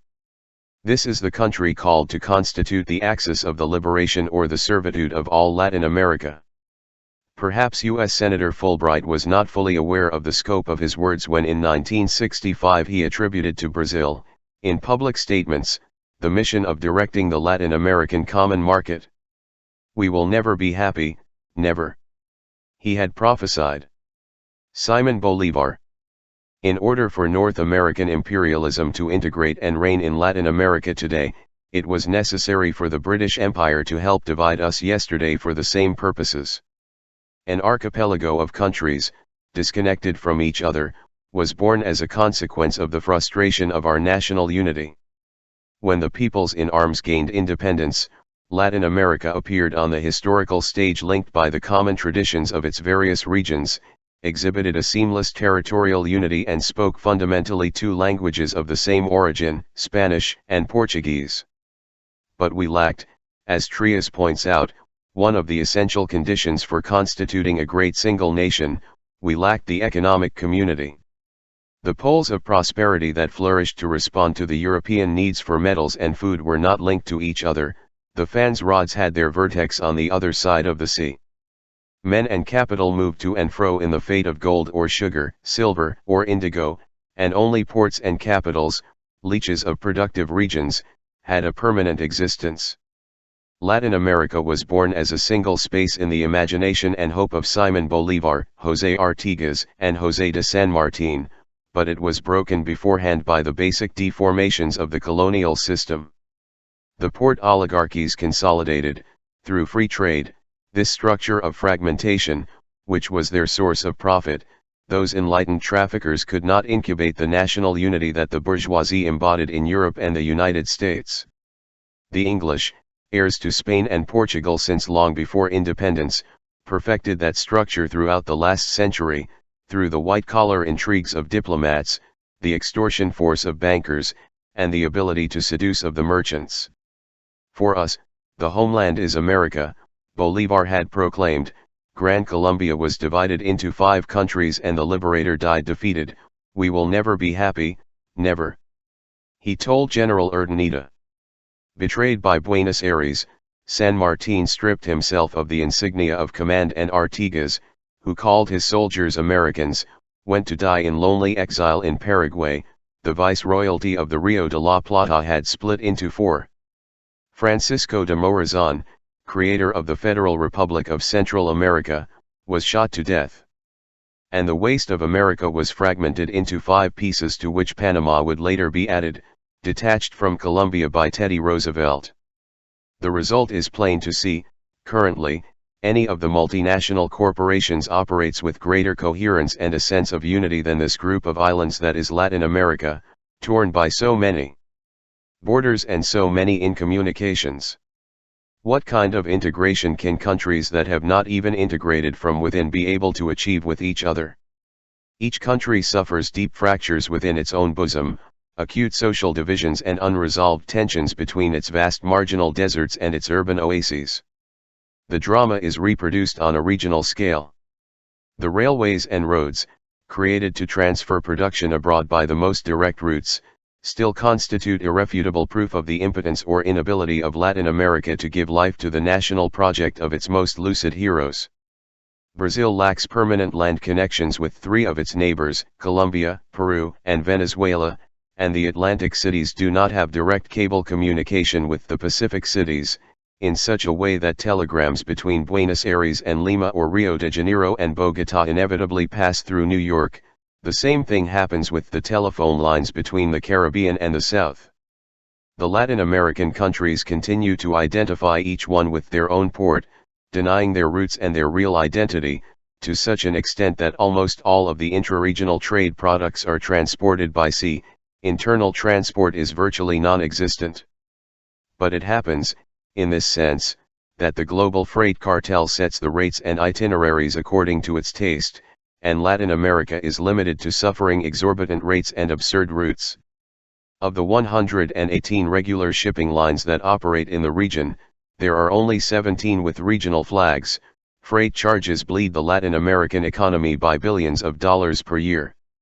Thus, goods sent from Porto Alegre to Montevideo reach their destination faster if they pass through Hamburg first, and the same happens with Uruguayan wool on its way to the United States. Freight from Buenos Aires to a Mexican Gulf port decreases by more than a quarter if the traffic is through Southampton.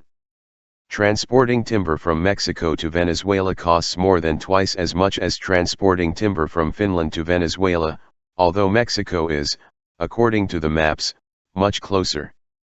A direct shipment of chemical products from Buenos Aires to Tampico, in Mexico, costs much more than if it is made through New Orleans. A very different destiny was proposed and conquered, by the way, the United States. 7 years after their independence, the 13 colonies had already doubled their surface area, which extended beyond the Alleghenies to the banks of the Mississippi, and 4 years later they consecrated their unity by creating the single market.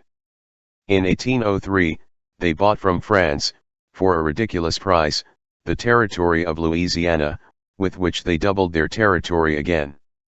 Later it was the turn of Florida and, in the middle of the century, the invasion and amputation of half of Mexico in the name of manifest destiny. Afterwards, the purchase of Alaska, the usurpation of Hawaii, Puerto Rico, and the Philippines. The colonies became a nation and the nation became an empire, all through the implementation of clearly expressed objectives and pursued since the distant times of the Founding Fathers. While the north of America grew, developing inward from its expanding borders, the south, developing outward, was exploding to pieces like a grenade. The current integration process does not bring us back to our origins or bring us closer to our goals. Bolivar had already affirmed, an accurate prophecy, that the United States seemed destined by Providence to plague America with miseries in the name of freedom.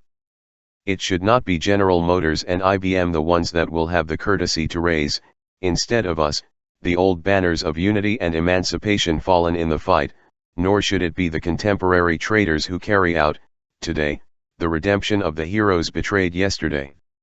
There is a lot of rottenness to throw to the bottom of the sea in the path of the reconstruction of Latin America. The deprived, the humiliated, the cursed have, they do, in their hands, the task.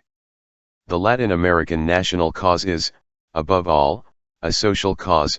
For Latin America to be able to be born again, it will have to start by overthrowing its owners, country by country. Times of rebellion and change open up. There are those who believe that destiny rests on the knees of the gods, but the truth is that it works, like a burning challenge on the consciences of men. Montevideo, late 1970s. 7 years later. 1. 7 years have passed since Las Venas Abiertas de America Latina was first published.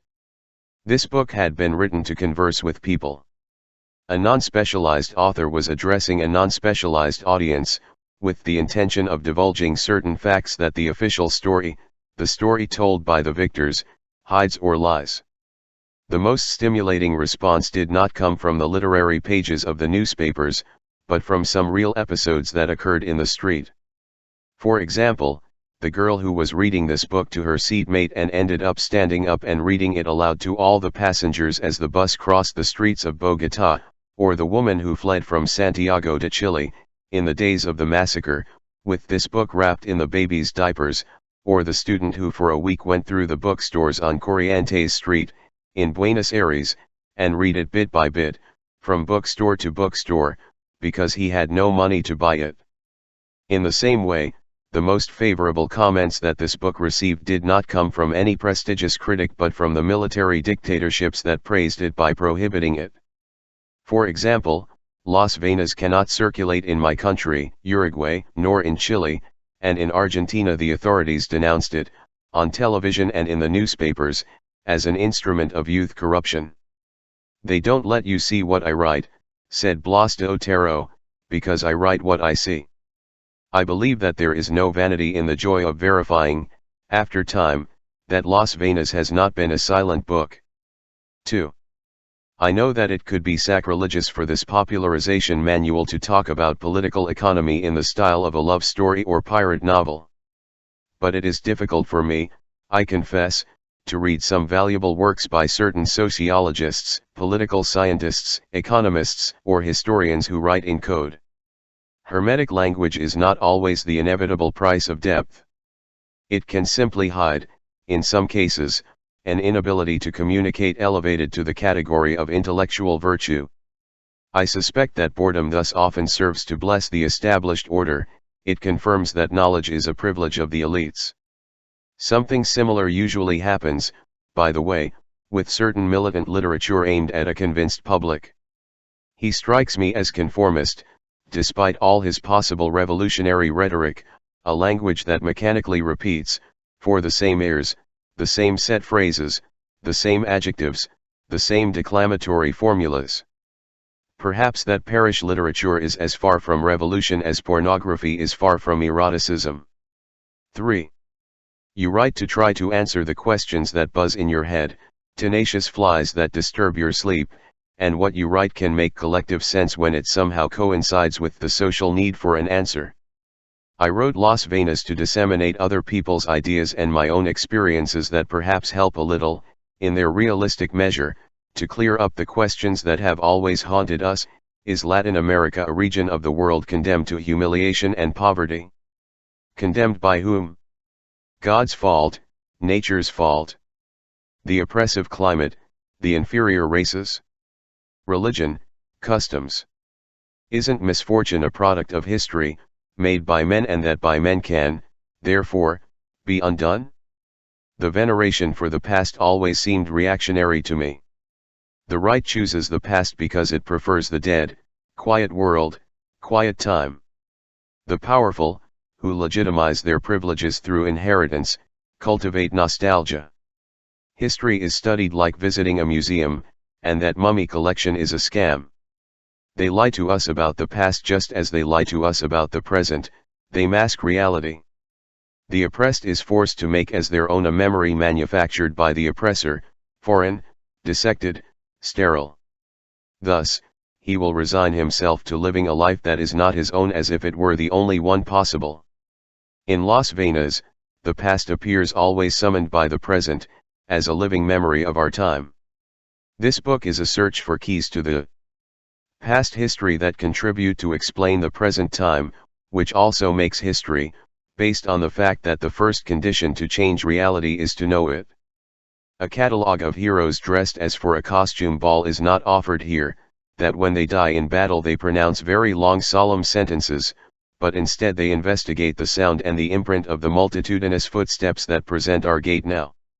Las Venas comes from reality, but also from other books, better than this one, that have helped us to know what we are, to know what we can be, and that have allowed us to find out where we come from to better guess where we are going. That reality and those books show that Latin American underdevelopment is a consequence of the development of others, that Latin Americans are poor because the soil we walk on is rich, and that places privileged by nature have been cursed by history. In this world of ours, a world of powerful centers and subdued suburbs, there is no wealth that is not, at least, suspect. 4. In the time that has elapsed since the first edition of Las Venas, history has not ceased to be, for us, a cruel teacher. The system has multiplied hunger and fear, wealth continued to concentrate and poverty to spread. This is recognized by the documents of specialized international organizations, whose aseptic language calls developing countries to our oppressed regions and calls regressive redistribution of income to the relentless impoverishment of the working class. The international gear has continued to function, countries at the service of goods, men at the service of things. With the passage of time, the methods of exporting crises are being perfected. Monopoly capital reaches its highest degree of concentration and its international dominance of markets, credits and investments makes possible the systematic and increasing transfer of contradictions, the suburbs pay the price of prosperity, without major shocks, of the centers. The international market continues to be one of the master keys of this operation. There, multinational corporations exercise their dictatorship multinational, as Sweezy says, because they operate in many countries, but very national, by the way, under their ownership and control. The global organization of inequality is not altered by the fact that Brazil currently exports, for example, Volkswagen automobiles to other South American countries and to the distant markets of Africa and the Near East. After all, it is the German company Volkswagen that has decided that it is more convenient to export cars, for certain markets, from its Brazilian subsidiary. The low production costs, cheap arms, and high profits are German. Nor does the straitjacket magically break when a commodity manages to escape the curse of low prices. This was the case with oil starting in 1973. Isn't oil an international business? Our Standard Oil of New Jersey, now called Exxon, Royal Dutch Shell, or Gulf, Arab, or Latin American companies. Who gets the lion's share? Furthermore, the scandal unleashed against the oil-producing countries, which dared to defend their price and were immediately turned into scapegoats for inflation and worker unemployment in Europe and the United States, has been revealing. Did the most developed countries ever consult anyone before raising the price of any of their products? For 20 years, the price of oil fell and fell. Its vile price represented a gigantic subsidy to the great industrial centers of the world, whose products, on the other hand, were becoming more and more expensive. In relation to the incessant increase in the price of American and European products, the new price of oil has only returned it to its 1952 levels. Crude oil simply recovered the purchasing power it had 2 decades ago. 5. One of the important episodes that occurred in these 7 years was the nationalization of oil in Venezuela. Nationalization did not break Venezuela's dependence on refining and marketing, but it did open up a new space for autonomy. Shortly after it was born, the state-owned company, Petróleos de Venezuela, already ranked first among the 500 most important companies in Latin America. The exploration of new markets in addition to the traditional ones began, and Petrovan quickly obtained 50 new clients. As always, however, when the state becomes the owner of the main wealth of a country, it is appropriate to ask who is the owner of the state. The nationalization of basic resources does not imply, by itself, the redistribution of income to the benefit of the majority, nor does it necessarily endanger the power or privileges of the dominant minority. In Venezuela, the economy of waste continues to function, intact. In its center shines, illuminated by neon gas, a multimillionaire and wasteful social class. In 1976, imports increased by 25%, largely to finance luxury items that flooded the Venezuelan market in torrents. Merchandise fetishism as a symbol of power, human existence reduced to relations of competition and consumption, in the middle of the ocean of underdevelopment. The privileged minority imitates the way of life and fashions of the wealthiest members of the world's most opulent societies. In the din of Caracas, as in New York, the natural goods par excellence, air, light, silence become more and more expensive and scarce. Be careful, warns Juan Pablo Pérez Alfonso, patriarch of Venezuelan nationalism and prophet of oil recovery. You can die of indigestion, he says, as much as of hunger. 6. I finished writing Las Venas in the last days of 1970. In the last days of 1977, Juan Velasco Alvarado died on an operating table. His coffin was carried on the shoulders to the cemetery by the largest crowd ever seen in the streets of Lima. General Velasco Alvarado, born in a humble home in the dry lands of northern Peru, had spearheaded a process of social and economic reforms. It was the most far-reaching and profound attempt at change in the contemporary history of his country. Beginning with the 1968 uprising, the military government promoted a real agrarian reform and paved the way for the recovery of natural resources usurped by foreign capital. But when Velasco Alvarado died, the funerals of the revolution had been celebrated some time before. The creative process had a fleeting life. It ended up being drowned by the blackmail of money lenders and merchants and by the implicit fragility in every paternalist project without an organized popular base.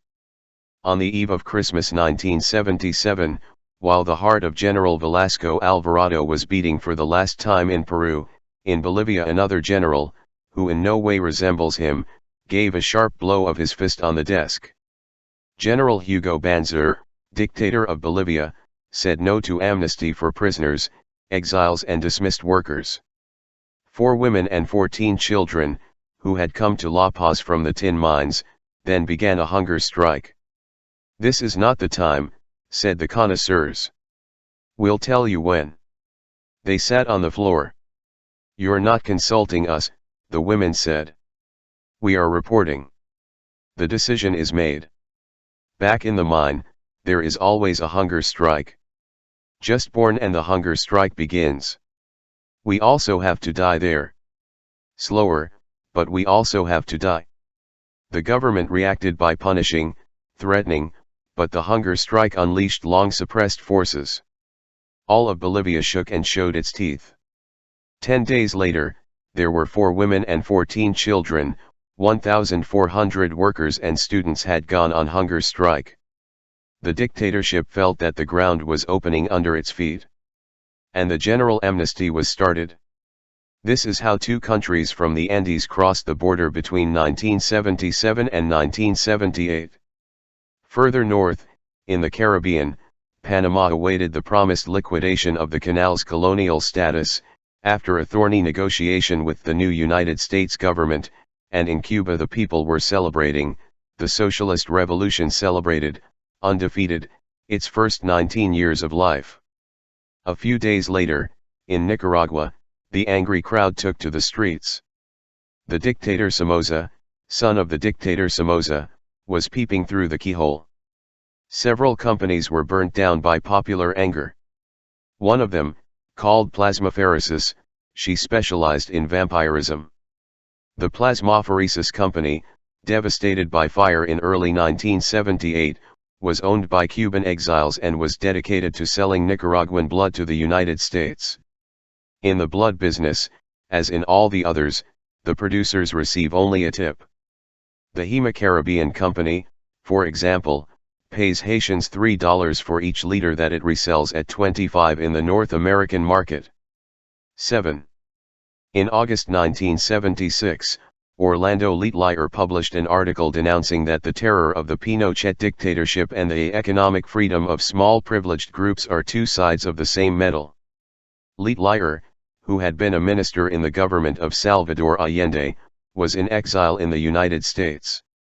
There it was blown to pieces a short time later. In his article, he argued that it is absurd to talk about free competition in an economy like the Chilean one, subject to monopolies that play at will with prices, and that it is ridiculous to mention the rights of workers in a country where authentic unions are outside the law and salaries are set by decree of the military junta. Letelier described the lengthy dismantling of the gains made by the Chilean people during the Popular Unity government. Of the industrial monopolies and oligopolies nationalized by Salvador Allende, the dictatorship had returned half to their former owners and put the other half up for sale. Firestone had bought the National Tire Factory, Parsons and Whitmore, a large pulp mill. The Chilean economy, Letelier said, is now more concentrated and monopolized than it was on the eve of the Allende government. Free business like never before, people in prison like never before. In Latin America, free enterprise is incompatible with public liberties.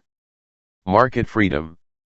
Since the beginning of 1975, the price of milk has been free in Chile. The result was immediate. 2 companies dominate the market. The price of milk immediately increased, for consumers, by 40%, while the price for producers fell by 22%. Infant mortality, which had been greatly reduced during the Popular Unity, took a dramatic leap after Pinochet. When Letelier was murdered on a street in Washington, a quarter of the Chilean population received no income and survived thanks to the charity of others or their own obstinacy and mischief. The abyss that opens up in Latin America between the well-being of a few and the misfortune of many is infinitely greater than in Europe or the United States. Therefore, the methods necessary to safeguard that distance are much more ferocious.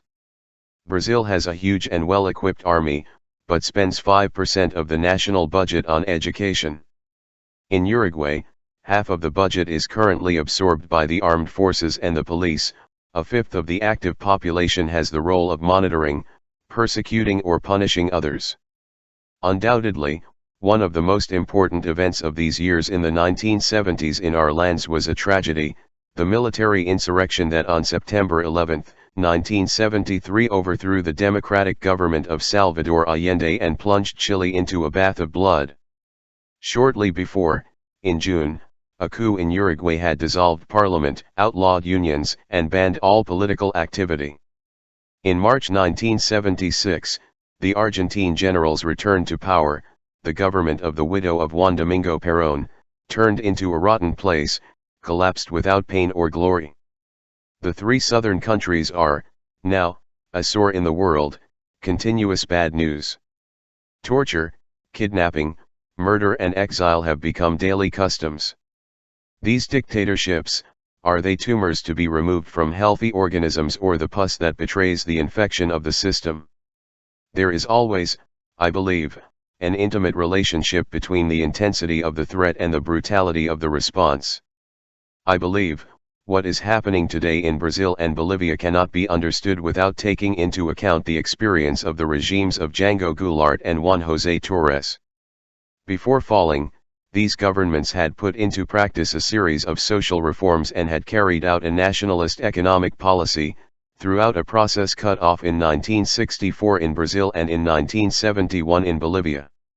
In the same way, it could well be said that Chile, Argentina, and Uruguay are atoning for the sin of hope. The cycle of profound changes during the Allende government, the banners of justice that mobilized the Argentine working masses and waved high during the fleeting government of Hector Campera in 1973, and the accelerated politicization of the Uruguayan youth, were all challenges that an impotent system and in crisis I could not bear. The violent oxygen of freedom was withering for the specters and the Praetorian Guard was summoned to save order. The cleanup plan is an extermination plan. 8. The acts of the United States Congress usually record irrefutable testimonies about interventions in Latin America. Bitten by the acids of guilt, consciences perform their catharsis in the confessionals of the empire. In recent times, for example, official acknowledgments of the responsibility of the United States in various disasters have multiplied. Extensive public confessions have proven, among other things, that the United States government participated directly, through bribery, espionage, and blackmail, in Chilean politics.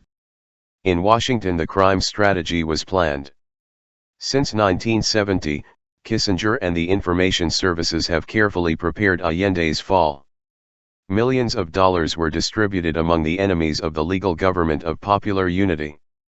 This is how the truck owners, for example, who in 1973 paralyzed a good part of the country's economy, were able to sustain their long strike.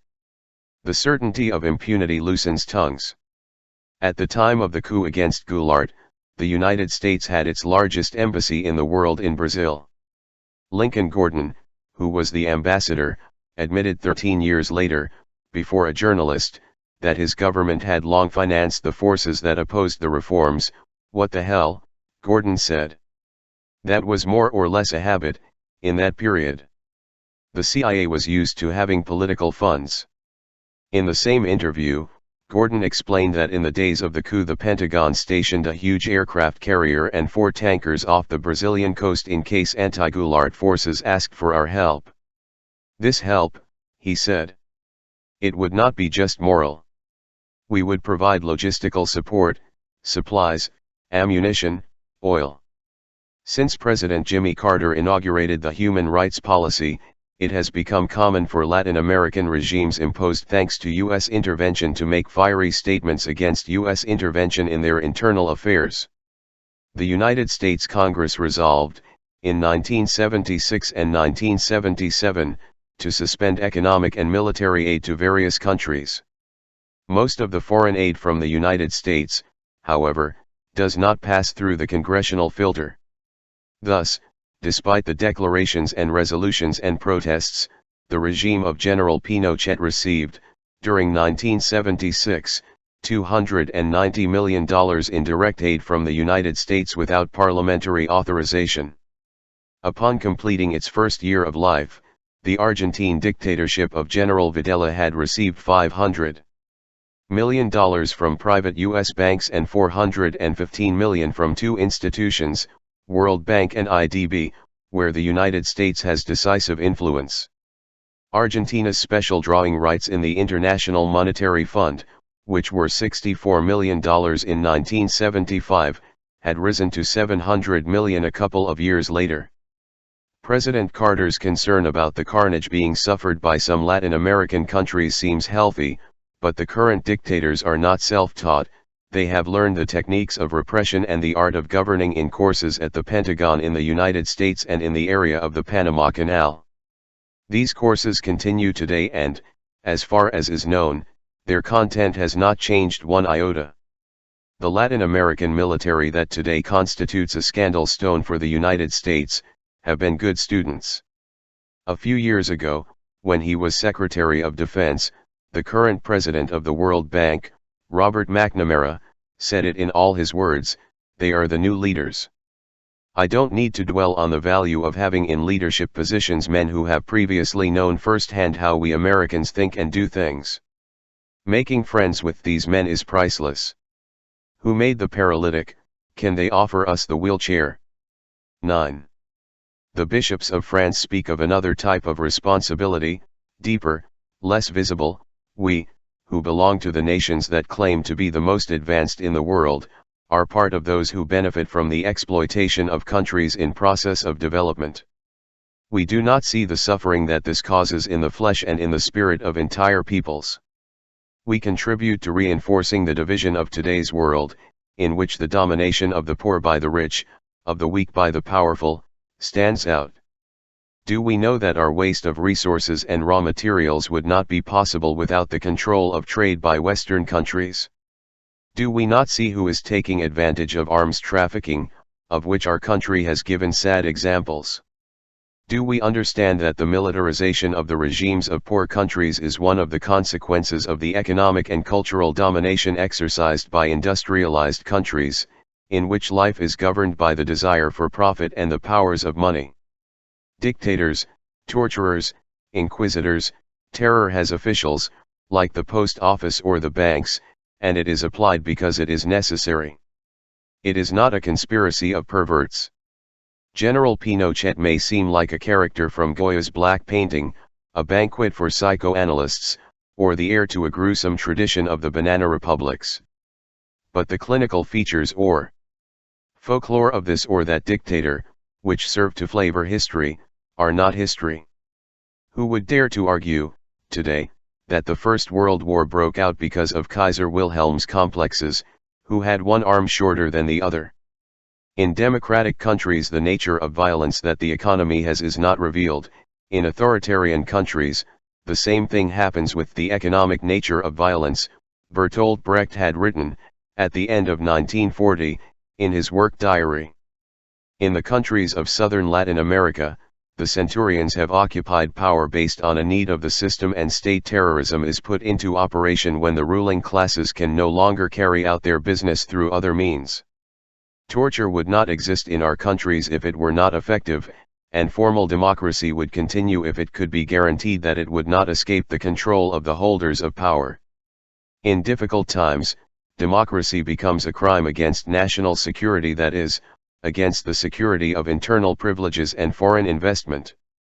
Our human meat grinders integrate an international gear.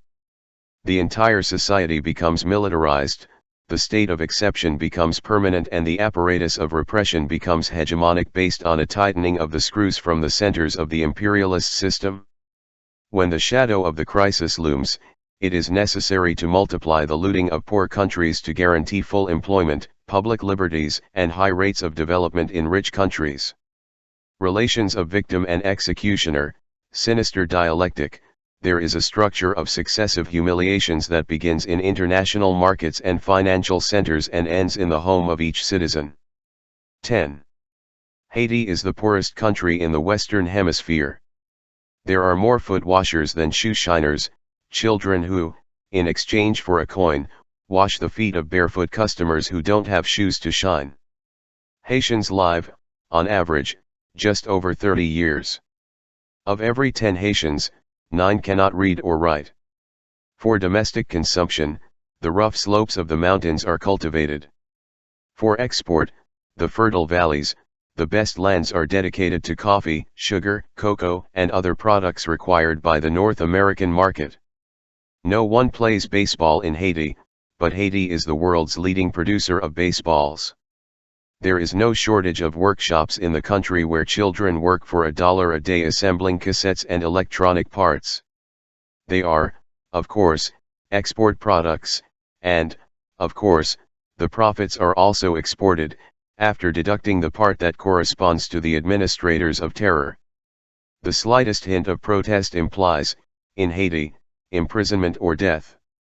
Incredible as it may seem, the wages of Haitian workers have lost, between 1971 and 1975, a quarter of its very low real value. Significantly, a new flow of U.S. capital entered the country in that period. I remember an editorial in a Buenos Aires newspaper, published a couple of years ago. An old conservative newspaper bellowed with anger because in some international document Argentina appeared as an underdeveloped and dependent country. How could a cultured, European, prosperous, and white society be measured with the same yardstick as a country as poor and as black as Haiti? Undoubtedly, the differences are enormous, although they have little to do with the categories of analysis of the arrogant oligarchy of Buenos Aires. But, with all the diversities and contradictions that you want, Argentina is not safe from the vicious circle that strangles the Latin American economy as a whole, and there is no effort of intellectual exorcism that can remove it from the reality that they share, who more, who less, the other countries in the region. After all, General Videla's massacres are no more civilized than those of Papadoc Duvalier or his heir to the throne, even though the repression has, in Argentina, a higher technological level. And essentially, both dictatorships serve the same objective, to provide cheap arms to an international market that demands cheap products. As soon as it came to power, the Videla dictatorship hastened to prohibit strikes and decreed free prices at the same time that it imprisoned wages. 5 months after the coup, the new foreign investment law placed foreign and national companies on an equal footing. Free competition ended, thus, with the situation of unfair disadvantage in which some multinational corporations found themselves compared to local companies. For example, the helpless General Motors, whose world sales volume is equivalent to nothing less than the gross national product of the entire Argentina. It is also free, now, with fragile limitations, the remittance of profits abroad and the repatriation of invested capital. When the regime completed its first year of life, the real value of wages had been reduced to 40%. It was a feat accomplished by terror. 15,000 disappeared, 10,000 imprisoned, 4,000 dead, tens of thousands of exiles are the naked figure of that terror, denounced the writer Rodolfo Walsh in an open letter. The letter was sent on March 29, 1977 to the 3 heads of the governing board. That same day, Walsh was kidnapped and disappeared. 11. Unsuspected sources confirm that a tiny part of the new foreign direct investment in Latin America actually comes from the country of origin. According to research published by the Department of Commerce. In the United States, barely 12% of the funds come from the U.S. parent company, 22% correspond to profits obtained in Latin America, and the remaining 66% come from internal credit sources and, above all, from Credit International. The proportion is similar for investments of European or Japanese origin, and it must be taken into account that often the 12% investment that comes from the parent companies is nothing more than the result of the transfer of machinery already used, or that it simply reflects the arbitrary price that companies impose on their know-how. How industrial, patents or trademarks. Multinational corporations, then, not only usurp the internal credit of the countries where they operate, in exchange for a quite debatable capital contribution, but also multiply their external debt. The Latin American external debt was, in 1975, almost 3 times greater than in 1969. Brazil, Mexico, Chile, and Uruguay allocated, in 1975, approximately half of their income from exports to the payment of amortizations and interest on the debt and to the payment of the profits of foreign companies established in those countries. Debt services and profit remittances swallowed up 55% of Panama's exports that year and 60% of Peru's. In 1969, each inhabitant of Bolivia owed $137 abroad. In 1977, it owed $483. The inhabitants of Bolivia were not consulted, nor did they see a single penny of those loans that have put the noose around their necks. Citibank does not appear as a candidate on any list, in the few Latin American countries where elections are still being held, and none of the generals that exercise dictatorships is called the International Monetary Fund. But which is the hand that executes and which is the conscience that commands? Who lends, commands. To pay, more must be exported, and more must be exported to finance imports and to cope with the hemorrhage of profits and royalties that foreign companies drain back to their parent companies. The increase in exports, whose purchasing power decreases, implies starvation wages. Massive poverty, the key to the success of an economy turned abroad, impedes the growth of the internal consumer market to the extent necessary to sustain harmonious economic development. Our countries become echoes and are losing their own voice. They depend on others, they exist as long as they respond to the needs of others. In turn, the remodeling of the economy based on external demand returns us to the original bottleneck. It opens the doors to looting by foreign monopolies and forces new and larger loans from international banks. The vicious circle is perfect: foreign debt and foreign investment force multiply exports that they themselves are devouring. The task cannot be carried out with good manners. In order for Latin American workers to fulfill their role as hostages to the prosperity of others, they must remain prisoners from the inside or the outside of prison bars. 12. The savage exploitation of labor is not incompatible with intensive technology. It never was, in our lands. For example, the legions of Bolivian workers who left their lungs in the mines of Oruro, in the times of Simon Patino, worked in a system of wage slavery but with very modern machinery. The tin baron knew how to combine the highest levels of technology of his time with the lowest levels of wages. In addition, nowadays, the importation of technology from the most advanced economies coincides with the process of expropriation of industrial companies with local capital by the all-powerful multinational corporations. The movement of centralization of capital is accomplished through a ruthless burning of obsolete business levels, which are not by chance precisely those of national property. The accelerated denationalization of the Latin American industry brings with it a growing technological dependence. Technology, a decisive key to power, is monopolized, in the capitalist world, by the metropolitan centers. The technology comes second-hand, but these centers charge for copies as if they were originals. In 1970, Mexico paid twice as much as in 1968 for the importation of foreign technology. Between 1965 and 1969, Brazil doubled its payments, and the same thing happened, in the same period, with Argentina. The transplantation of technology increases the large debts abroad and has devastating consequences on the job market. In an organized system to drain profits abroad, the workforce of the traditional company is losing employment opportunities. In exchange for a dubious boost to the rest of the economy, the islets of modern industry sacrifice their hands by reducing the labor time necessary for production. The existence of a large and growing army of unemployed facilitates, in turn, the assassination of the real value of wages. 13.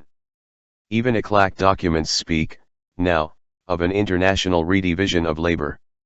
In a few years, the technicians hope, perhaps Latin America will export manufactures to the same extent that today it sells raw materials and food abroad. Wage differences between developed and developing countries, including those of America. Latin America can induce a new division of activities between countries, displacing, for reasons of competition, industries in which the cost of labor is very important, from the former to the latter. Labor costs for the manufacturing industry, for example, are generally much lower in Mexico or Brazil than in the United States. Impulse of progress or neocolonial adventure. Electrical and non-electrical machinery is already among Mexico's main export products. In Brazil, the sale abroad of vehicles and weapons is growing.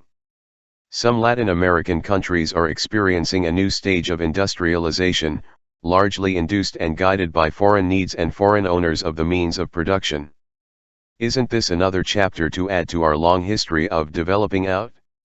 In international markets, constantly rising prices do not correspond generically to manufactured products, but to the most sophisticated goods with a greater technological component, which are exclusive to the most developed economies. The main export product of Latin America, whatever it sells, raw materials or manufactures, are its cheap arms. Has not ours been a continuous historical experience of mutilation and disintegration disguised as development? Centuries ago, the conquest raised the land to plant export crops and annihilated the indigenous populations in the tunnels and laundries to satisfy the demand for silver and gold abroad. The diet of the pre-Columbian population that was able to survive the extermination worsened with the progress of others. Today, the people of Peru produce fish meal, very rich in protein, for cows in the United States and Europe, but protein is conspicuous by its absence in the diet of most Peruvians. The Volkswagen subsidiary in Switzerland plants a tree for every car it sells, an ecological courtesy, at the same time that the Volkswagen subsidiary in Brazil raises hundreds of hectares of forest that it will dedicate to the intensive production of meat for export. More and more meat is sold abroad by the Brazilian people, who rarely eat meat. Not long ago, in a conversation, Darcy Ribeiro told me that a Volkswagen Republic is essentially no different from a banana republic. For every dollar produced by banana exports, barely 11 cents remains in the producing country, and of those 11 cents, an insignificant part corresponds to plantation workers. Do the proportions change when a Latin American country exports automobiles? Slave ships no longer cross the ocean. Now the slave traders operate out of the Ministry of Labor. African wages, European prices. What are coups in Latin America, if not successive? Episodes of a predatory war? Immediately, the new dictatorships invite foreign companies to exploit cheap and abundant local labor, unlimited credit, tax breaks, and natural resources at their fingertips. 14. Employees of the Chilean government's emergency plan receive salaries equivalent to $30 per month. A kilo of bread costs half a dollar. They receive, therefore, 2 kilos of bread per day. The minimum wage in Uruguay and Argentina is currently equivalent to the price of 6 kilos of coffee. The minimum wage in Brazil reaches $60 a month, but the boiafrias, itinerant rural laborers, earn between 50 cents and $1 a day on coffee, soybean, and other export crop plantations. The forage that cows eat in Mexico contains more protein than the diet of the farmers who care for them. The meat from these cows is destined for a few privileged mouths within the country and above all for the international market. Under the protection of a generous policy of credits and official facilities, agriculture for export flourished in Mexico, while between 1970 and 1976 the amount of protein available per inhabitant has decreased, and in rural areas only 1 in 5 Mexican children has weight and height normal. In Guatemala, rice, corn, and beans for domestic consumption are abandoned to God's good graces, but coffee, cotton, and other export products account for 87% of credit. Of every 10 Guatemalan families that work in the cultivation and harvest of coffee, the country's main source of foreign exchange, only one is fed according to the adequate minimum levels. In Brazil, only 5% of agricultural credit is channeled toward rice, beans, and cassava, which constitute the staple diet of Brazilians. The rest derives from export products. The recent collapse in the international price of sugar did not unleash a wave of hunger among Cuban peasants, as it used to. In Cuba, malnutrition no longer exists.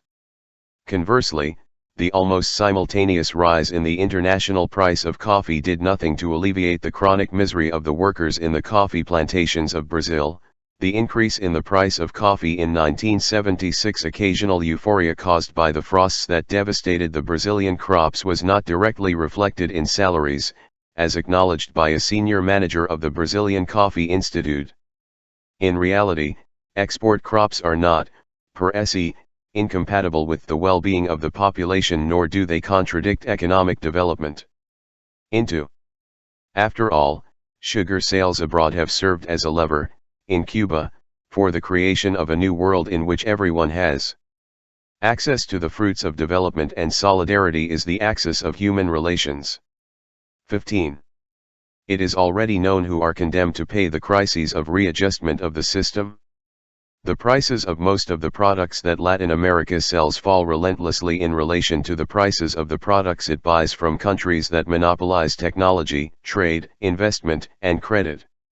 In order to make up the difference, and meet obligations to foreign capital, it is necessary to cover in quantity what is lost in price. Within this framework, the dictatorships of the Southern Cone have cut workers' wages in half and have turned each production center into a forced labor camp. The workers also have to compensate for the fall in the value of their labor power, which is the product they sell to the market.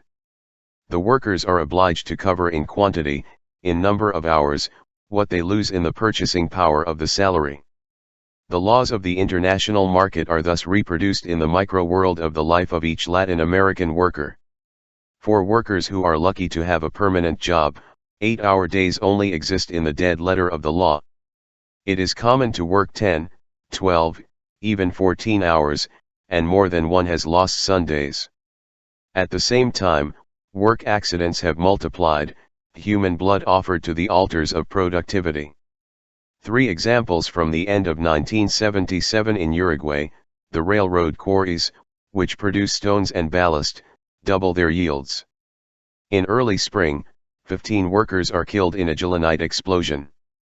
Queues of unemployed people in front of an artificial rocket factory. Several children in the production. Records are broken. On December 20th, an explosion, 5 workers dead and dozens injured. On December 28th, at 7 in the morning, the workers refuse to enter a fish canning factory, because they smell a strong smell of gas. They threaten them, if they don't enter they lose their job. They keep refusing. They threaten them, we are going to call the soldiers. The company has already summoned the army other times. The workers enter. 4 dead and several hospitalized. There was an ammonia gas leak. Meanwhile, the dictatorship proudly proclaims, Uruguayans can buy, cheaper than ever, Scotch whiskey, English jam, Danish ham, French wine, Spanish tuna, and Taiwanese suits. 16. Maria Carolina de Jesus was born in the midst of garbage and vultures. He grew up, he suffered, he worked hard, loved men, had children. In a notebook he wrote down, with bad handwriting, his tasks and his days. A journalist read those notebooks by chance and Maria Carolina de Jesus became a famous writer. His book Quarto de Despejo, La Favela, a diary of 5 years of life in a seedy suburb of the city of São Paulo, was read in 40 countries and translated into 13 languages. Cinderella of Brazil, a product of world consumption, Maria Carolina de Jesus left the favela, traveled the world, was interviewed and photographed, awarded by critics, feted by gentlemen and received by presidents. And the years passed. At the beginning of 1977, one Sunday morning Maria Carolina de Jesus died in the midst of garbage and vultures. No one remembered the woman who had written, "Hunger is the dynamite of the human body." She, who had lived on the leftovers, could be, fleetingly, a chosen one. He was allowed to sit at the table. After the desserts, the charm was broken. But as his dream unfolded, Brazil had continued to be a country where every day 100 workers are disabled by work accidents and where, out of every 10 children, 4 are born forced to become beggars, thieves, or magicians. Even if the statistics smile, people get screwed. In systems organized backwards, when the economy grows, social injustice also grows with it. In the most successful period of the Brazilian miracle, the infant mortality rate rose in the suburbs of the country's richest city. Ecuador's oil boom brought color television in the place of schools and hospitals. The city swelled to the point of bursting. In 1950, Latin America had 6 cities with more than 1 million inhabitants. In 1980 he will be 25. The vast legions of workers that the countryside expels share, on the outskirts of the large urban centers, the same fate that the system reserves for the young surplus citizens. Picaresque Latin American ways of survival of the hustlers are perfected. The productive system has been showing a visible insufficiency to generate productive employment that absorbs the growing labor force of the region, especially the large contingents of urban labor. A study by the International Labour Organization pointed out not long ago that in Latin America there are more than 110 million people in conditions of serious poverty. Of these, 70 million can be considered destitute. What percentage of the population eats less than necessary? In the language of the technicians, 42% of the population of Brazil receives income below the cost of a minimum balanced diet. 43% of Colombians, 49% of Hondurans, 31% of Mexicans, 45% of Peruvians, 29% of Chileans, 35% of Ecuadorians. How to stifle the explosions of rebellion of the great condemned majorities. How to prevent these possible explosions. How to prevent these majorities from becoming ever larger if the system does not work for them. Excluding charity, remains the police. 17. In our lands, the terror industry pays dearly, like any other, for foreign know-how. The North American technology of repression, tested in the 4 cardinal points of the planet, is bought and applied on a large scale. But it would be unfair not to recognize a certain creative capacity, in this field of activities, of the Latin American ruling classes. Our bourgeoisies were not capable of independent economic development, and their attempts to create a national industry had chicken wings, a short flight. Throughout our historical process, the owners of power have also given ample proof of their lack of political imagination and their cultural sterility. Instead, they have known how to set up a gigantic machine of fear and have made their own contributions to the technique of exterminating people and ideas.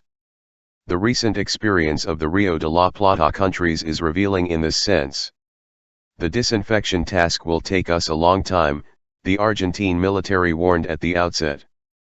The armed forces were summoned successively by the ruling classes of Uruguay and Argentina to crush the forces of change, uproot their roots, perpetuate the internal order of privileges, and create seductive economic and political conditions for foreign capital, scorched earth, country in order. Cheap, meek workers. There is nothing more orderly than a cemetery. The population immediately became the enemy within. Any sign of life, protest, or mere doubt constitutes a dangerous challenge from the point of view of the military doctrine of national security. Thus, complex prevention and punishment mechanisms have been articulated. A deep rationality is hidden under appearances. To operate effectively, repression must appear arbitrary. Except for breathing, all human activity can constitute a crime. In Uruguay, torture is applied as the usual system of interrogation, anyone can be its victim, and not only those suspected and guilty of acts of opposition. In this way, the panic of torture spreads among all citizens, like a gas paralyzing that invades every house and gets into the soul of every citizen. In Chile, the hunt left 30,000 dead, but in Argentina people are not shot, they are kidnapped. The victims disappear. The invisible armies of the night accomplish the task. There are no corpses, there are no responsible. So the slaughter, always officious, never official, is carried out with greater impunity, and thus the collective anguish is radiated with greater power. No one is accountable, no one provides explanations. Each crime is a painful uncertainty for those close to the victim and also a warning for everyone else. State terrorism aims to paralyze the population with fear. To obtain or keep a job in Uruguay, it is necessary to have the approval of the military. In a country where it is so difficult to get a job outside the barracks and police stations, this obligation not only serves to push a good part of the 300,000 citizens registered as leftists to an exodus. It is also useful to threaten others. Montevideo newspapers usually publish public regrets and statements by citizens who beat their chests just in case. I have never been, I am not, nor will I be. In Argentina it is no longer necessary to prohibit any book by decree.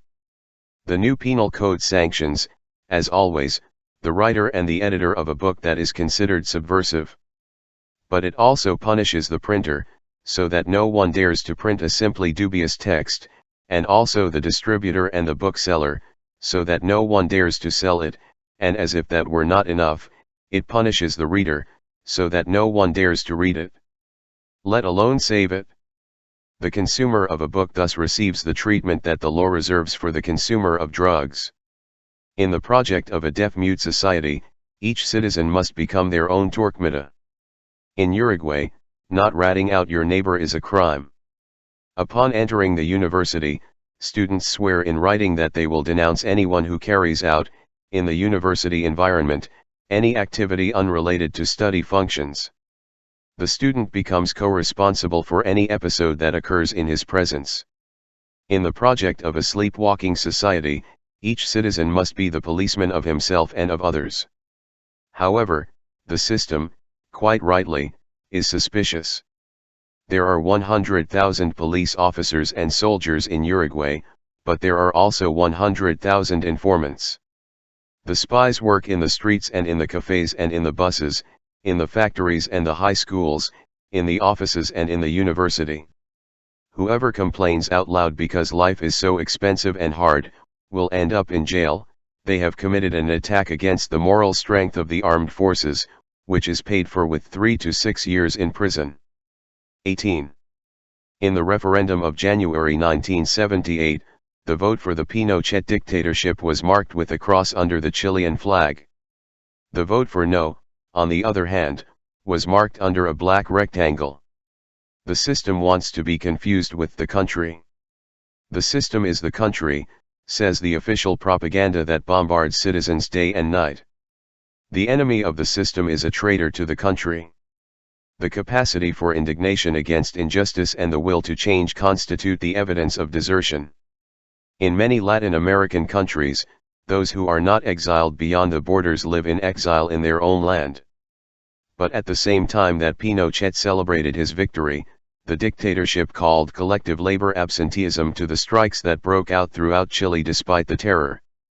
The vast majority of those kidnapped and disappeared in Argentina are made up of workers who carried out some union activity. Without ceasing, in the inexhaustible popular imagination, new forms of struggle are incubated, work to sadness, work to anger, and solidarity finds new channels to avoid fear.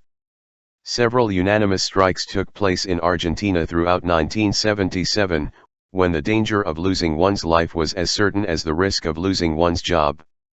The response power of an organized working class with a long tradition of fighting cannot be destroyed at a stroke. In May of the same year, when the Uruguayan dictatorship took stock of its program to empty consciences and collective castration, it was forced to admit that there are still 37% of citizens interested in politics in the country. We are not witnessing in these lands the savage childhood of capitalism, but its bloody decrepitude. Underdevelopment is not a stage of development. It is its consequence.